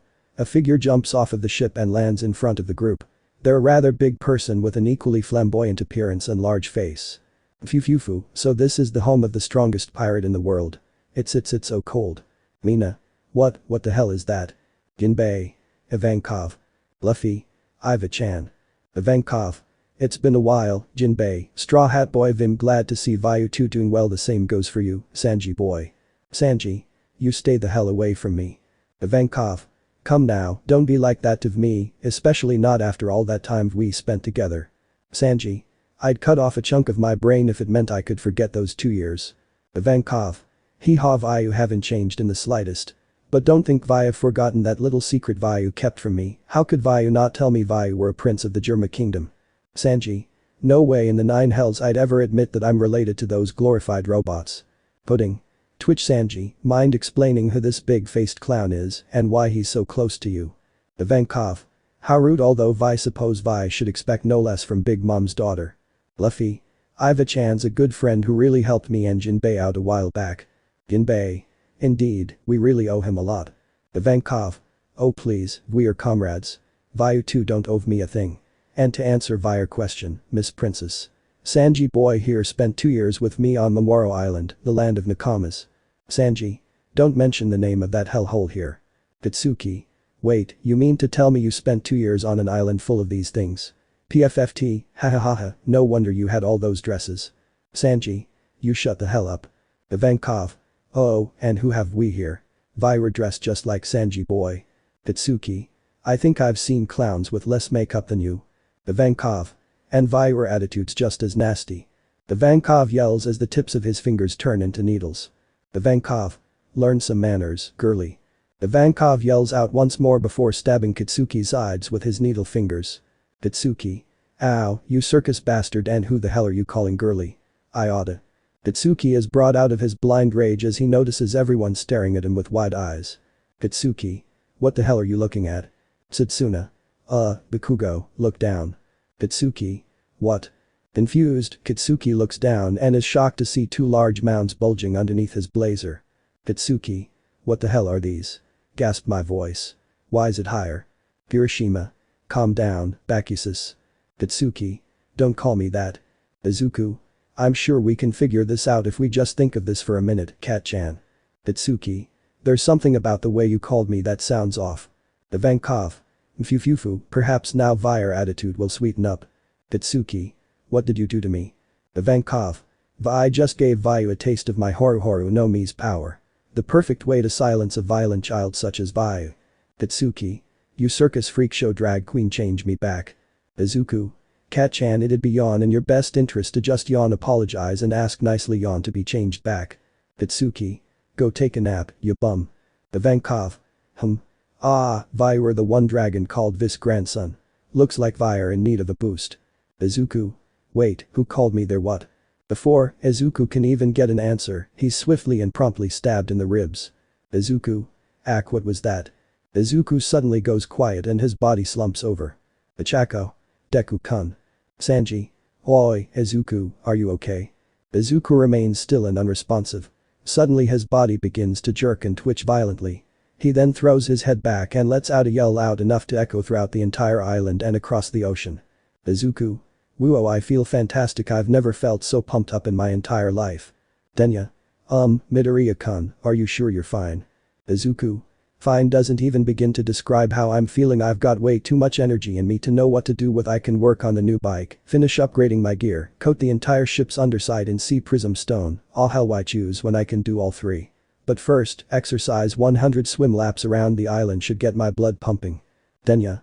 Midoriya-kun, it's freezing cold outside and the water's infested with sea beasts and you can only swim with one arm. Izuku. I don't care. Izuku yells as he strips down to his boxers before jumping into the ocean. He then proceeds to swim through the ocean like a speedboat despite only using one arm. Ivankov. The tension hormone was far more effective on Vim than Vi imagined. Itsuka. Should one of us go? Jinbei. I'm on it. Jinbei would state before jumping into the ocean and swimming after Izuku. Ivankov. As reliable as ever, that Jinbei. Sanji. Unless you've got a reason for being here that's not pumping kids full of hormones, I suggest you beat it. Luffy. Oh, right, what brings you here, Iva-chan? Ivankov. Why, only the most important of Revolutionary Army matters, Straw Hat Boy. Momo. Revolutionary Army. All Might. Oh, that's right, earlier you mentioned Dragon, Luffy's father and leader of the Revolutionary Army. I suppose that means you work with him then? Correct. Everyone looks up to see a giant fireball coming down from the Revolutionary Army ship. The fireball lands next to Ivankov and transforms into Sabo. Sabo. Smile yo. Luffy. Smile Sabo. Luffy yells as he leaps at Sabo and wraps his limbs around him for a hug. Luffy. It's been way too long. Sabo. Couldn't agree more, little brother. Yamato. Aw. Sabo. Oh, Robin, it's been a while. Robin. Nice to see you again as well, Sabo. But really now, for both you and Ivankov to be here, something serious must have happened. Sabo. Yeah, I suppose you could say that. Sabo says as he slips out of Luffy's grasp. Sabo. It's a matter of such high importance that the only option was to speak of it in person. Or so he says, but he really just wanted to see the kid. Cola says as she suddenly appears behind Sabo. Sabo. That is not why we're here, Cola, but since we are here, it'd be a waste not to see em. Mind if I meet my nephew or niece? Luffy. Oh sure. Nami, are they awake? Nami. They just woke up, so be gentle. Nami says as she walks up to Sabo carrying both Ace and Belle swaddled up tightly in blankets, while Carrot carries a swaddled up Shanks. Sabo. There's 3 of them. Sabo mutters before almost passing out from shock. Luckily, Cola manages to catch him and push him back onto his feet. Sabo. Phew, sorry, that kinda just took me by surprise. I didn't expect triplets. Nami? Neither did I. Ivankov. The boys certainly do seem to take after Vayu, Straw Hat Boy. Pola. And this little girlie looks just like you, Nami. Luffy. Yosh, kids, meet your uncle Sabo. Usopp. They're not gonna remember his name at such an early age, Luffy. Luffy. This is Shanks, this little Mikan is Belmere, and this right here is Ace. Sabo. Ace smile, that's quite a name to live up to.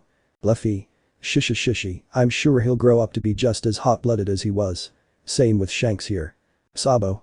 Well, they're your boys, so they'll definitely lean more towards winding up like you. Nami. That's what I'm afraid of. Gotta at least make sure Belle ends up normal. Usopp. Normal might be a bit of a high reach considering she's got Luffy's genes. Ivankov. Hee-haw, what an adorable trio. Vi thinks some gifts are in order. Inazuma. Ivankov's large head of purple hair starts to rumble before a hand pops out, much to the surprise of most everyone. Soon enough a body jumps out and lands in front of the group. Standing before them is a rather tall man whose appearance is split in color, with their right half being white and their left half being orange. They're holding glass of wine in their left hand and 3 boxes in their right. Inazuma. Greetings, everyone. Luffy. Ah, you're here too. You and Iva-chan are never apart, huh? Inazuma. Indeed. Hyoka. Hey Todoroki, this guy your uncle or something? Shoto. Zoro. Don't go racking his brain over this nonsense. Inazuma. I was uncertain whether it'd be a boy or girl, so I prepared 3 separate ones, one for a boy, one for a girl and a gender-neutral one. It seems that decision worked out favorably. Nami. Thank you so much. Robin. Sorry to interrupt the light-hearted atmosphere, but since we seem to have gotten formalities out of the way, there's something I need to say to our guests. Sabo, what is it, Robin? Robin. Well, I don't have much to say, but I do carry the words of someone you all know very well. Robin would say as she holds out a folded piece of cloth. Sabo takes and unfolds it while the other 3 gather behind him to read it as well. After a moment, Sabo lowers the cloth to reveal him and the others with tears and snot running down their faces. Sabo. Crying Keikuma. Robin. Ara, so even the great Flame Emperor isn't above shedding tears. Sabo. Crying, I'm not crying, my eyes are just leaking. Ivankov. Honestly, how can he leave us with just this note? Pola. He could have at least said a bit more. Inazuma. Yes. Sabo. Wipes tear, did you by any chance share this with Bonnie? Robin. Yes, she ended up crying her heart out, the poor thing. Sabo. I don't blame her. I'm just glad we were both able to hear from the actual Kuma. Sabo says, to which he and his fellow revolutionaries smile. Just then a loud grumbling comes from his stomach, causing everyone to sweat drop. Pola. Seriously? Sabo. I can't help it, I haven't eaten all day. Luffy. Shishy, don't worry, I'm hungry too, Sabo. Hey, Sanji, why don't you cook us up a mega feast? Sanji. Well, I'd be happy to, but my South chef is still on the run. Izuku. Wahoo, only 60 laps left. Ginbei. Get back here. Izuku. You'll never catch me. Later that night. The dark sky is lit by the lights of a bonfire in the center of Riskana. While everyone is partying and stuffing themselves, the archaeologist of the Straw Hat Pirates is walking on the deck of the revolutionary ship with the red-haired Monkey D-son in her arms. She gently knocks on the door of a cabin before entering. Robin. You know, you're more than welcome to join the party instead of just staying on the ship by yourself. Robin would say, referring to a certain tattooed man sitting in a chair across the room. Braggin. I'm not one for parties. Robin. Don't even care to say hello to your son. Braggin. I'm sure he's happy enough that Sabo's there. Robin. Well, it's hard to deny that he is as happy as can be. Still, that Sabo's quite the liar it seems. I wonder why he didn't tell those kids how he really got captured.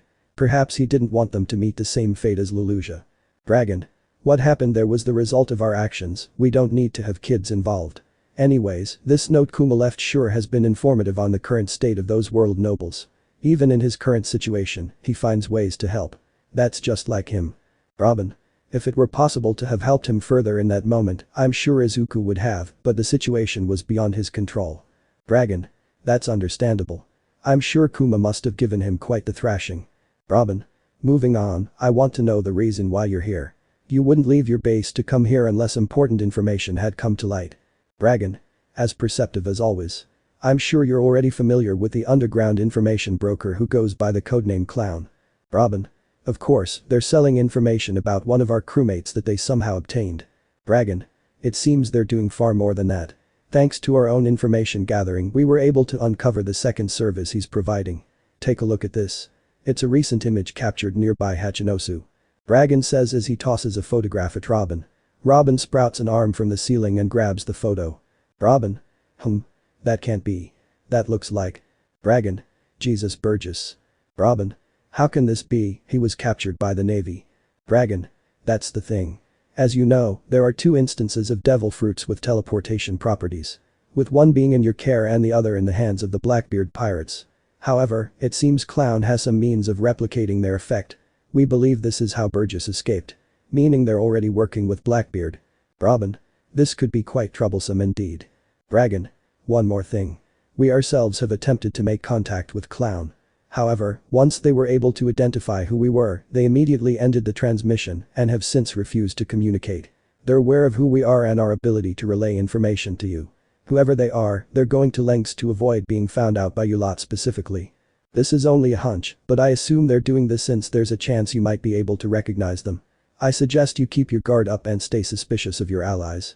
Robin. I see, I'll make sure to keep that in mind. Just then the quiet yawn of the young Redeed catches the two's attention. Robin smiles and walks up to Dragon. Robin. Would you care to hold him? Dragon remains silent but takes the infant from Robin. Robin. Bring back any memories. Dragon. He's the spitting image of Luffy. The little crimson-haired boy would look up into his grandfather's eyes and smiles. Dragon.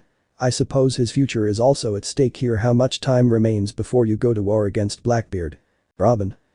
I'd say roughly about 6 months. Why? Dragon. We have our own score to settle against Blackbeard. What say you we help each other out? Meanwhile, in a certain lab. In a vast and dark lab only illuminated by the faint glow of computer monitors, a figure wearing a cloak of what appears to be some sort of gas can be seen standing in front of a large tank filled with some sort of blue liquid. On the tank, a large green X can be seen painted on it. Roro, what remarkable progress. You're developing far faster than any of Germa's regular clones, it's astounding. I'm tempted to bring you out as you are now just to see what you can do.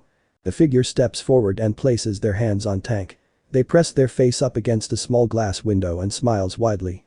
Roro, you're going to be quite possibly my greatest achievement yet. Once you get out of there, you're going to usher in a brand new era of science. The figure laughs hysterically as they push themselves away from the tank and throws their hands in the air. The world will truly know my genius and it's all thanks to you. The artificially manufactured multifunctional operative. That name's too long. I know, I'll call you Ammo for short. The figure says as he smirks proudly at the tank. Inside the tank, a young man is floating in the blue liquid. He has curly pitch black hair and freckles on his cheeks. He slowly opens his eyes to reveal his shadowy black eyes. Bonus short. Fast learners. Isuku. Man, of all the days for me to be put on babysitting duty. I was hoping to get some welding done. Isuku mumbles to himself as he puts the monkey D triplets down on a blanket and sits down at his work desk. Isuku. Oh well. Maybe I can use this time to design a new saddle for Kuro. Melissa has been complaining that it's been getting ragged.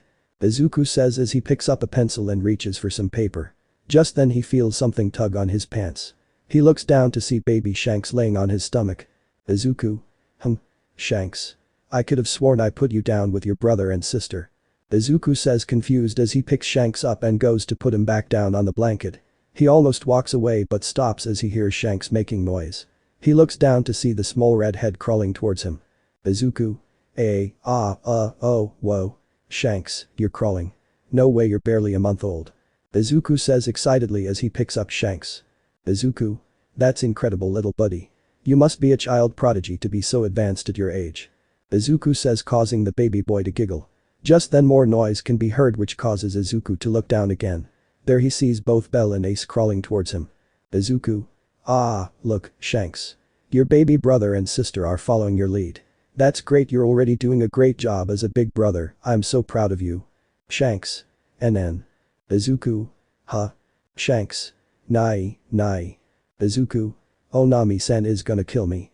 Let me know in the comments below if you guys want the next part. Also check out my other video that has been shown and left. Thank you for watching. If you enjoyed this video please like and share this video. And have a fantastic day. Bye.